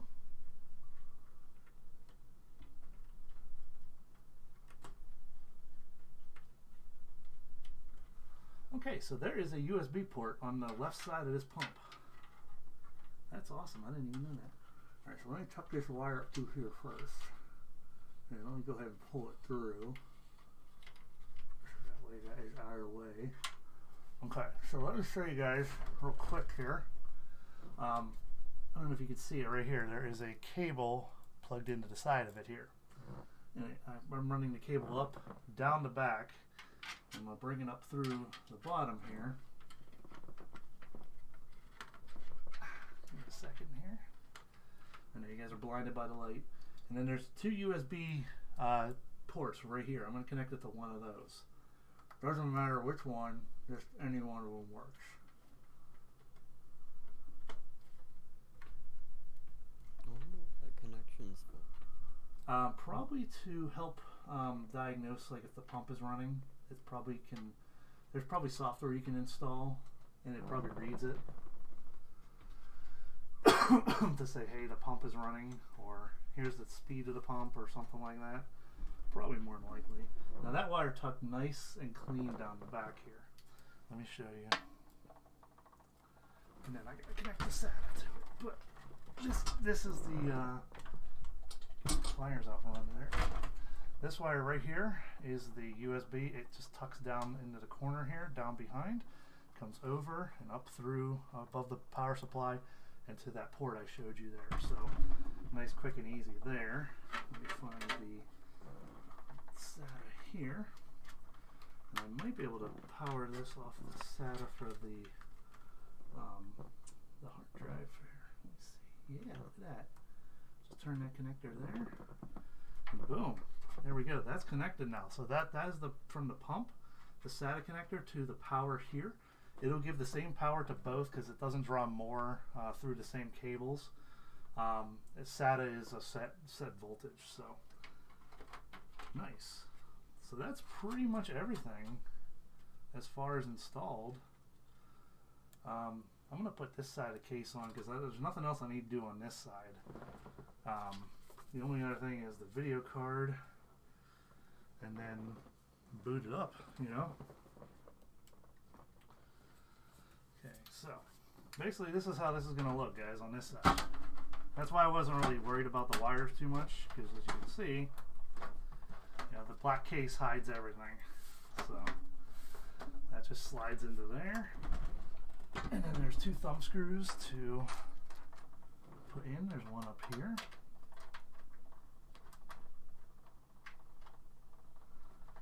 A lot of USB ports. I'm kind of jealous. What's that? The number of USB ports on the back of your motherboard there. Oh, those are for the RGB connectors.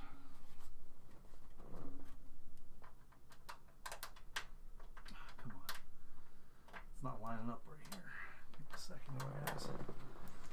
Ouch. I stepped on my wire for the... Come on. Get in there.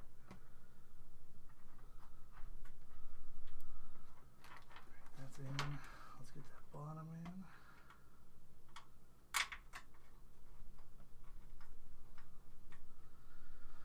So yeah, as you can see, sorry, stepping on my headphone wire here. On this side of the case, where all our wires were and everything, you know, it's all hidden. It all looks very good there. This way, that's my extra SATA cable. Obviously there's some wires hanging in here. There's going to be. It's It's not the greatest run of wires, but it's clean. So just to verify, I do need to tighten these a little bit more real quick, and then that's pretty much it for tonight. Excuse me. Let me go ahead and get these tightened down real quick. Just snug them up there. They were pretty close to snug with just my thumbs, but usually just need a little bit more. Oh, that one needed a little bit. There we go. Alright, so the cooler is on. Everything's hooked up to it. It's got power to the 3-pin. I'm glad I checked that. It was actually loose. Came out, must have got yanked a little bit. SATA power is hooked up to it. It's got the USB hookup. All these are hooked up. So the only other thing is the video card, and that's pretty much going to go right here, guys. This area right here. So I'm going to have to probably rerun that wire here for the SATA. So right now it's just coming across the RAM, which doesn't really make it look that clean, but I wonder if I could run it up and over. Yeah, we'll mess with it another day. But right now, guys, that is pretty much everything to put together as far as the build. We could test it because the CPU does have built-in graphics on it. I could just plug a monitor in and see how it looks. Actually, I take that back. I don't know if I can. Oh yeah, I have the DP, as it's known, digital port. Yes, you can laugh. Go ahead and laugh. But it's a digital port. It's the step up from HDMI. It's better digital output for the visuals. But I'm gonna be putting in my. What's that? What's Sorry. that? I said visuals. What's that? But for the most part, guys, that is a build right there. And as you can see, it took almost 4 hours to do. But of course, I was explaining everything. If I didn't have to explain everything, and the couple little screw ups I had there of using the wrong screws at the beginning on the motherboard, probably would have been about 45 minutes less, probably about an hour less. So it takes about 3 hours to put one together decently to the point of ready to work. The video card is going to be real easy. It literally just sits in here, and then there's a screw to hold it in place over here.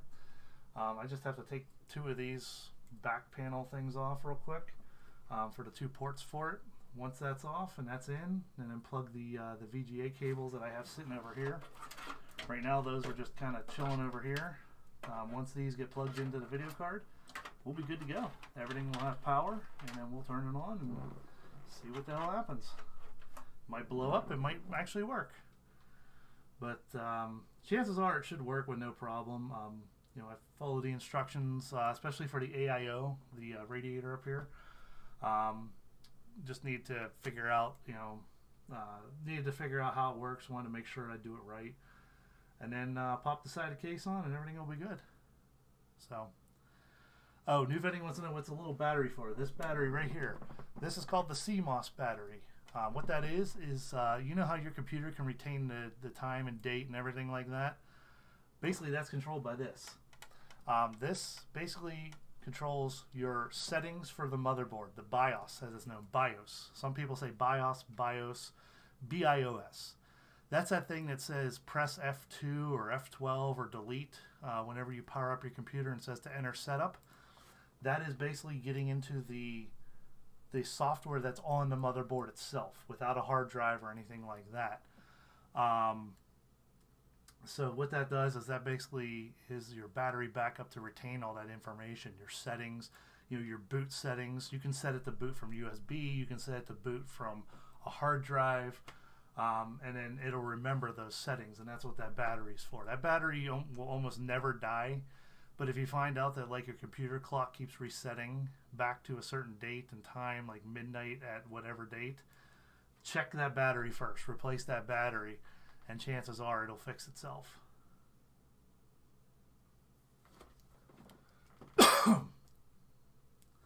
Yeah, it's basically just a CR.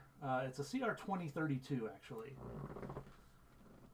It's a 2032. So basically like a watch battery. You guys know how long watch batteries last. That's basically all that is.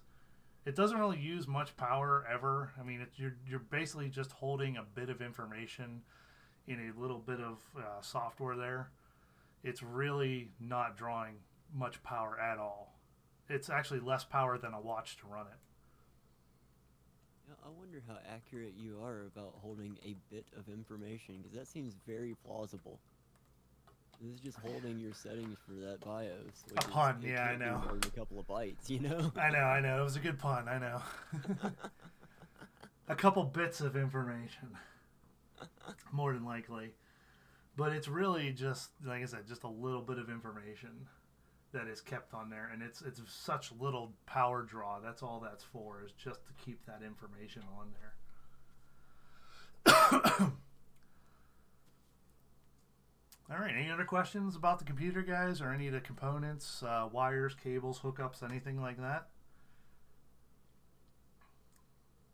If you guys do and you're watching this on a replay, just comment below and let me know, and I'll answer as best I can for you. Is there or was there a piece of plastic protective film on the back heat shield next to your rear exhaust fan? The up back here, you mean? Hold on, I'm on the stream today. Up? Back here? No, inside of the case. Yeah, right where your finger is, yes. This, right here. No, left. Oh, this? No, there was no plastic, but I do notice on the pump here there is. So thank you for that. Cool. Yeah, there's one of those right there on the, and that's a red, green, blue pump too, so. The pump is green, the fans are red, green, blue, these fans are red, green. So right now I have 1, 2, 3, 4, 5, 6, 7 fans in here, plus the fan that's built into the power supply. And my case actually came with another fan that I could install here. Reverse fan installation to put in to have draw up as well through the bottom of the case, for which I probably, you know, I may as well do that while I'm here. So just get that done, since we don't need to get to these connectors anymore. You always want to put case fans on last, because they're going to block stuff. So, all right, let's see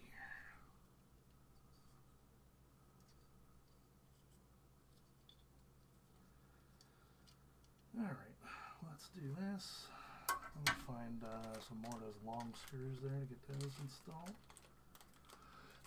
So I could either install it here above the power supply and draw air around the power supply, or I could install it here and draw air. There's actually an opening next to the power supply underneath here, and just draw it straight up from the bottom of the case, which I'm probably going to do it over there. Probably a little bit easier that way. I'm only going to use 2 screws for it, just so it's easier to remove. You don't need a lot of screws to hold on something like that, especially considering gravity's going to hold it there for the most part. But I'm just going to go like this. I'll run this wire back over. Actually, you know what? Let's do it this way. That way the wire can be tucked in behind everything and then plug it into the little fan port right here. So, go ahead and get these lined up here. And you always go caddy corner. I'm going to go front and right for this one, and then back left for the other one. Go back here.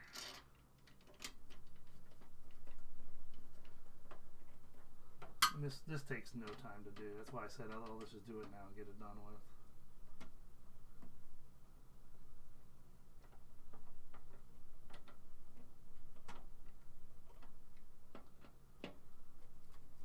Alright, the screws are in. The only other thing now is I'm putting the wire onto one of the fan connectors. And there's always labeled on the motherboard, guys, in the instruction manual. It'll tell you where everything is on the motherboard. So it's always good to hold on to this even after you build it and have everything ready. So it'll tell you right where like the fans are and everything like that. So we're gonna look for a fan plug. There's one over here. So let me just go ahead and undo this little tie here, cable tie. And then we'll just tuck it in over here. I should probably turn it the other way. You know what? I'm going to be pushing air from the middle of the case down and out. No, you want that to come in. You would want that to come in. You want that to dry air. You don't want to push it down. Because A, you don't want to create negative pressure in here. You want to have positive pressure to help keep dust out. Negative pressure will actually help swirl dust inside your case. Positive pressure will push it out towards the exhaust. So having 3 in, 1 out, and having another in is going to give you a lot more positive, and it's actually going to work better to push stuff out.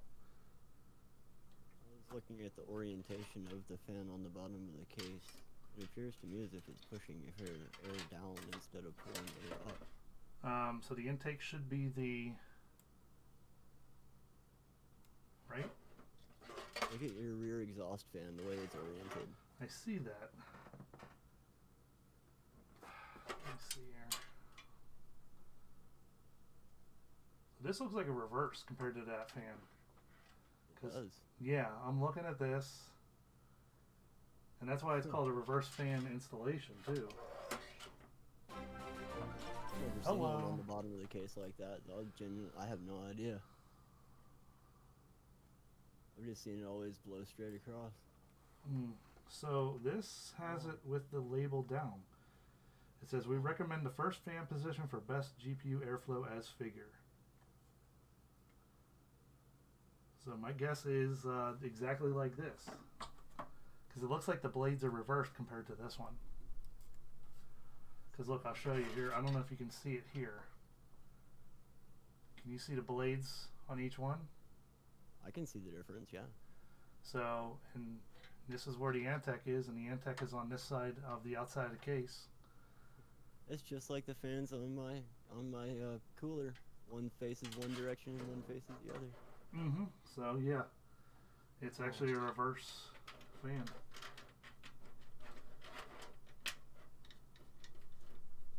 And on today, we learned. I see that Dream Big Productions sent a member message. Give me a second, I'll get to that, guys.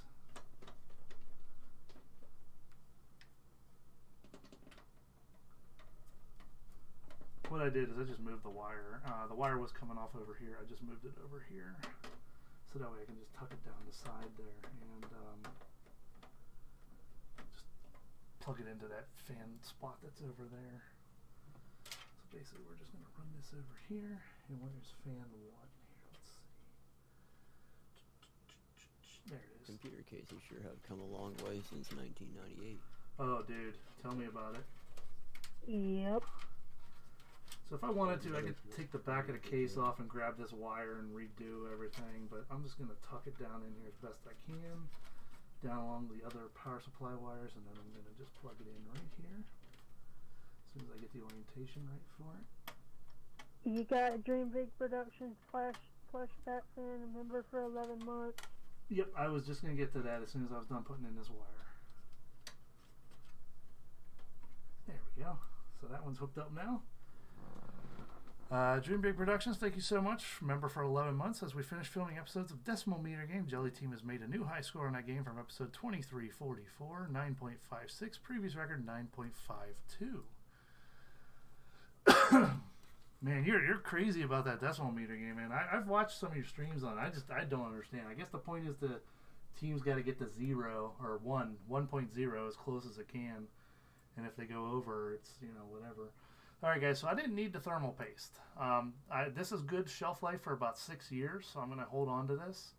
And I said usually about every year I'll take, this apart enough to dust it. I'll use the air duster and I'll apply some new thermal paste to the CPU there to help control the transmission of thermal heat there. That's what that's for. So, alright, that is pretty much everything. I'm going to keep the side of the case off because I'm going to move the video card over here soon, and I might rerun this wire here for the pump. I might run it up over the DRAM here. Well, DRAM is a laptop. It's DDR RAM here, so.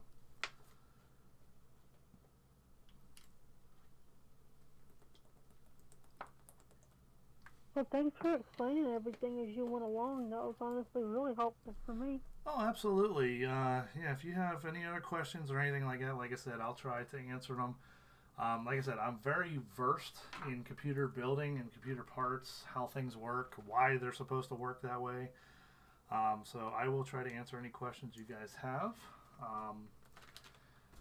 If for whatever reason you guys feel like that, I missed something, let me know. I don't think I did. I'm pretty sure I put everything on and everything's connected the way it needs to be. Like I said, I might just clean up this just a little bit in here to try to make it look a little bit more appeasing. But as far as that, I mean, that's pretty much it. It's just the biggest thing is cable management. Cable management, zip ties, Velcro, biggest things you can do, and use them well.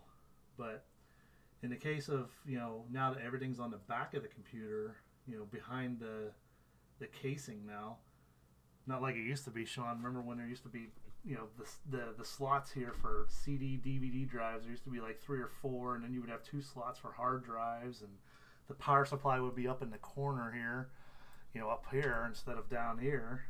They started doing this about 7 or 8 years ago. The removable motherboard trays. Oh yeah. Molex cables, those ugly. See, I liked it. And red wires everywhere. I liked it better, honestly, when the power supply was up here. Even though they had, most cases, some didn't, but some did have like a tray up here to slide it into. Some didn't. You were literally holding it on by 4 screws on the back. So all that weight is just on 4 screws. But I liked it up here because it had that fan on the bottom of it. It would pull air up out of the case and out the back. Compared to this, where it's pulling fresh air out the bottom and then still coming out the back over here. So I liked it better because it was an extra exhaust fan, really. Back in those days, front fans really weren't that common. Well, yes and no. Some cases would have a removable front that you can put like 2 cases below, or 2 fans like blowing across the hard drives, and sometimes a second one below. Sometimes you can only fit 1 in there. And there used to be there's 80 millimeter fans and 120 millimeter fans. If you remember those, Sean. Oh yeah. Yeah, 80 millimeter were tiny, and 120 is basically the standard now. 120 millimeters are standard because they found out it has, the increased airflow. That much more increased airflow is that much better. So. Yeah, I know, this kind of looks like junk here, but I don't care. I'm not a big, nobody comes over to look at my computer and go, "Oh my God, your cables suck."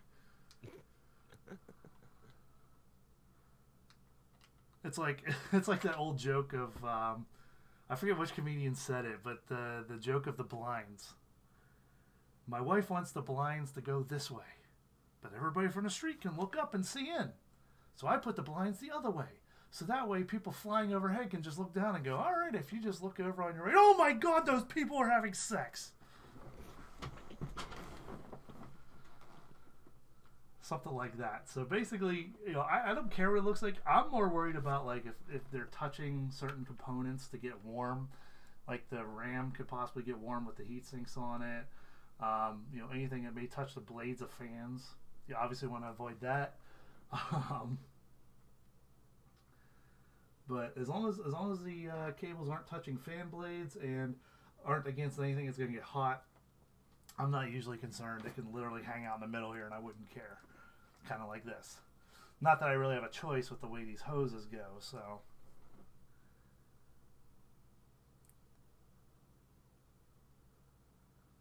But yeah, I think that's about it, guys. Any questions? Definitely been a fun stream. We done got educated, y'all. Yeah, between yesterday's stream, setting up my DJ equipment, going over audio information and things like that, and how audio is transmitted through different types of cables and different setups for DJ equipment and what I use, and then building the computer tonight. You guys, this is now the what the learning channel used to be before Honey Boo Boo came along.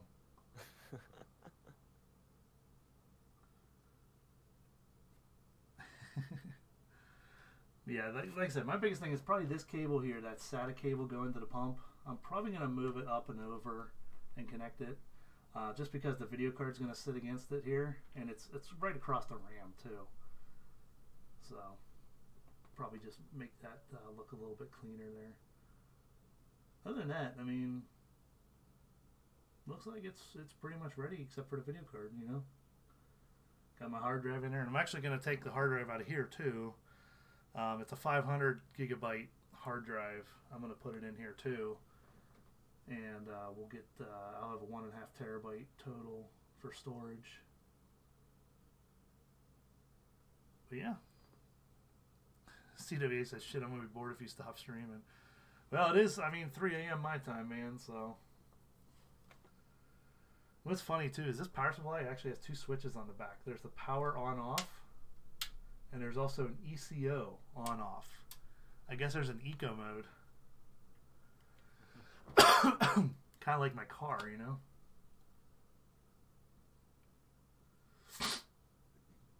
But yeah, it's nice that the motherboards now basically come with that I/O port, basically just built in.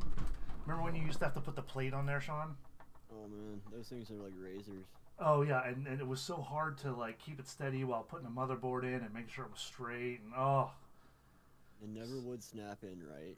Yeah, that's the other thing. To your point of that power supply being on the top of the case, it's all pulling on that cheap pot metal.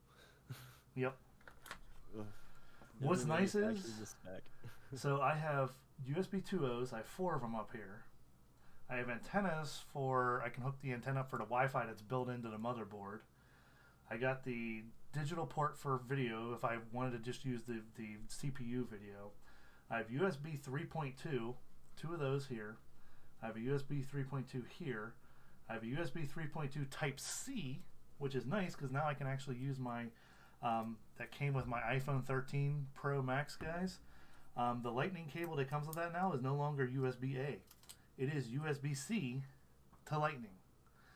So I can actually put that in there, and then I can have a nice up to 20 gigabits per second transfer for my iPhone. So that'll be nice. I can actually use the cable that came with my iPhone. Then there's 2 more USB 3.2s here. The ones with the flash, that flash thing that nobody ever uses. My RG45 network port here supports up to 2.5 gigabit internet. Wish I had that fast. Wish I had gigabit period. And then I got my audios here. So, and then on top of the case, Sean, you probably didn't see this earlier. On top of the case, I have 2 USB 3.0s. I have a speaker and a microphone. There's an LED button and a power button up there too.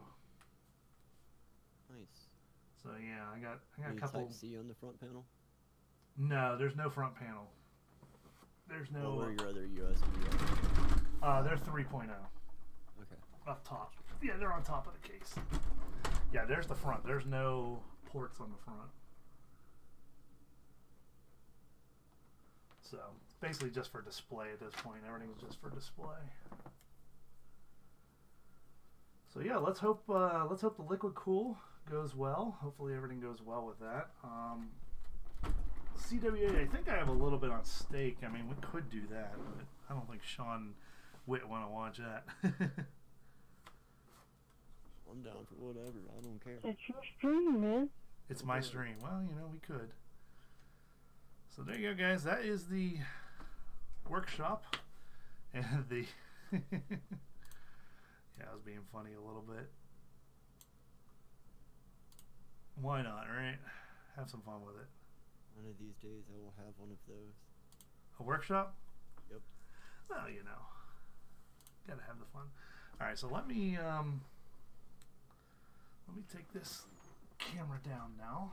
So this was the other camera I was using, guys. I took it off. This is the one I use when I do lottery scratchers and things like that. I just took it off of the stand it was on and just put it on my monitor over there and kind of angled it a little bit so you guys can see everything from that angle. CWA, thank you so much for the $5 super chat. Says maybe some fun Cino. I don't know. Maybe.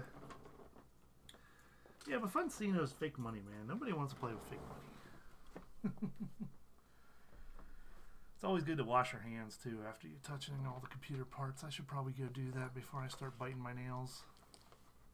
I know I'm going to at some point. I'm a nail biter.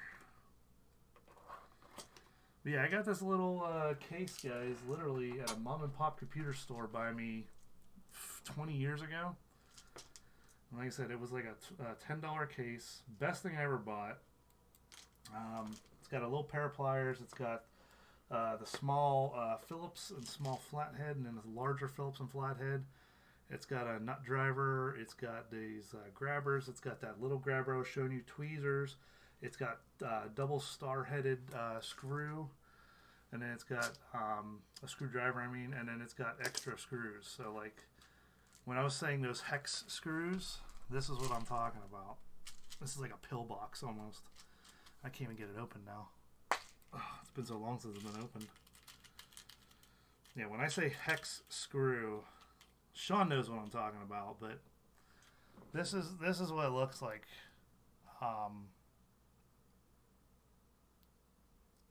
It's a little hard to see because it's not focusing, but An Allen wrench head instead of a. no, it's a Phillips head, but it's got the where you can use a nut driver on it too. Gotcha. Yeah, so basically that.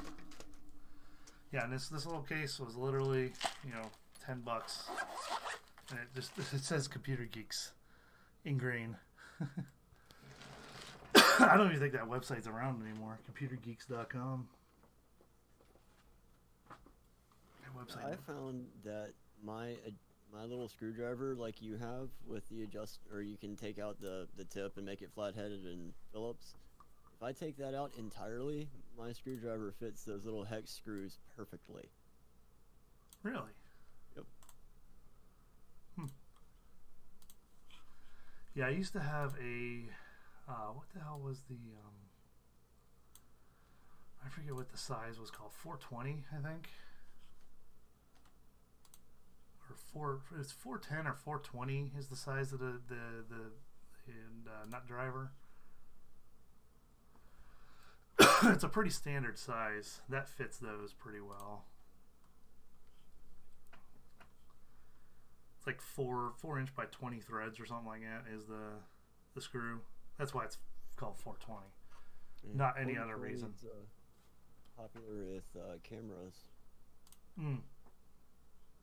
That's when I made my camera mount for my corner camera for the live output. I went down to the Home Depot and bought some 1/4 bolts and threaded them through a shelf bracket, and then mounted that thing to my wall. Just stuck a webcam on it there. 1/4 that's it. 1/4 inch wide and 20 threads per inch. Yeah, I was saying 420. I knew what my brain was like. Something. It's close to that.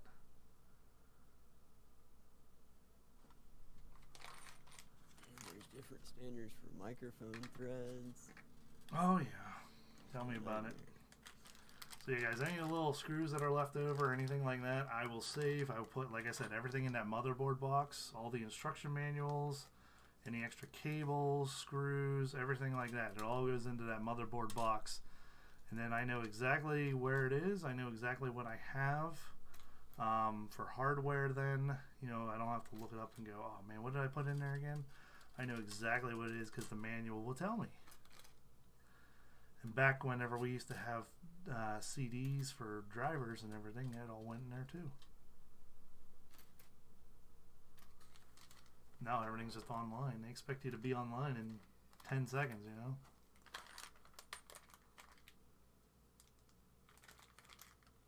Oh, there you go, Shadowtail. Yeah, I mean, that makes sense. It's a really good idea with all the counterfeit cartridges out there these days. Oh, yeah. I don't blame you one bit.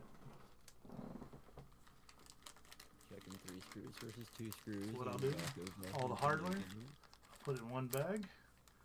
Doesn't matter what bag. Squeeze all the air out of it. Zip it up.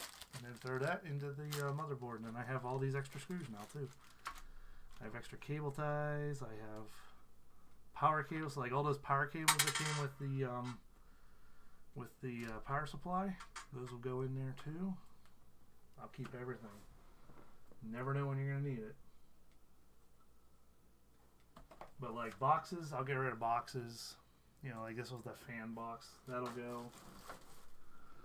You know, this box that had the hardware in it for the case. You know, that'll go.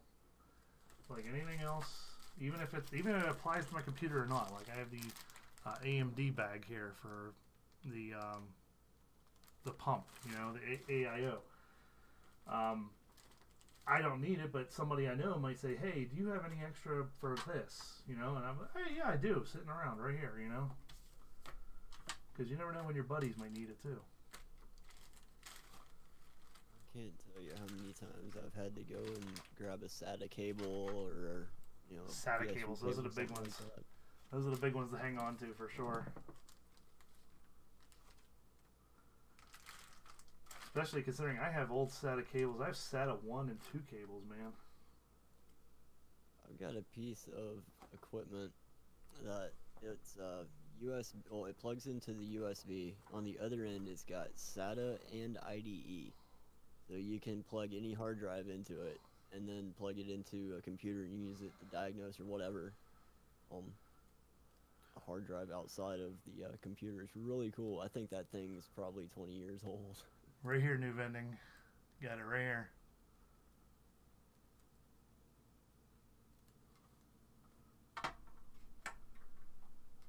Trust me, I don't look prepared all the time, but I usually am.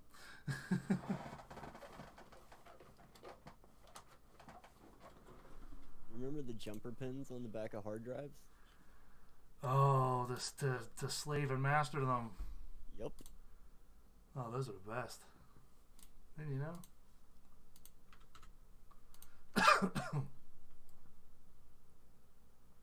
Nope. I always got those confused. That was one I did not throw in the box there.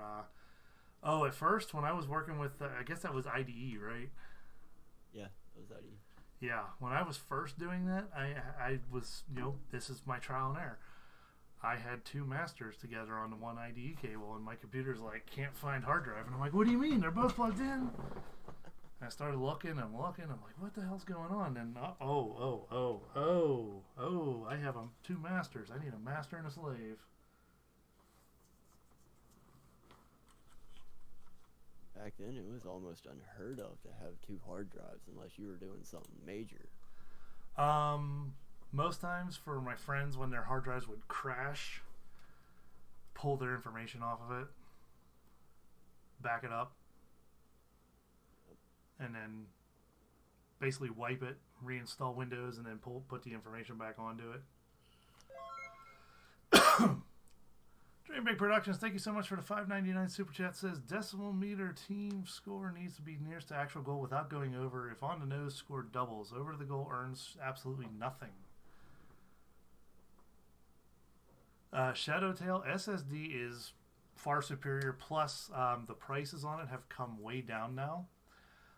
You can get an SSD. You can get a 1 terabyte SSD for under $100 now. They used to be, not even that long ago, about 5-6 years ago, 1 terabyte solid state drives were about $300-400. And you also have all different kinds of SSD now. You have those, basically the ones that look like a memory chip, you know, one of those sticks. It's called an M2 drive.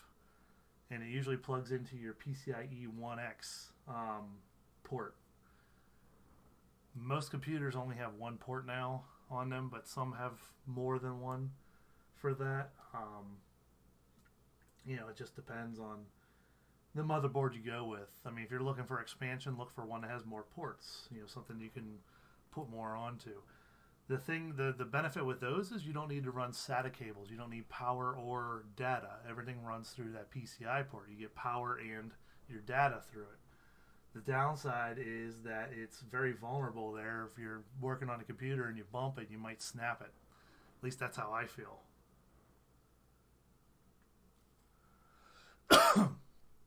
But, you know, HDD hard disk drives are basically going the way of the past. Everything is pretty much flash storage now. You know, it all started with your SD cards back, you know, for cameras and things like that, you know, your big SD cards, and then they went to not micro, but they were mini SD, And then they went to micro SD, and then they had to do the micro SD to the converters because most people didn't have the slots to put them in or type of way to read it. And basically, you know, your flash drive on there is tiny, and then they were able to figure out, oh, we can use that and put it on hard drives and put it in computers. So now your hard drives in your computers, I mean, your standard hard disk drive is a 3.5-inch wide, you know, component, whereas your SSDs can be as little as an inch wide, you know. But your standard, like the one I put in here, your standard SSDs that are, you know, that look like your old hard drives are 2.5-inch, so they're an inch smaller than the regular hard disk drives. I don't think they really made 2.5-inch hard disk drives because I don't think they made the platters that small. Because platters are pretty even. And what it is, honestly, all it is the platters never changed. It's the way that they read the data on it, the spacing of the data on the platters and the reading heads on the actual, the drive itself just got better and better. Technology got better. You didn't need different platters. You just had different readers and different way to read the information and store the information. Think about think of it like a vinyl record. Vinyl record can only fit so much because it's a groove going around. Well, find a way to fit that groove into a smaller area, you know, compress it more, but still give you the same output, and you can fit, instead of, you know, 6 or 7 songs on one side of a record, now you can fit 15 songs on one side of a record. That's basically the idea of an analogy to look at it for how hard disk drives have changed over the years. Sorry, Sean, go ahead. I was just going to say that the 2.5-inch drives, you'll find a lot of those in laptops. And you'll also find Western Digital has a product right now, the little 5 terabyte Go drives, or backup drives. They're just the size of the palm of your hand. Mm-hmm. Those have the platter drives, the HHD, spinny drives, platter drives, whatever. And then I've also, like you said, that technology's gotten incredible, because not only has it gotten to the point where the grooves, and not the grooves, but you know what I'm saying, how it reads it and stores it, they've made that so small and are able to compress it. Then they've also made the platters thinner over time too, so they can stack them in the same enclosure, which is why we can have 14, 20, 30 terabyte drives these days in the same 3.5-inch case. Yep, stacking the platters is what gives you the more information too. I mean, obviously you're limited so much on a single platter, but the other thing is too, going on that, like the CDs and DVDs and everything, it's the same material in CDs and DVDs. It's just the laser that was used, was different. And that's how you were able to store more information on Blu-ray even, Blu-ray is top of the line as far as that physical media storage. There's nothing better than that, at least not yet. I don't think they can fit anything more on there, to be honest. I think it's just the physical limitation of the size of the disc at this point. But I mean, I remember back when CDs were, single layer, and then you had the dual layer DVDs where the laser actually went through. So what it was 2 layers of information, and it would write the upper layer first and then the lower layer. So the laser actually went through the bottom layer, wrote the upper layer as it spun, and then when that ran out of space, it would write the lower layer with like a different colored laser. It was amazing how it worked. Instantaneously double the amount of data you can put on a disc. Uh-huh. And a lot of people don't realize too, CDs aren't really burned anymore. When they're mass produced, there's literally a master copy that is, like a mold, and it's literally put on a machine and pressed, and that's it. Like a etched glass, kind of, is what it looks like. Yeah, and it's cool too, because if you have like a laser pointer, especially green's a really good one to use. Green laser pointer, and you put it in a CD and you reflect it to a wall, you can actually see all the little pits and grooves that are burned into it, reflected onto the wall. A lot of people don't know that. Yeah. Yeah, a lot of people don't know. People probably don't know that that surface that gets written onto is actually in many cases, the painted surface, the undercoat of the top side of the disc. Everything on the underside is nothing but protection. So if you scratch the top of the disc, you're SOL. Yes, if you scratch the part that has like the company name on it, or where you wrote with a Sharpie "My Mix One," when you burned your own CDs back in the day, if that got scratched, your data was pretty much gone. But the underside, that's why they sold those those things to basically take scratches off. What it does, it literally takes a layer off that plastic or glass or whatever it is at the bottom, and cleans up the scratches that are micro, and cleans it up again. Waxing and buffing a car. Yeah, basically. Dream Bay Productions, thank you for the $2 super sticker. GG, thank you so much, my friend. JC had an amazing round at Chumba. He bought $20 and played on bombshell jackpots, aka the ladies. Hit free spins and the pick bonus and won minor on a 75-cent bet. Turned $20 into $100 tonight. There you go, man. Congrats, JC. All right, I got like $50 on stake. Let's see if this works. Oh no, it doesn't. Hang on. Shadowtail coming in saying they're old enough to remember and own Laserdiscs. Still to this day, the best copy of Jurassic Park ever made and released was on a Laserdisc. Just saying. So you guys know that little trick here from the other night. We're gonna use IDR, Indonesian rupees. New Vending wants to know how 8 tracks are made. So 8 tracks are actually very interesting. What it is you have 4 heads on one side of the tape and 4 heads on the other side of the tape. And the way the magnetic strip is, it's red based off of which head is touching the strip. So the strip on it on 8 tracks is actually thicker than the normal cassette. If you actually go look at it, they're about twice the size of a normal cassette. So when they had the 8-track technology, or when they made Teddy Ruxpin, they took the 8-track technology and split it down into the current stereo technology on a cassette tape, and that's how they quadrupled doubled the amount of playback voices and recordings and responses to stories that Teddy Ruxpin could read. It would only play the left track or the right track, depending on how everything was orientated inside of the rubber, the toy. Did not know that. Technology, guys, isn't it amazing? Especially when you know what you're doing with it. Technology can be your friend, and technology can be a killer.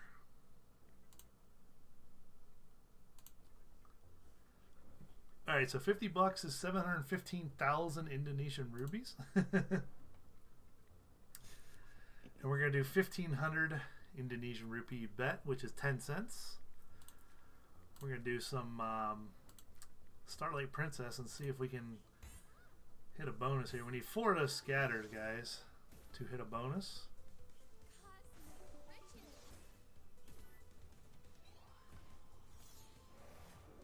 Why not? A little bit of fun to end the night, right?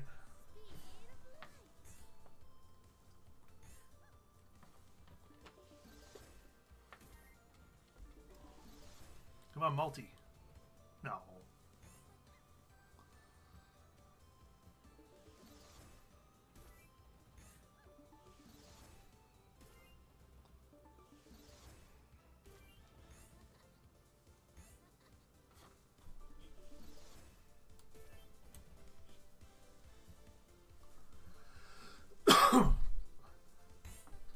So if you guys are wondering, I'm talking on Discord to Sean and Wit with this mic, and you guys get my snowball mic for the stream.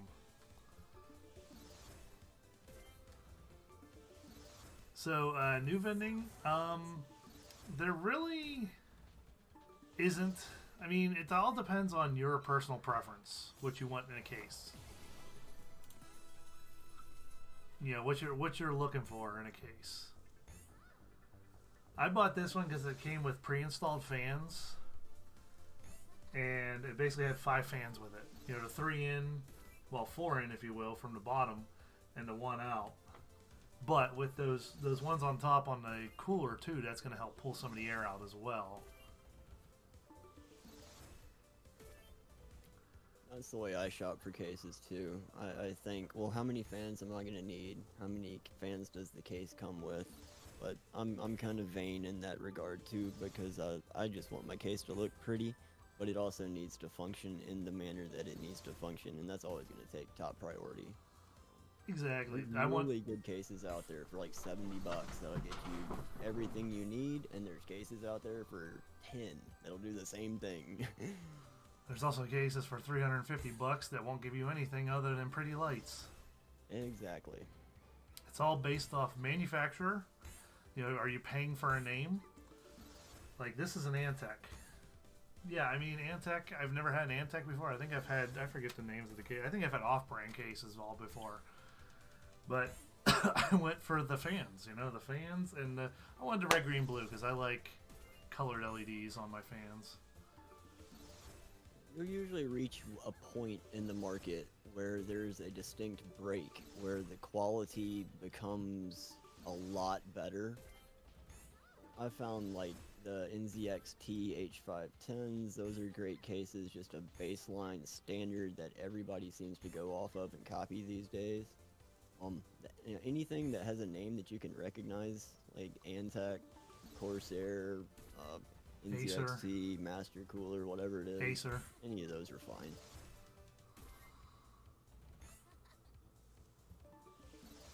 Yeah, anything that's called basically like Flowmaster, you're basically going to have a shit ton of fans in it. And it's basically going to be like a vortex in your computer. But the biggest thing is to remember, you don't want more exhaust fans than you have intake fans, because you don't want to create that negative pressure in the computer. You want to have positive pressure in there. You want to have more intake than you do exhaust.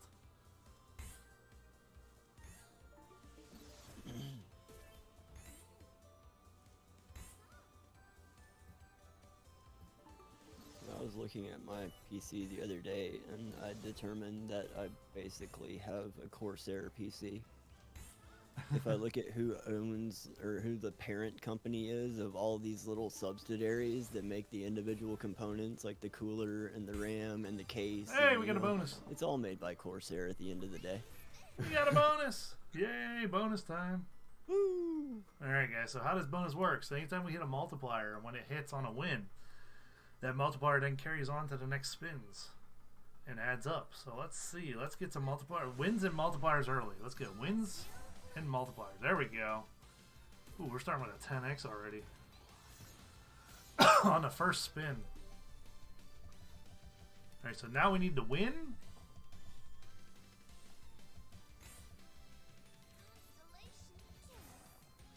Need to win first and then the multi.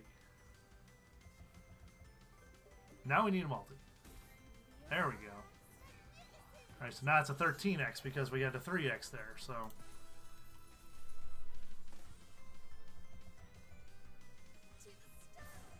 So many dead spins, man.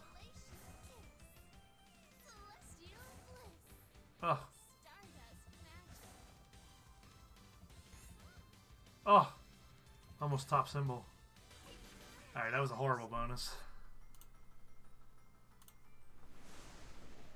Horrible bonus. Crosstown's trying to go to Texas in May. Good time to come visit for sure.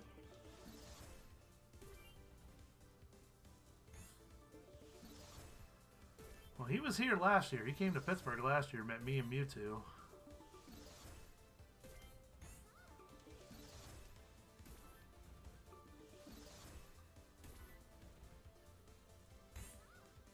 He came to Tennessee and met me.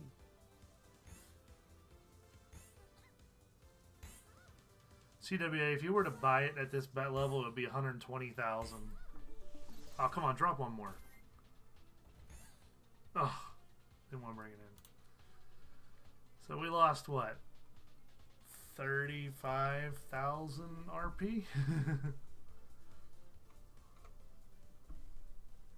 I mean, 15,000 would be $1, so we lost what, $3? $2,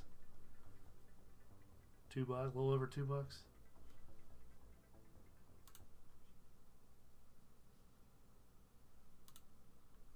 Yeah, that bonus was crap. I said that, CWA.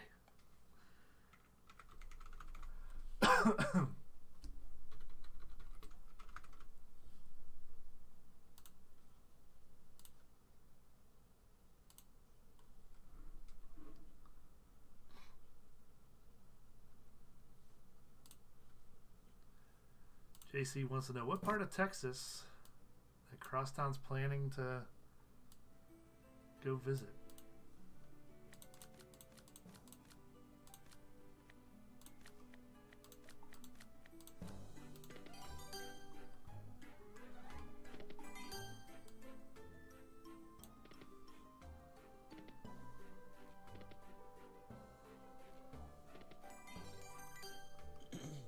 Oh yeah, Shadowtail. I know. I'm so glad that Anthracon's gonna be back this year too. If you guys don't know what that is the furry convention. The furries take over Pittsburgh in the end of June, beginning of July. Sounds like a fun time. Oh dude, it's awesome. They get the parade. One day they come out and they go down to one street in their suits. And they raise money for a local animal charity almost always. I think in one year they did $50,000 for the Pittsburgh Zoo or something. Like animal care, whatever it is, part of the Pittsburgh Zoo. Yeah.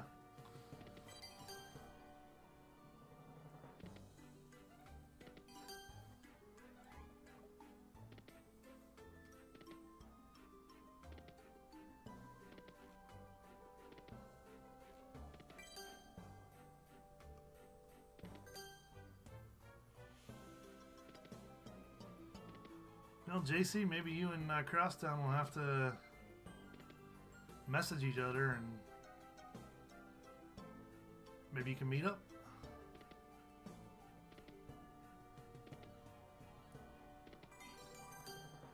All right, we need 3 bonus symbols, guys. First, third, and fifth reel, as you've seen the setup before. The teaser.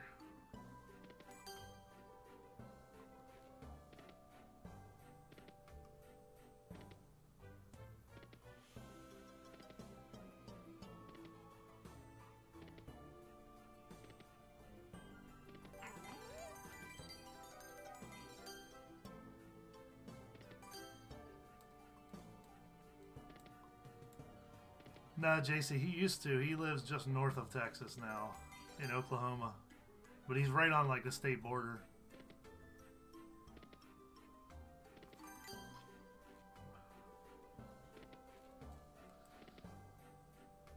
I hate that when one of your ears won't clear. That's how I know it's my allergies and sinuses, man.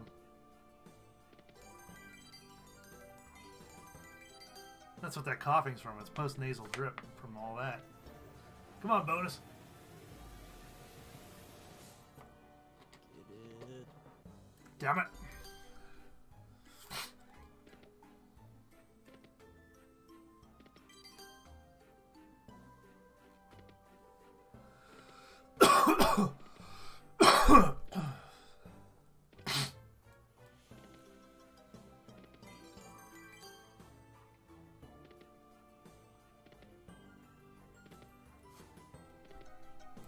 Okay, that was 100 spades of crap on the doghouse. Dog crap. Oh yeah, Shadowtail, I remember that.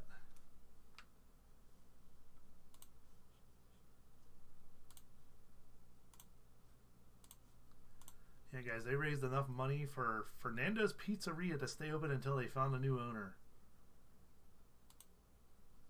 That's pretty cool.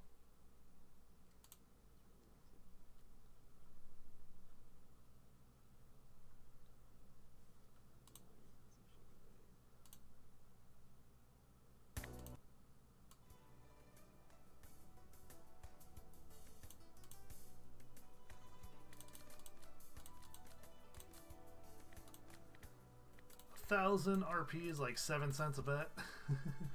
Looking for 3 yin yangs anywhere on the board.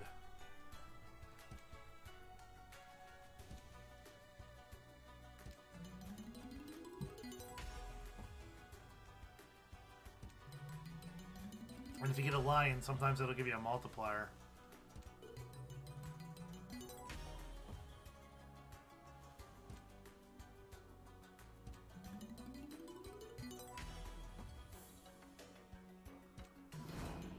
There's a lion there, second reel. Queen in the front. No.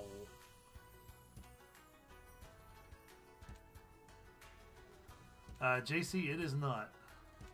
It's not pragmatic.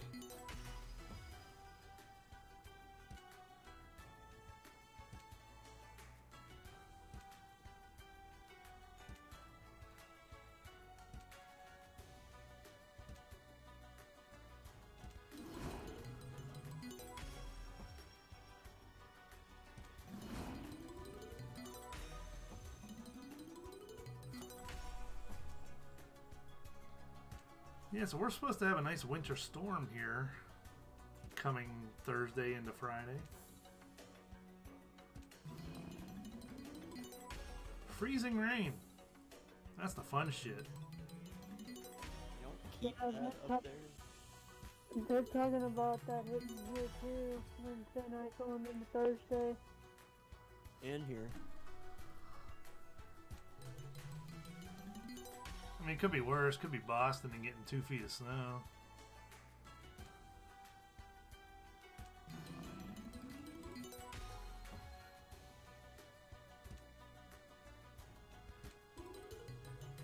Got a feeling about the mental slot, yeah. So pragmatic. I don't know. I'll have to check and see. I don't think it is.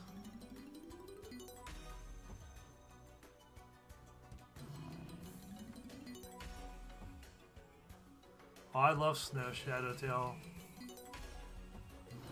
Bring that snow on. It's the ice I worry about. Where I live, it goes from rain to ice. Like, snow's a rarity. It happens and then it melts. Or to stick, it's like it never does that. But it will freeze every year.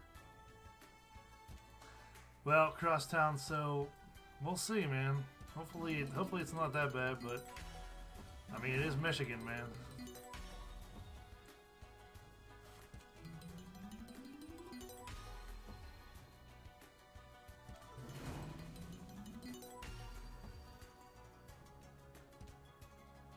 Freebird says they're getting bad Santa Ana winds there.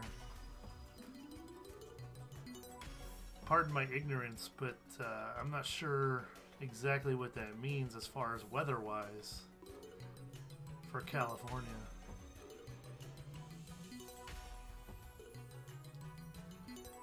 Oh, Shadowtail, that's nothing, man.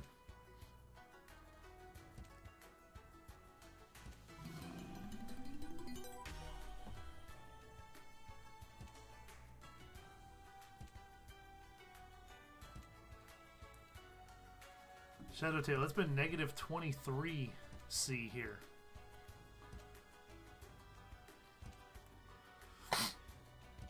Recently.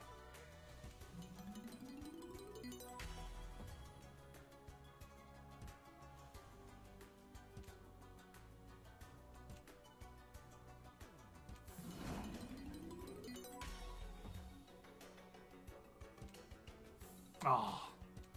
Dragons and lions, and they didn't hit. I think dragon's the top symbol on here.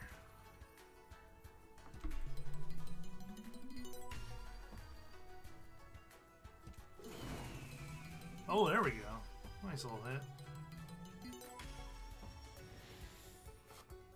I like the graphic.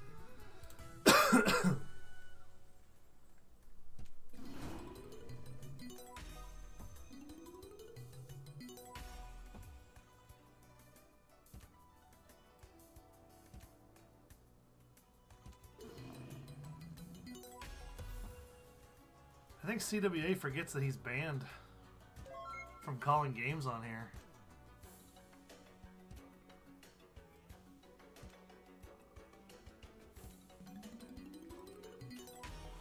But with a $2 super chat, says try some spins on Mighty Kong. It's a pragmatic.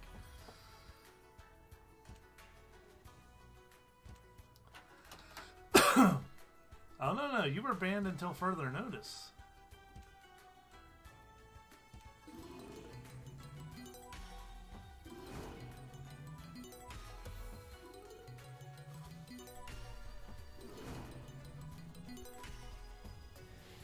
Another nice little hit. Remember, every 1,000 is 7 cents. So, 33,000 multiplied by 7. Couple bucks. Like $2.20.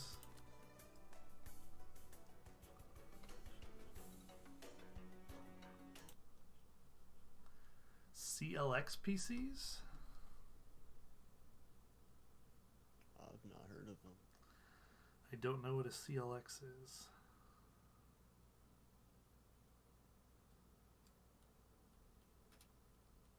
No, it's like a competitor to Alienware. They like to overclock, apparently. I'm not a big fan of overclocking.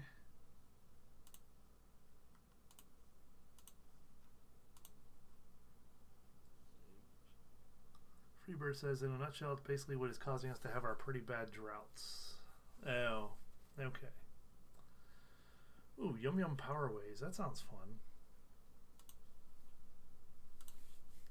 Never played this one before. Let's see what it's like. These guys are real big into custom loops, like custom hard loops. What's a hard loop? A custom bent water cooling system made from acrylic pipes that are hard socketed onto each other, different varied like colors and lights and stuff. Ah, so kind of like what I just built.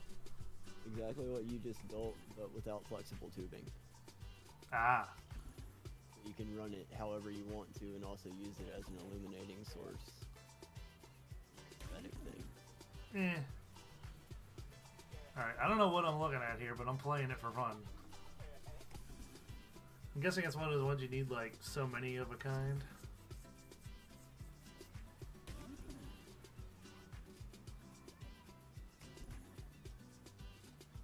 I haven't had a hit yet, so I have no idea what I'm trying to hit.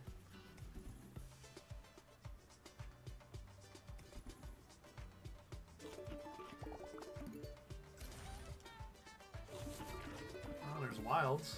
That's pretty cool.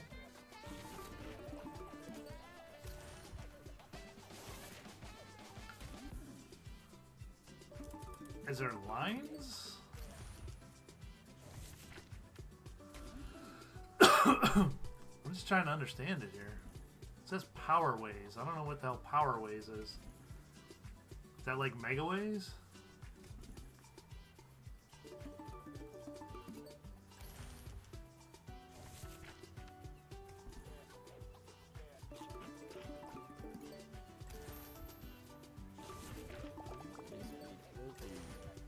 Weird here, but does it make any difference that the outside ring is spinning horizontally instead of just it being another reel spinning vertically? No. It's going to give you what it's going to give you. I mean, it's like any normal slot, you know. As soon as you press the spin button, it's determined what's going to land. So it's just like a regular slot machine. Is it looking for lines, or is it... I don't know. That's what I'm trying to figure out. If it's lines, or if it's like... I don't know. New vending. It looks like CLX gaming computers are basically overpriced. Looks like you're paying for just more customization than what you really need. That's another thing that a lot of people should be aware of. Even with the larger companies, sometimes they might promise you like a 30 to 80 or whatever, and it might ship with a 3060, and really, like, I would be very cautious, and, well, not cautious, I'd be okay ordering, but I would definitely start taking a look at the components on the inside once it got there just to verify. I've seen many stories pop up with people getting shipped totally inaccurate orders. That's the great thing about graphics cards these days. They tell you what they are right on the outside of them. Yeah, basically.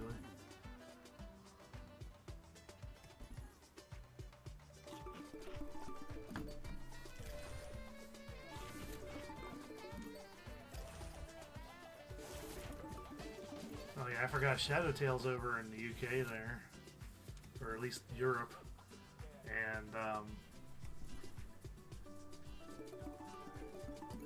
forgot that he's on the Celsius scale.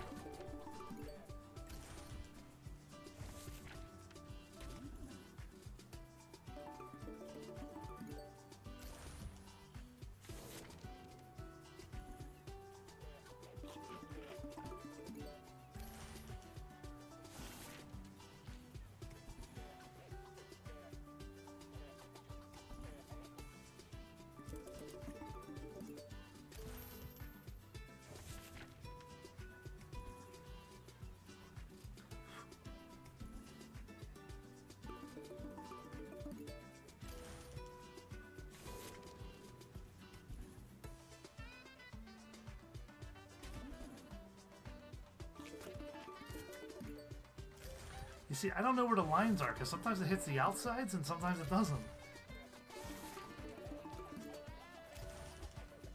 And it hit 3 cakes in a row, like the way a knight moves. See, like, that's top to bottom, it looks like. So maybe it's like, it has to start in the top or bottom to go up and down, and it has to start in the left or right to go left or right. See, that one was from the left.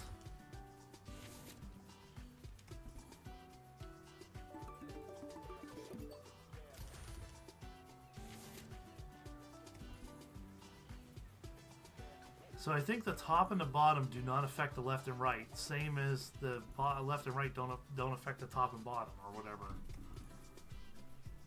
I think I'm understanding it now.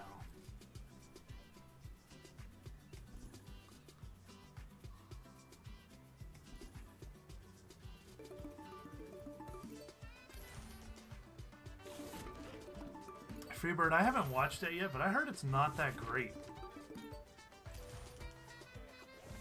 Everybody wants Mandalorian.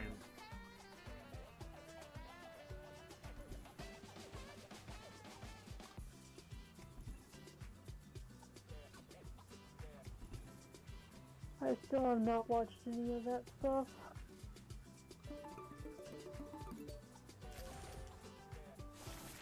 Yeah, I think that's how this slot works. I think for left and right, it has to start in the left. Well, no, because there's 3 pies there and it didn't do anything. I don't know. Oh, hey, we got a bonus. Or something. Well, apparently we gotta gamble it. 6 spins, we gotta try to get up. It's 50-50 shot. Alright. Try again. Okay, back to 6. Come on, go to 8. Oh.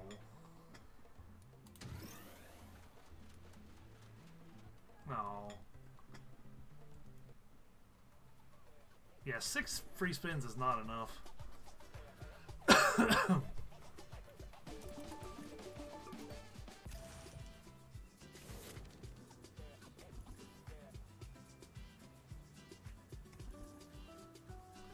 New vending says, hopefully your computer fans go faster than the ones in this game. No, see, new vending, what's going on there is it's the camera shutter speed is messing with you. They're actually spinning way faster. It just looks that way. It's like helicopters on camera.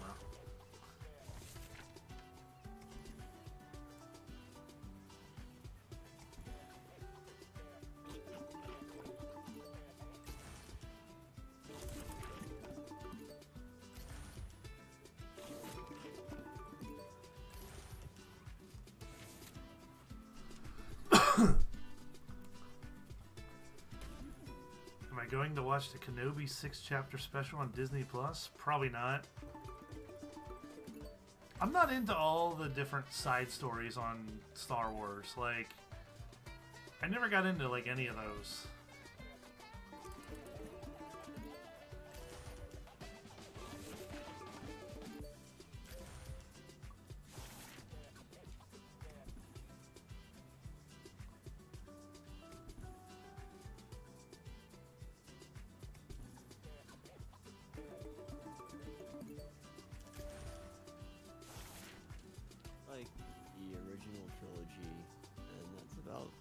extent of my Star Wars knowledge. I know what I don't like about the movies going forward from that. But I watched Return of the Jedi tonight on TNT. And it's quite obvious that Boba Fett's jetpack is completely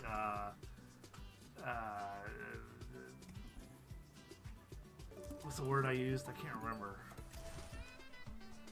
Feasible. It's not a feasible object. Because when he takes off, it literally fires into the back of his legs. Yeah! I noticed that when he was flying off of Jabba's ship today. In Return of the Jedi. He literally goes to take off and his legs fold back behind him and jets are just blasting right onto him. I learned that the name of his ship was never actually given to it by like official sources. It was from the book series. They always referred to it as its current name. And what is that current name? Slave 1. Oh, you're talking about Boba Fett's ship. Yes. Oh, I thought you were talking about Jabba's ship in the desert. Oh, okay. My bad. I heard jetpack and for some reason went Boba Fett. Gotcha.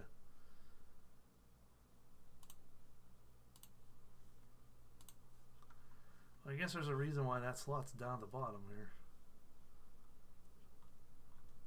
Hey, Sean, pick one.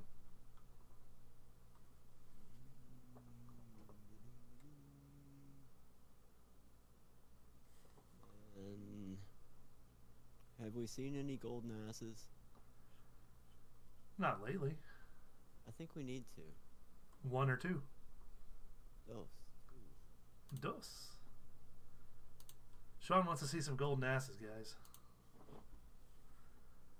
In Fruit Party, too. Dun, dun, dun.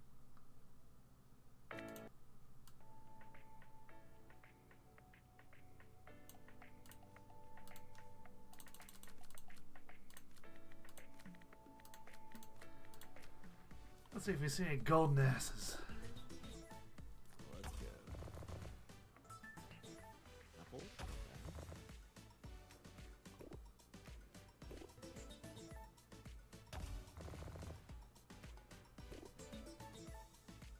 Well, there's one.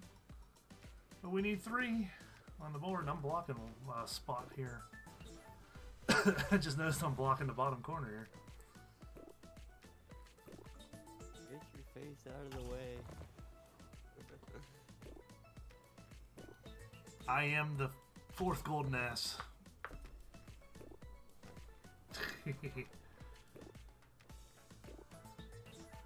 Really new vending.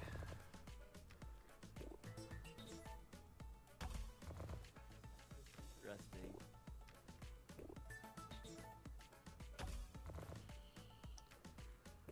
Yeah, it's random when the multipliers show up, so.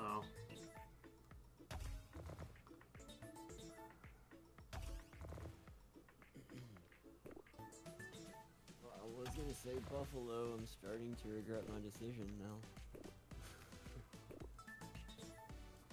Don't regret it yet. Still got 74 spins to go, man.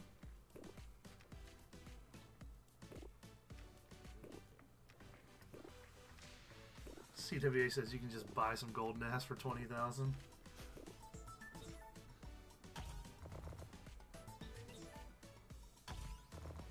Oh. Strawberries didn't line up. It's a lot of apples, though.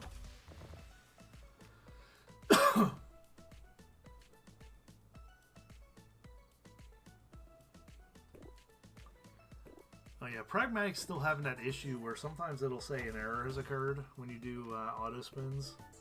I don't know why.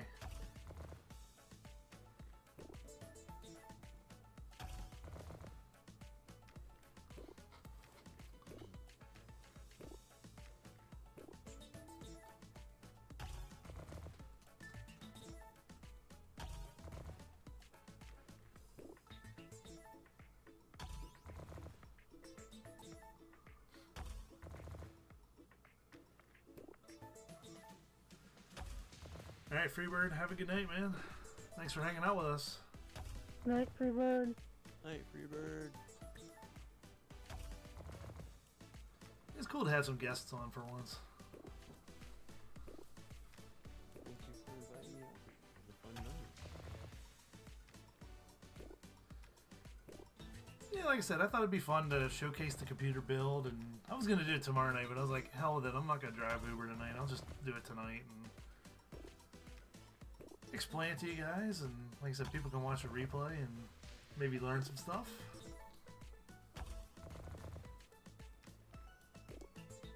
I mean, I was thorough and explained, but not, you know, completely thorough, but thorough enough.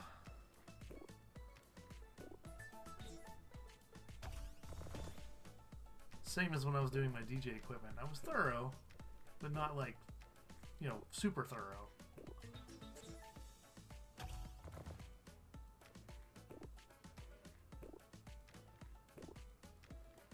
My golden asses, where are you?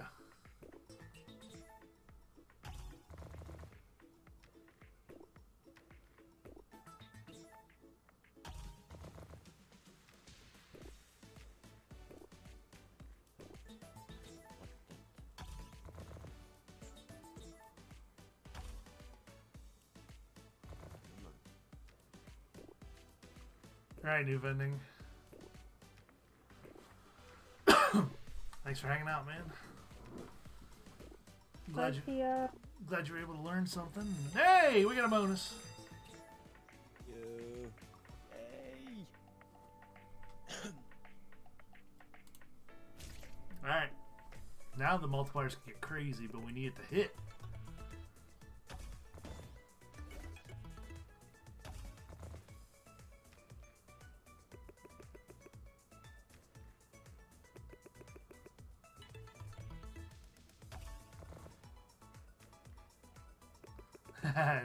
Thea's enticed to stay by the bonus. Come on.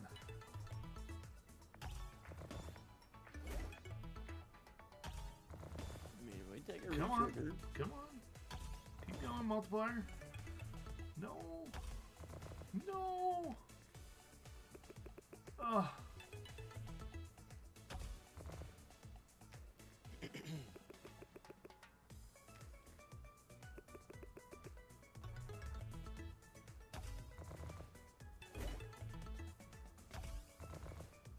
Ah, it disappeared after the 3x again.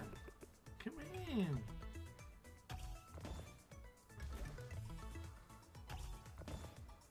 Oh.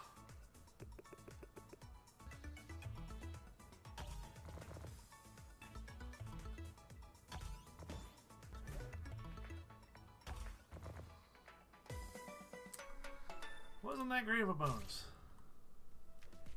Yeah.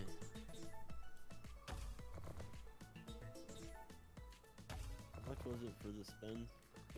So it's 1,000 a spin, so it'll be 100,000 total for 100 spins.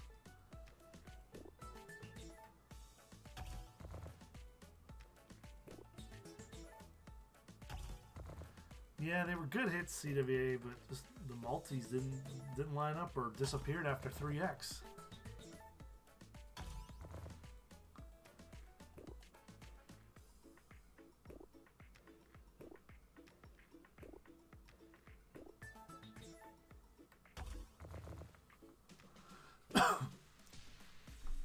Alright, well, it was alright. Had fun. It went good.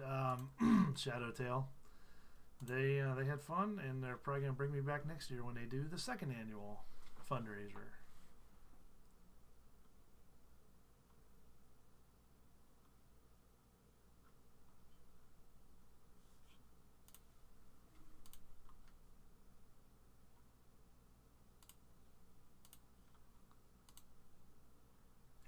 Extra juicy. What you thinking, Joe? Extra juicy? Well, I know you said buffalo. Yeah, every time I've done anything related to a buffalo, it's bitten me badly. So I know totally up to you. what somebody wants. Oh.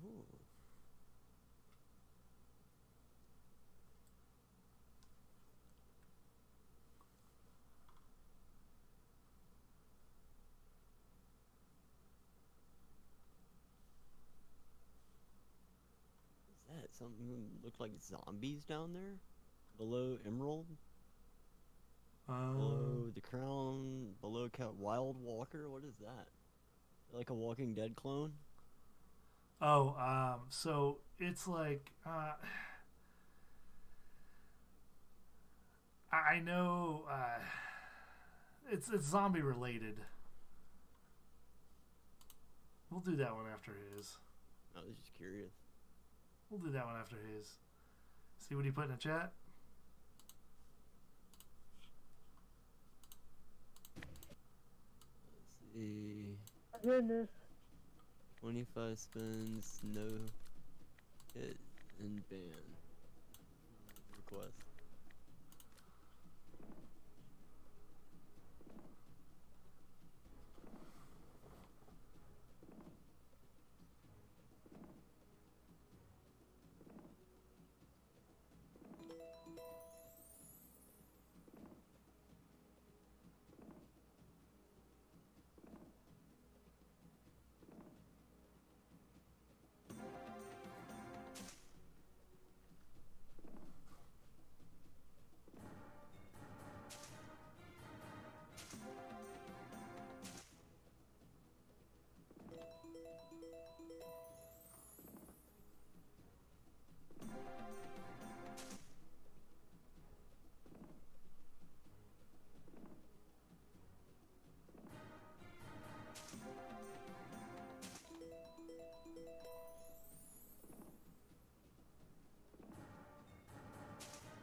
Alright, see what happens. It's a gorilla. Which one you doing, CWA?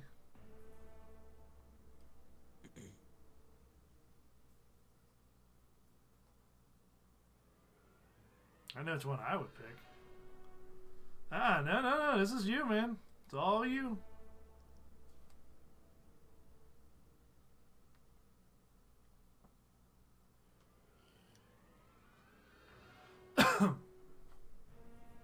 It's all you, CWA.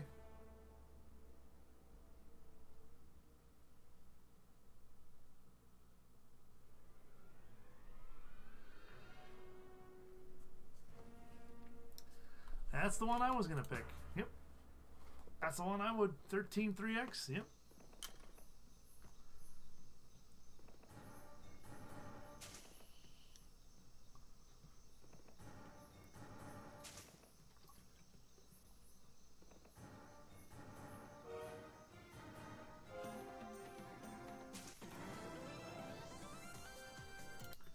Alright, he's lucky. He lives to see another day. He made enough for the 30 spins.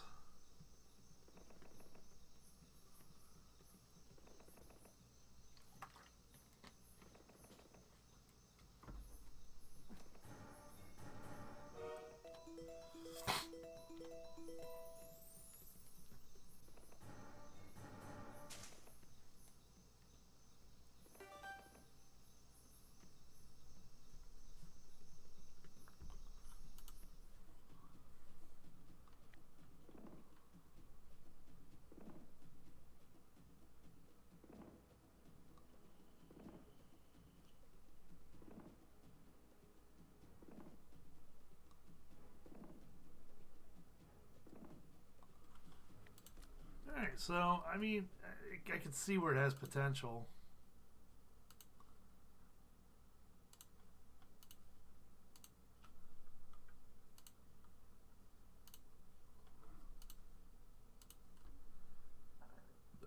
Excuse me.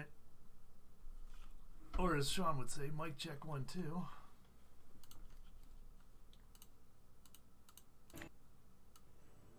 Hey.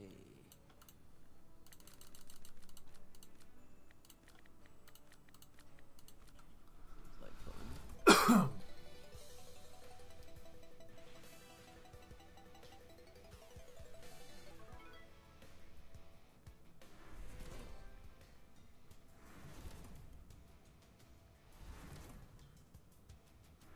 Now the bonus on this can really pop off. But you gotta get it. That's the thing. But the bonus can also do nothing, too.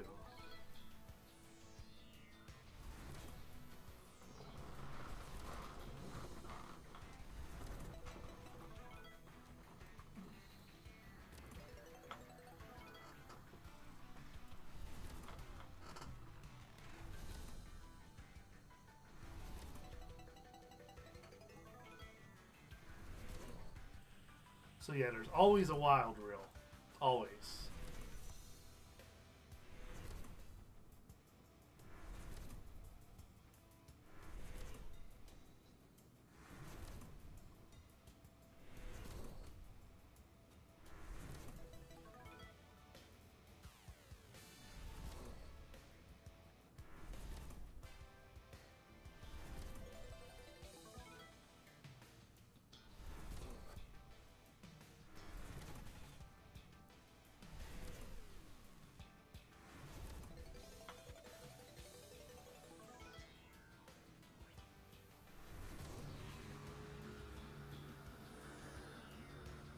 Ah.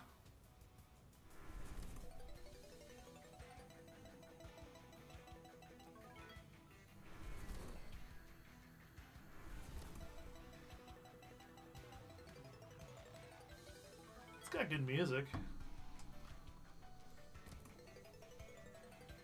can't even hear it. Oh, you can't hear it? I cannot. I don't have my stream turned up though. Oh, that's loud to me.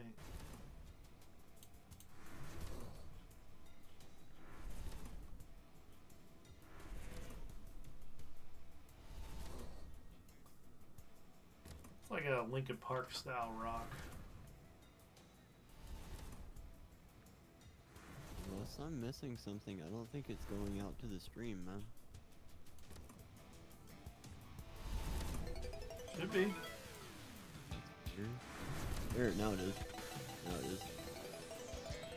Only a second ago, nothing.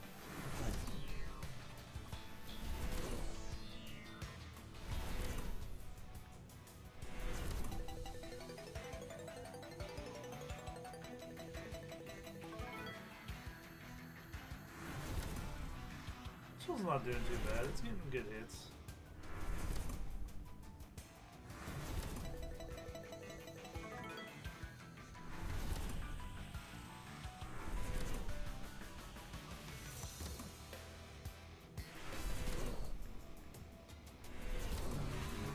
Come on, bonus. Oh.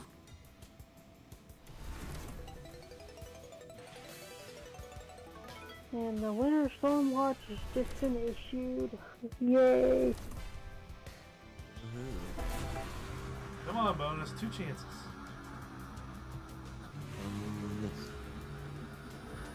Easy. Damn it.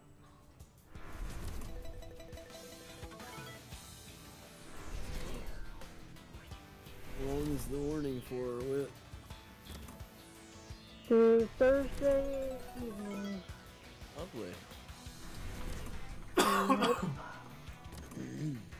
Oh. It dropped 2 and the 1 was in the top of the 1 reel.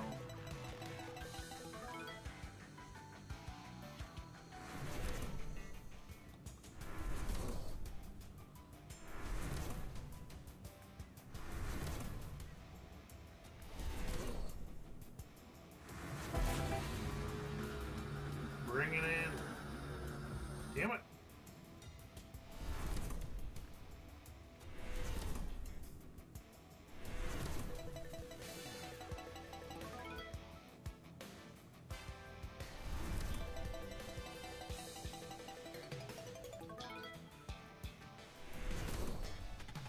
Little 10 spins, we got 10 more to get, well, 7 now.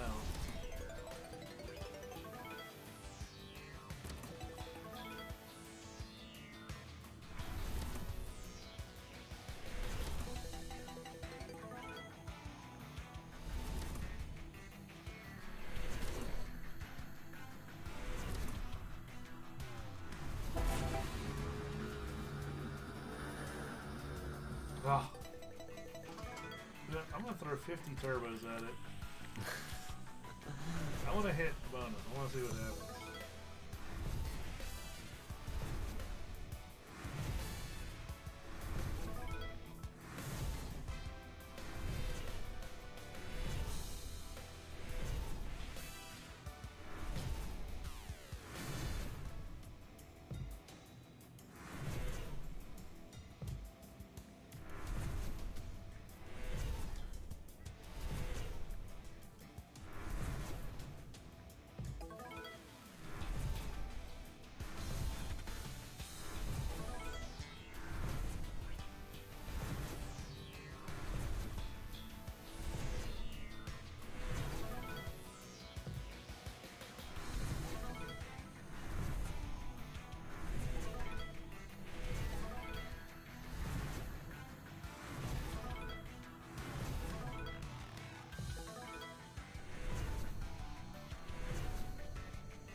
Hits, it's gonna pay.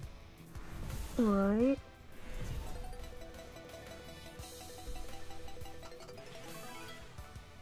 Well, we tried.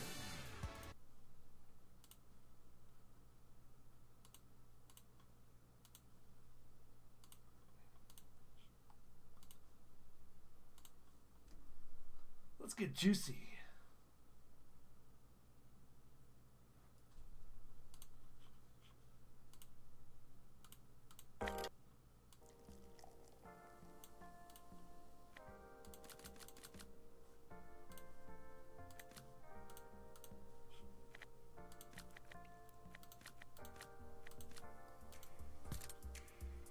Three blue scatters to activate the bonus. Like this.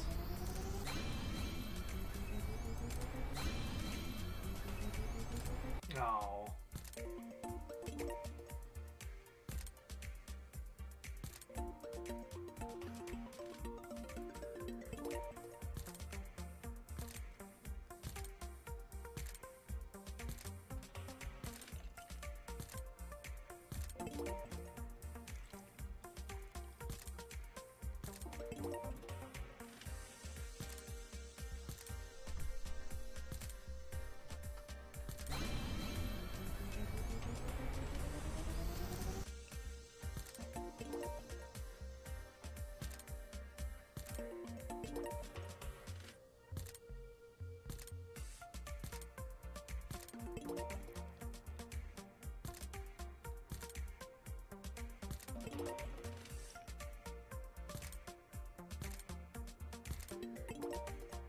New vending possibly.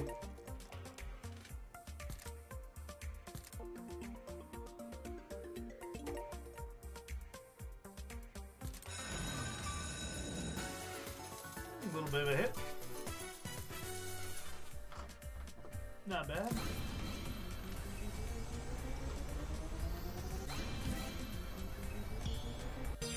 Oh, I got a bonus too. Alright, so now when you collect more scatters, it goes to the top. When you get 3 of them, you move to the next level. The wild, then goes from a 1x by 1x to a 2 by 2. If you do 3 more again, then it goes by 3 by 3. If you do 3 more again, then it goes 4 by 4. And if you get 3 more again scatters, it goes 5 by 5. So you need scatters, you need them quick.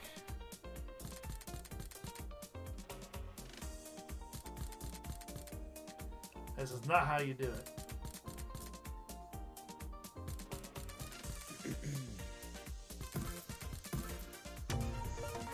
Didn't even get to the second level, man. That's like a minimum win right there. Well, that's not how you do the bonus. Ooh, we try it again.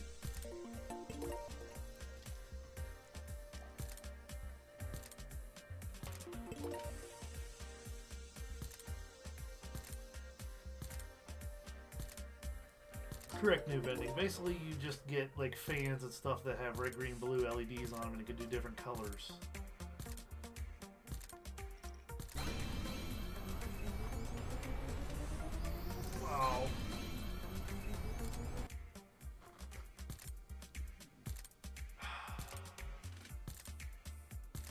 guess I pulled too hard.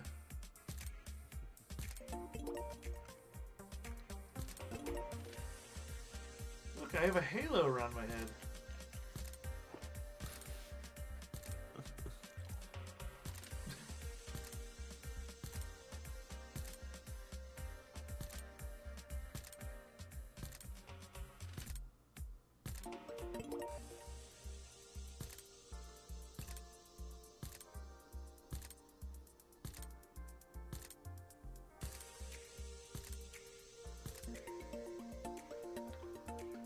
No, everything will be RGB, new vending. Because you can create basically any color off RGB. You know, your base colors.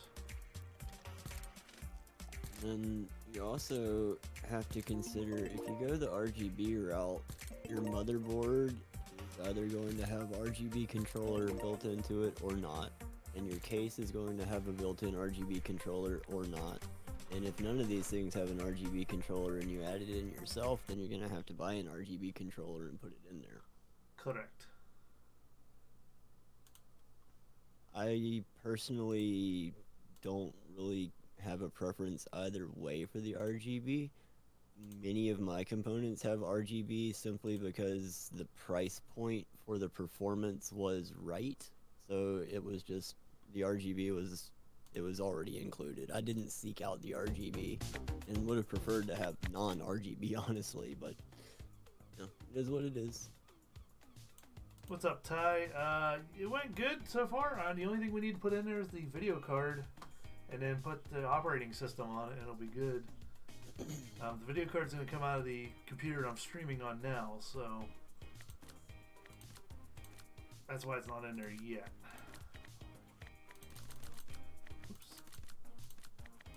VR is good.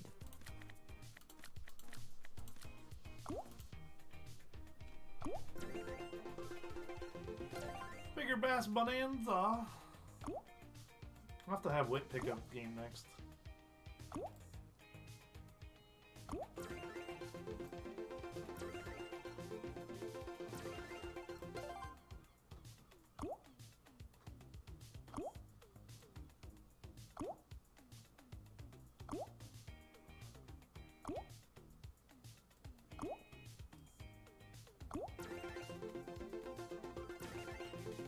I don't know, CWA, ask the creator of them. I don't know. I didn't program them.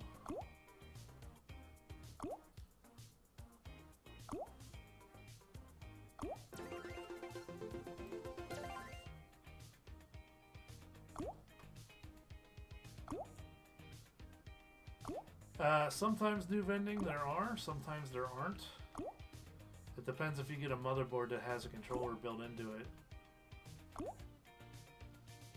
But there's also other types of things where it can detect it, and you can have software to do it. I have a buddy that has that. His matches all his lights in his room. He actually has it like set it to build it to his computer, and he can do his Amazon Echo to do like different commands too. He's a huge Star Trek nerd, and he has the command for the Alexa to be computer. And when he says computer red alert, all the lights turn red and it puts an alarm sound off until you tell it to stop. But he didn't know you can do different colors like purple and teal and things like that. There was one day, he just thought you could do like white, red, green, blue, yellow, like basic colors. And I said, computer, bridge lights to teal. And all his lights changed. He goes, ooh, I like that color.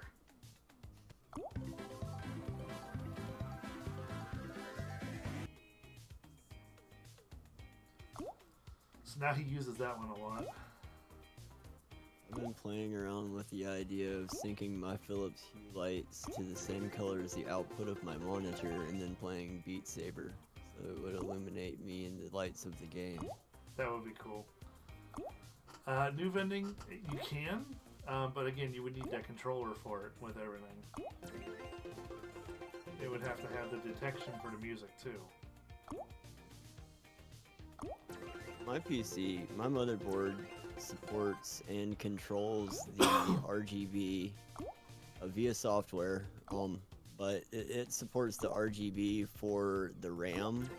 I have RGB on the top of my RAM, and it also supports the RGB for my fans on my cooler.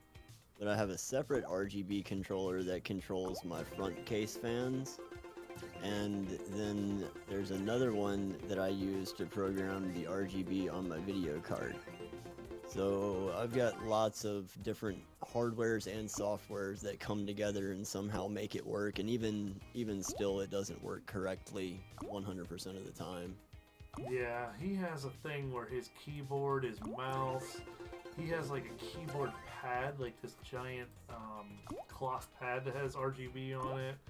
Like everything is tied to that. I helped him put LED strips inside of his computer that are tied to that as well.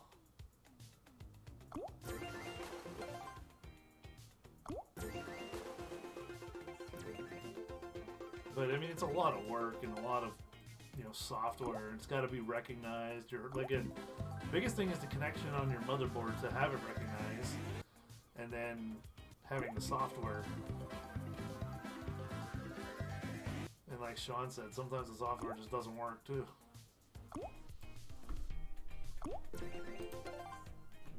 Like, sometimes I'll boot up my computer and my front case fans will be white. They're supposed to be alternating between green and Oh! You see that bullshit? Look, there's one up here on the left and one up here on the right. And some days I'll come in here and my RAM just won't be lit up. The computer's functioning properly, but the RAM's not lighting up. No reason. Just the lights, I guess. Wit? I'll have to have you pick one. I don't know if you can. Are you able to read these whenever I load them? Let me just load them up here. I'll start at the top. And we'll go from there. Let me know when to scroll.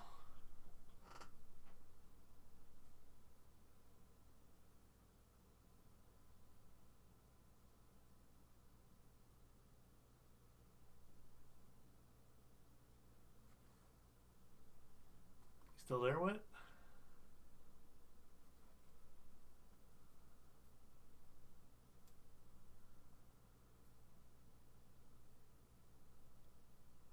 She might have dozed off.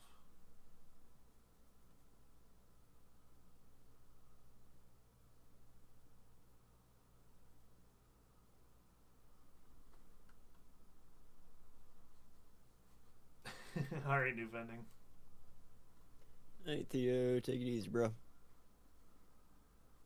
Yeah, you can actually program the lights if you got, like, with use of Philips Hue and the software and whatnot. You can output like the basic color scheme of like any game that you're playing. Like what Joe's got pulled up right here would make the room a big blue and pink wonderland. It may like alternate it back and forth. But yeah.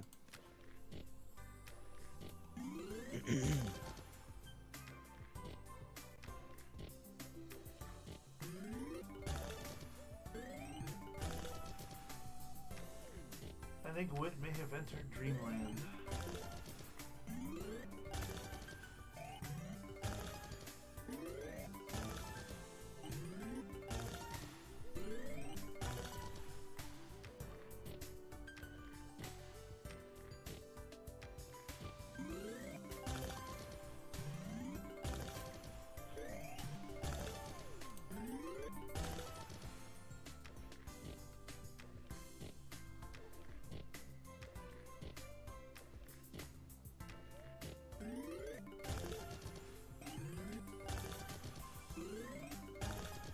Command is fantastic, Wit. Yeah,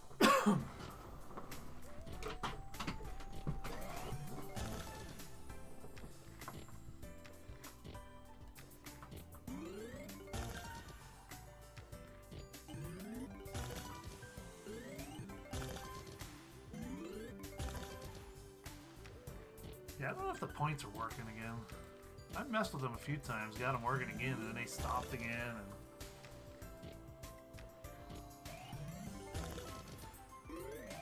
blame Streamlabs for that. Well, this back scratcher from Freebird is still amazing.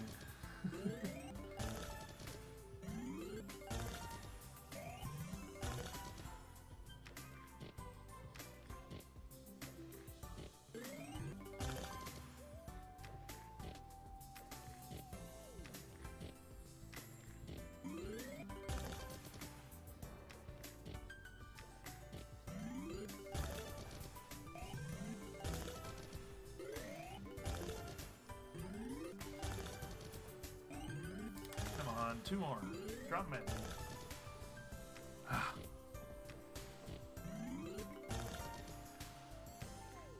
in. Yeah, CW, that's whenever I was gonna do giveaways and stuff, and like where you can redeem the points for actual things.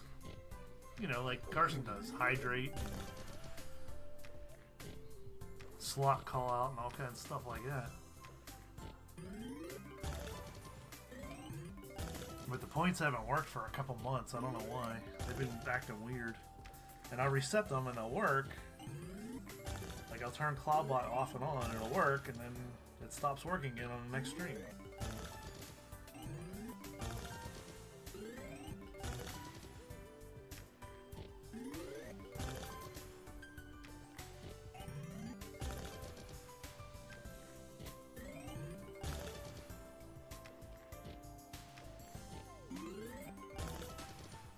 Oh, 3 of them.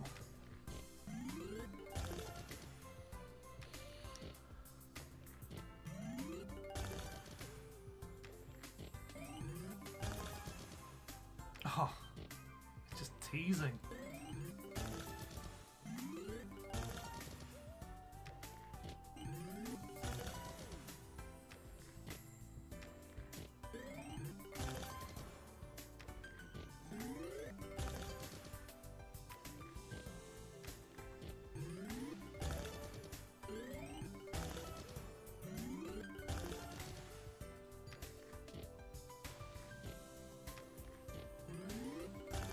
Got me thinking over here, Joe. I've got a USB expansion card that fits into a PCI slot that I bought. And I was going to put that in at the same time that I got my new power supply in, which should be tomorrow. And I do run an M.2 drive. Got the bonus. Hey.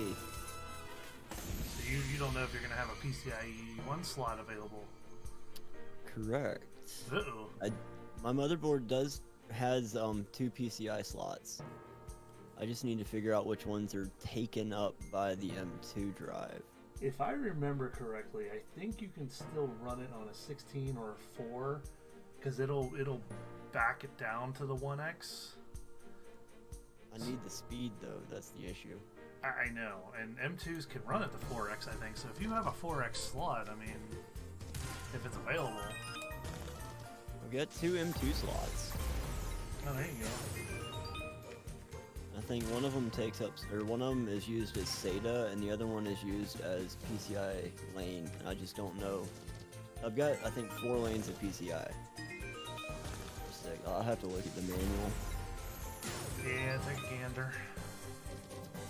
I do think that second PCI slot underneath the graphics card is going to save me, though. It might. This would be better for airflow that way, honestly, too.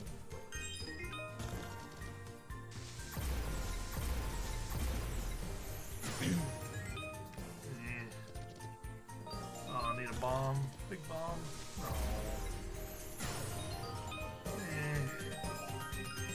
About half of the 100 spins. Oh, one more. Drop it in right now. Come on. Back to back. Huh.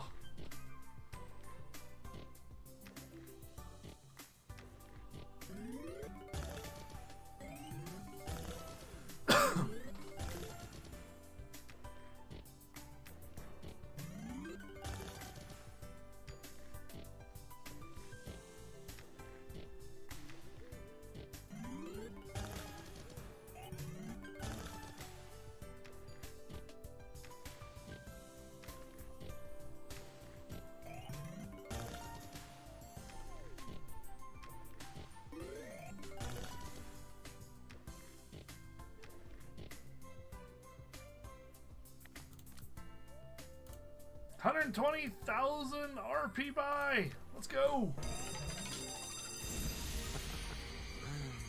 Let's go. I don't know what that equates to for 1500 is 10 cents. So it's like 8 or 9 cents or $8 or $9 or damn close to it. Nice. Oh. Alright, well, that's half. Come on. Do it again. Okay. Oh.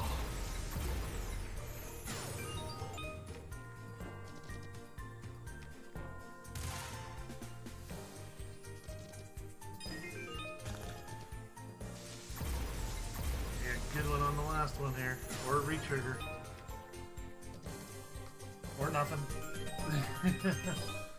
Well, we got 95 at 120. Bach. Let's do turbo spins.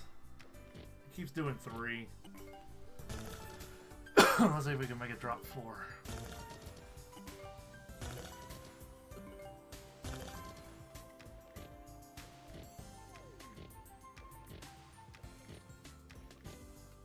It was 3 again.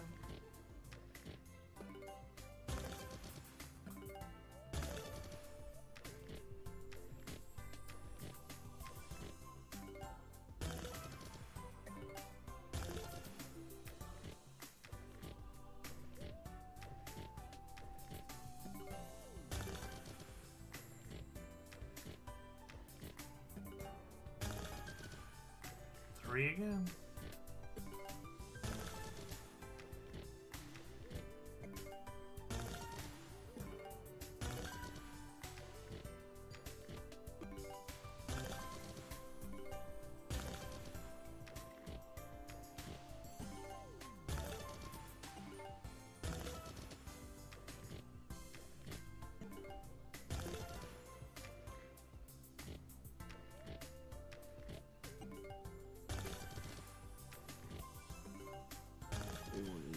Lollipops the natural way.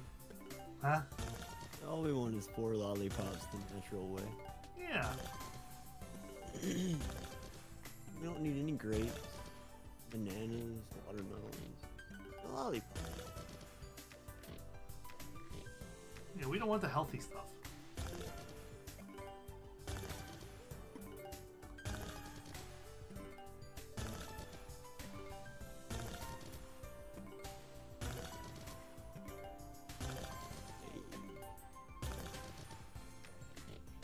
Oh, 3 again. Jesus, man.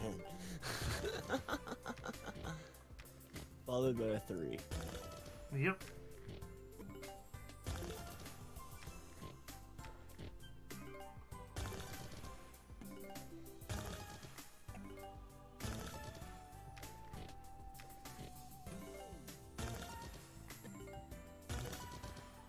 Oh yeah, CW, what's the name of that game that you like can play to DJ? I bet you Sean would like to do that sometime on Twitch.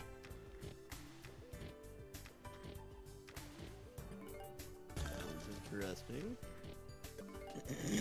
Yeah, I forget what it is. He wanted me to do it, but I was like, I can't do it on YouTube because copyright.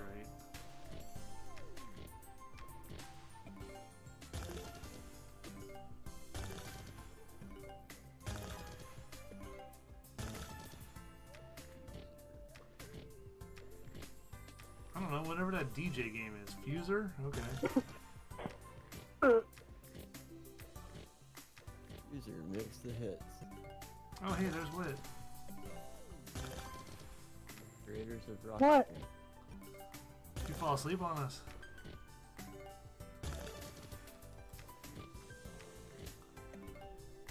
Just skip.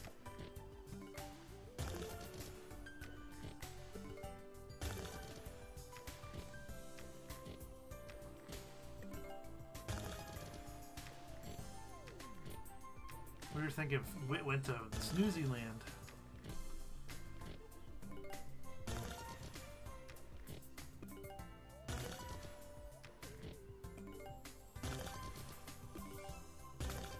Very interesting. Yeah, Sean, I bet you can work that in on your Twitch stuff.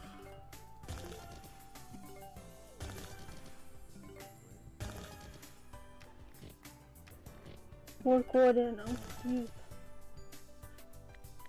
CWA was talking about this game called Fuser, where it's a virtual reality program where you act as a DJ and you get to use licensed music to perform in front of a virtual audience.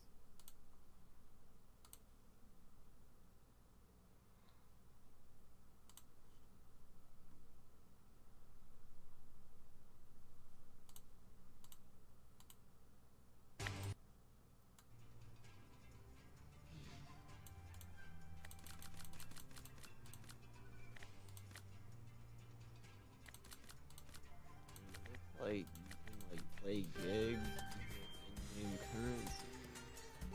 They're trying to turn it into like this whole actual, like, you go to concerts that people are putting on in game.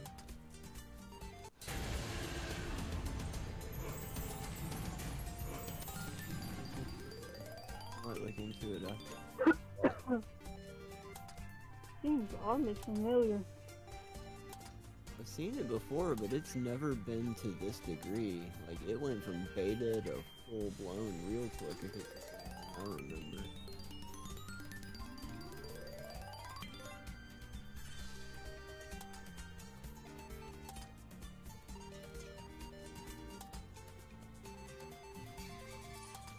No, CWA, I've hit on this game pretty good, actually. Never hated this game. Triple Dragons?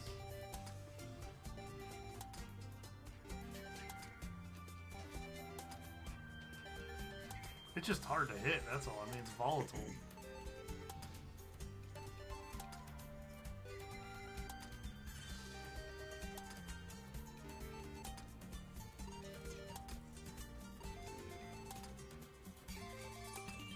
Because really, there's only one bonus, if you will. 3 dragons in a reel become wild, and then a respin still wins. That's it.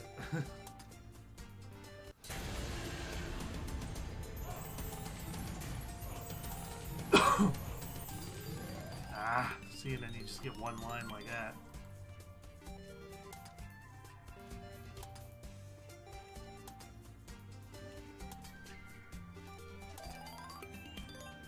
And I've done it where I've hit those 3 dragons multiple times in 100 spins.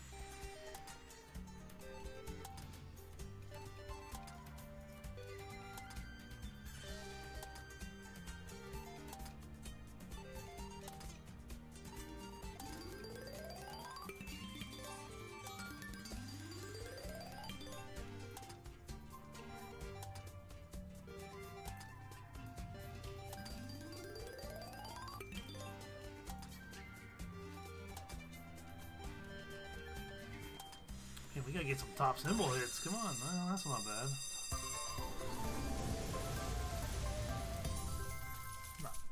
Not great, but not horrible.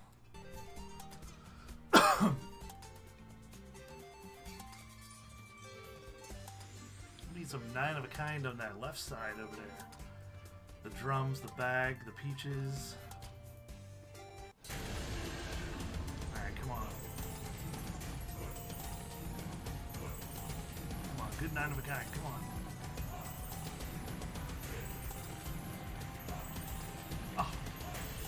Oh.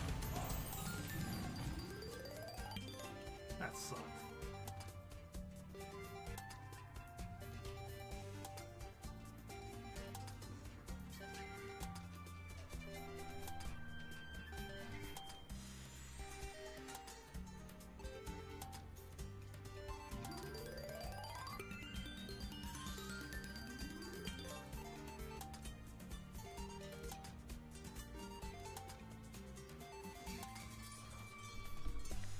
Triple Dragons didn't win a piece. Let's see what we got. 16 bucks. Should just do an all-in buy.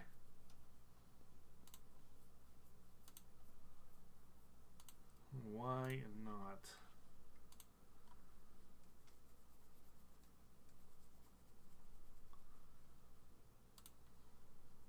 Madame Destiny. All in. We're going to end it right.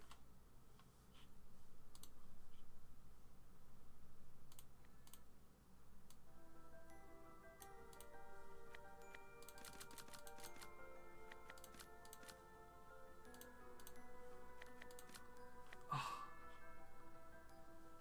2,000 more. Yep, we'll do 200,000.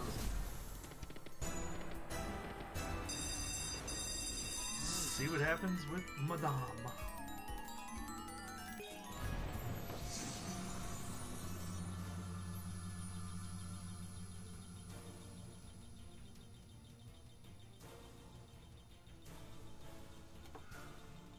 The worst you can get.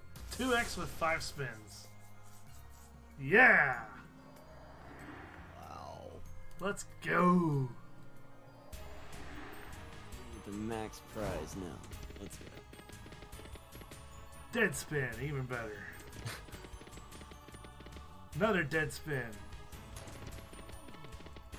3 dead spins out of 5. Re-trigger then. That'll be fun.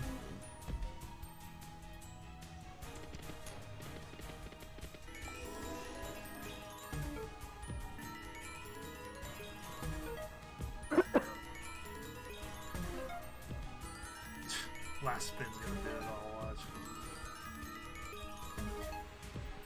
Ha! Ha!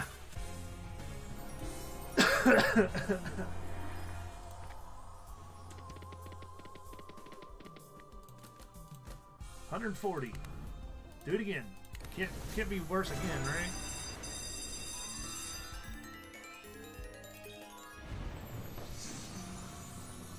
Come on, 15x, 20x, 25x. Come on.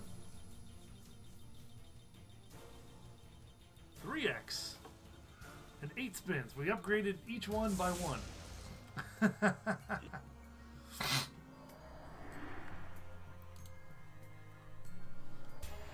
All I need is a full screen of pussies.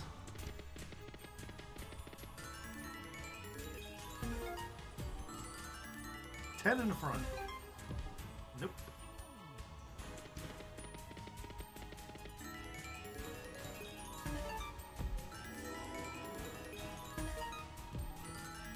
$10 in the front.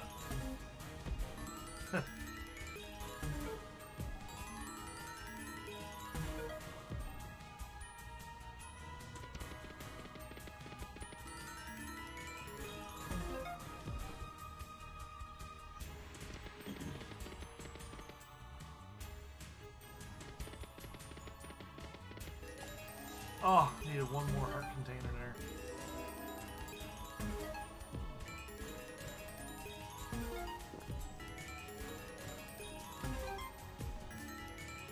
Huh.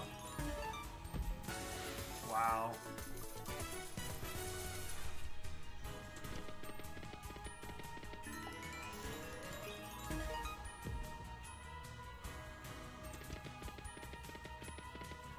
Last spin.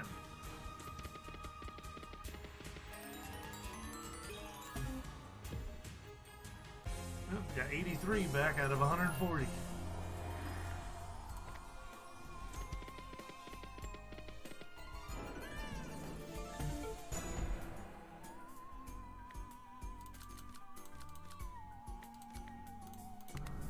It's got to upgrade again, right? One more time. 80,000 this time.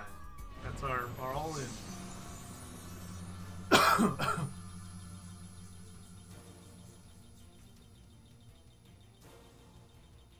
5x. 10 spins. We upgraded one by one each time again. It just keeps going up. Well, let's get some good hits. I know. Cat in the front. King in the third.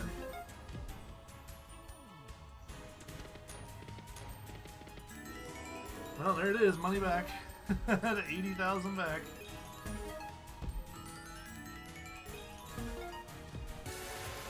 Ha.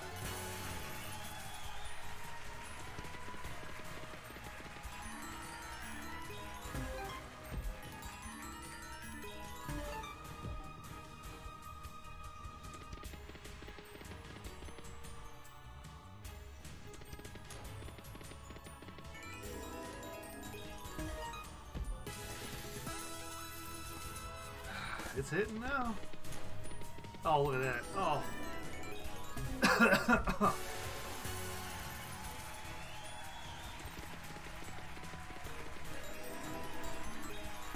Tripled up so far.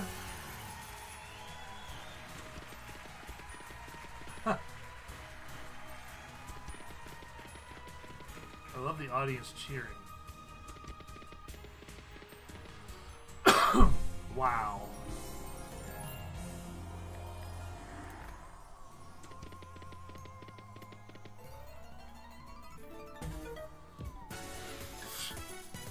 Backup spin success. Jesus. Alright, we'll do 100,000. We won't do all in. Boy, here we go. I mean, we were 288,000 off that 80,000 buy. It's got to be higher than, what was it, 8x? No, 5x before? Oh, back down to 3x. And 8 spins.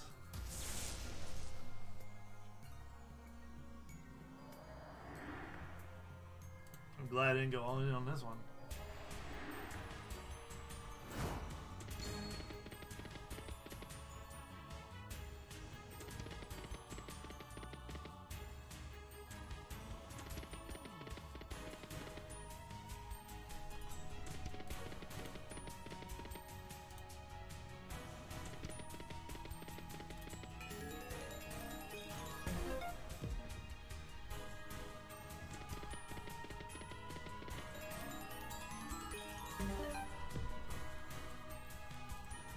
I love the 6-hour ad roll. Oh.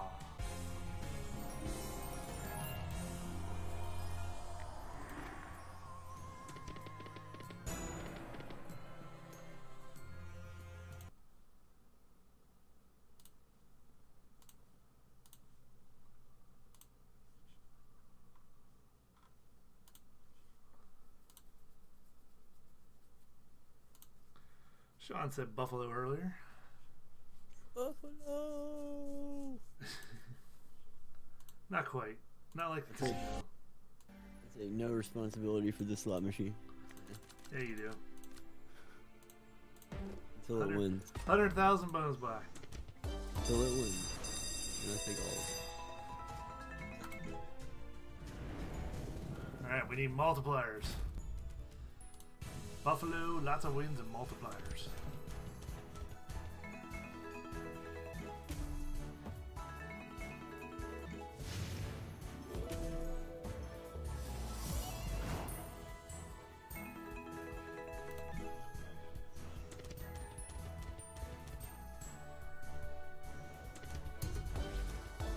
Oh, need a retrigger. One more for a retrigger. Queen in the third. Oh my god, we got 4 of them. We got a retrigger. Holy shit. Like I said, Buffalo. We should have played Buffalo this entire time. Well, remember, we're not at money back. Oh, well, we're not at money back yet, but we're getting there.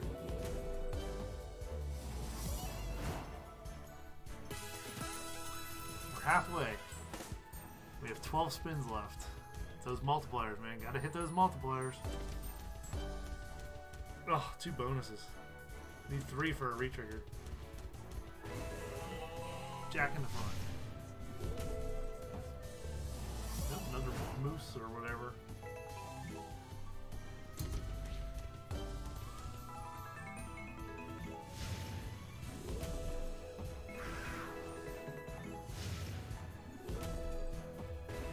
Oh, Buffalo in a second. Oh. Well, we're almost there, Sean. I have faith. Oh. We got 7 spins left.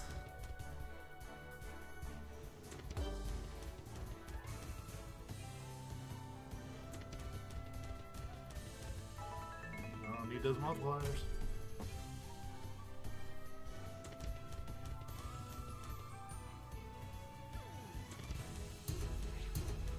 Oh, that'll be decent.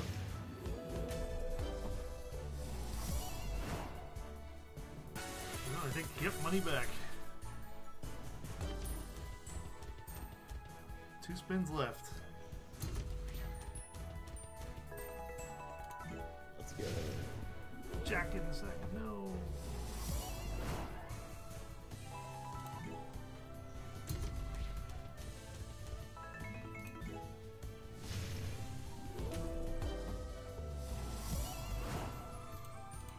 Alright. Made 10,200, so what is that, $1? Well, better than nothing.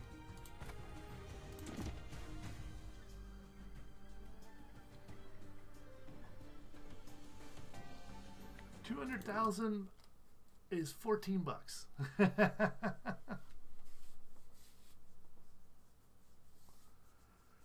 That's crazy, man. Can't believe that worked out. Yep. GG. GG. G to the G. Let's do this one. Let's buy some golden asses. The original golden asses.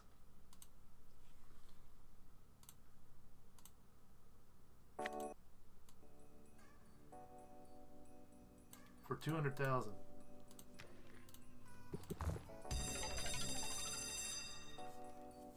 Here we go. All in, $14.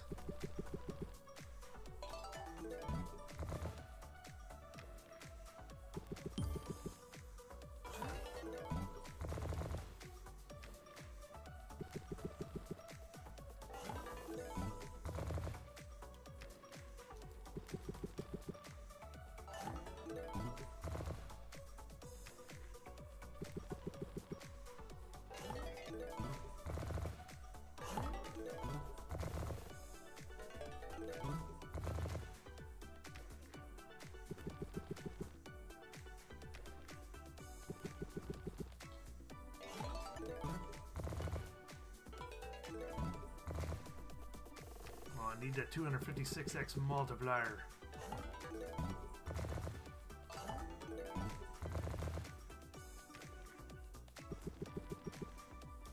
Last spin.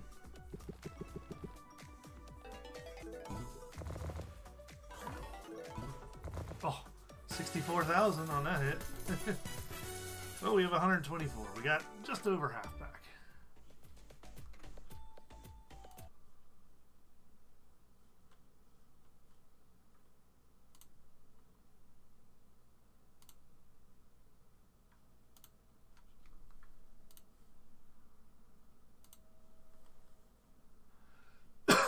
This one is for the NYC random vlogger. He loves this game.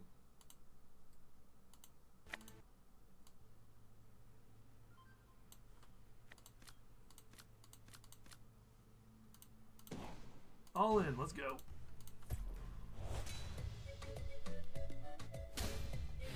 Come on, big hits. Pinks, greens, oranges. I'll need those hits in between too. Come on. Oh, that was shit.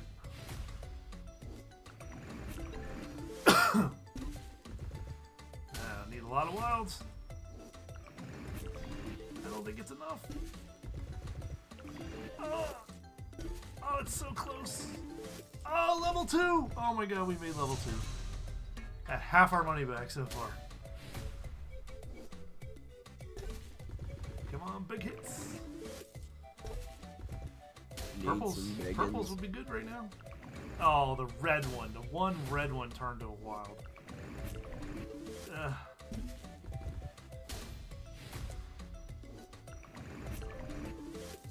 Nope. We're definitely not getting to level 3. I mean...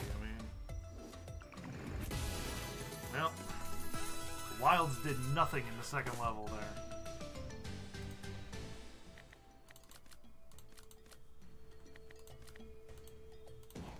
One more. 80,000.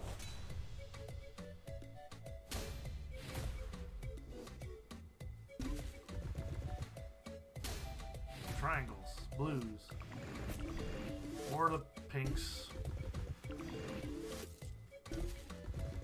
Lots of blues, all the square blues. Come on. Oh, okay, more of the triangles. Yeah. Too bad that didn't connect anymore. And it was a 15 and 11. We need all the wilds.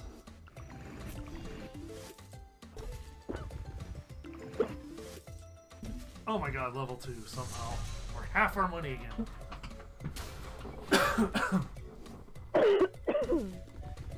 Come on. Okay, good start. Those little hits in between are good.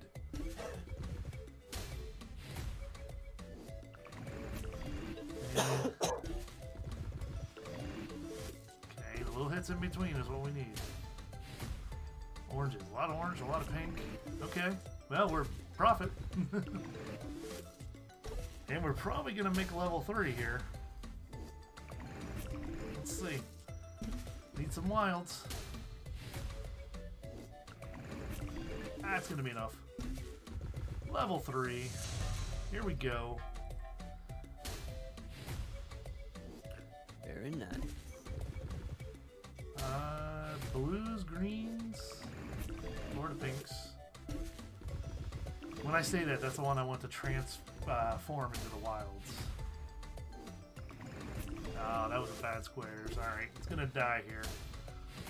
Unless we get a huge colossal symbol. Holy shit! That was a 5x5 orange. Is that the first one you've seen? That's the first 5x5 I've ever had. That was $600 and some thousand. Holy shitballs. Hold on, let's see how much that was. 480,000 rupees for 27 of the oranges. Now that was just the oranges. That's like the third lowest symbol. Imagine if it was the red. Oh my god, it would have been huge.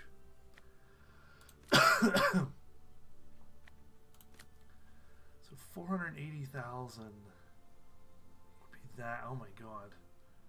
Because it was 6 times, right? 6 times this would be, what, 4.8 million rupees, or god, who knows how much that is. Well, we made money tonight. We started with 50 bucks. Well, no, we're down 5 bucks. That's fine. I'm going to leave it there. Started with 50, ending with 45. And I probably have some rake back. Oh yeah, there's reload going on too. I forgot about that.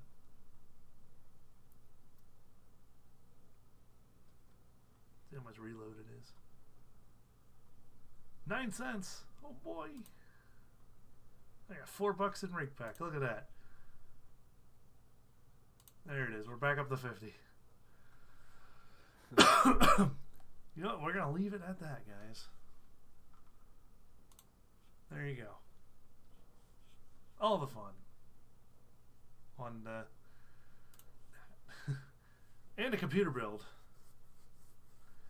Alright guys, 6-hour stream. It's been a while since we had one of those. Thank you so much for joining tonight.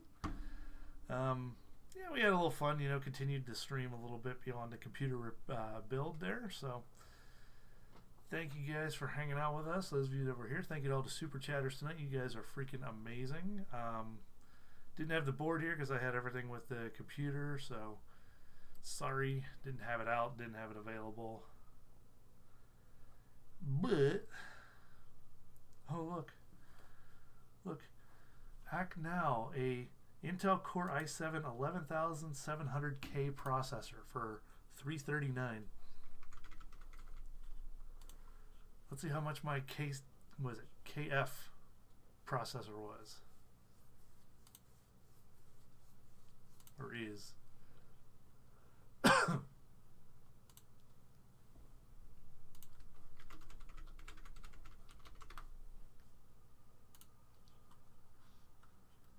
$319. The KF is actually better than the K.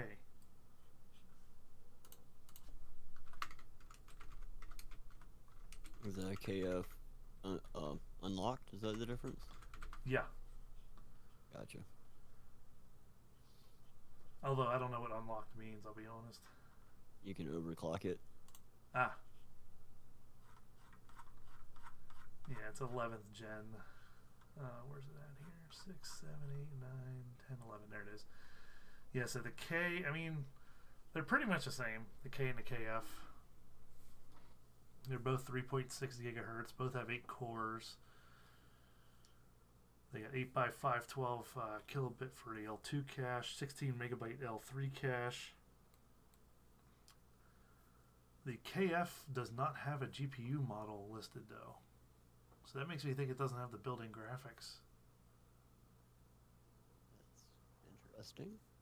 Whereas the K has a UHD graphics 750 for the GPU and the frequencies 350-1300 megahertz.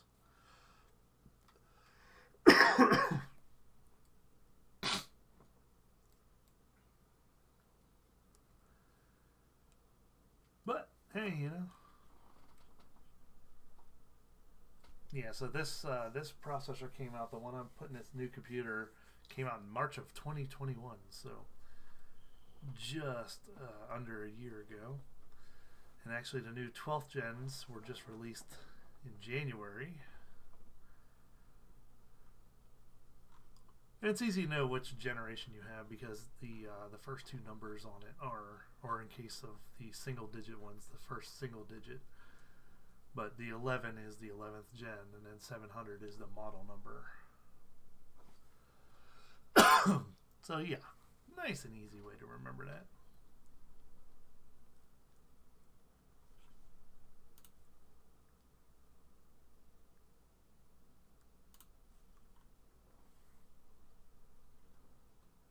Oh, absolutely, Secret Carper, absolutely. It's going to be the tits, as the kids say these days.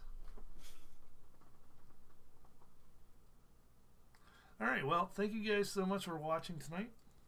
What the hell was that? Came out of my mouth. Something flew out of my mouth. The hell was that? Anyways, thank you guys so much for watching tonight. It's been a lot of fun. I hope you guys enjoyed, maybe learned a little something from the computer build. Thank you to those that stuck around and hung out while we did a little bit of fun with the gambling, things like that. But you guys are freaking amazing. Wow, that is loud. Turn that down a little bit. Thank you, Sean and Whit, for joining me in Discord and chatting. Anything you guys want to say? It's been a blast. Keep smiling, stay positive, and see y'all in chat on the next stream. Y'all have a good night, good morning.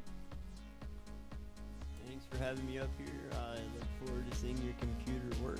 It's been a pleasure talking to both of you, and nice seeing everyone in the chat. Look forward to seeing you next time. Take care of yourselves, be safe, and have a great night, morning, whatever time of day it is to you. Alright, thank you guys so much, and all of you watching, from the General to the Army, stay safe, take care of each other, always have a positive mental attitude, and as I always say, we'll catch you guys next time. See ya!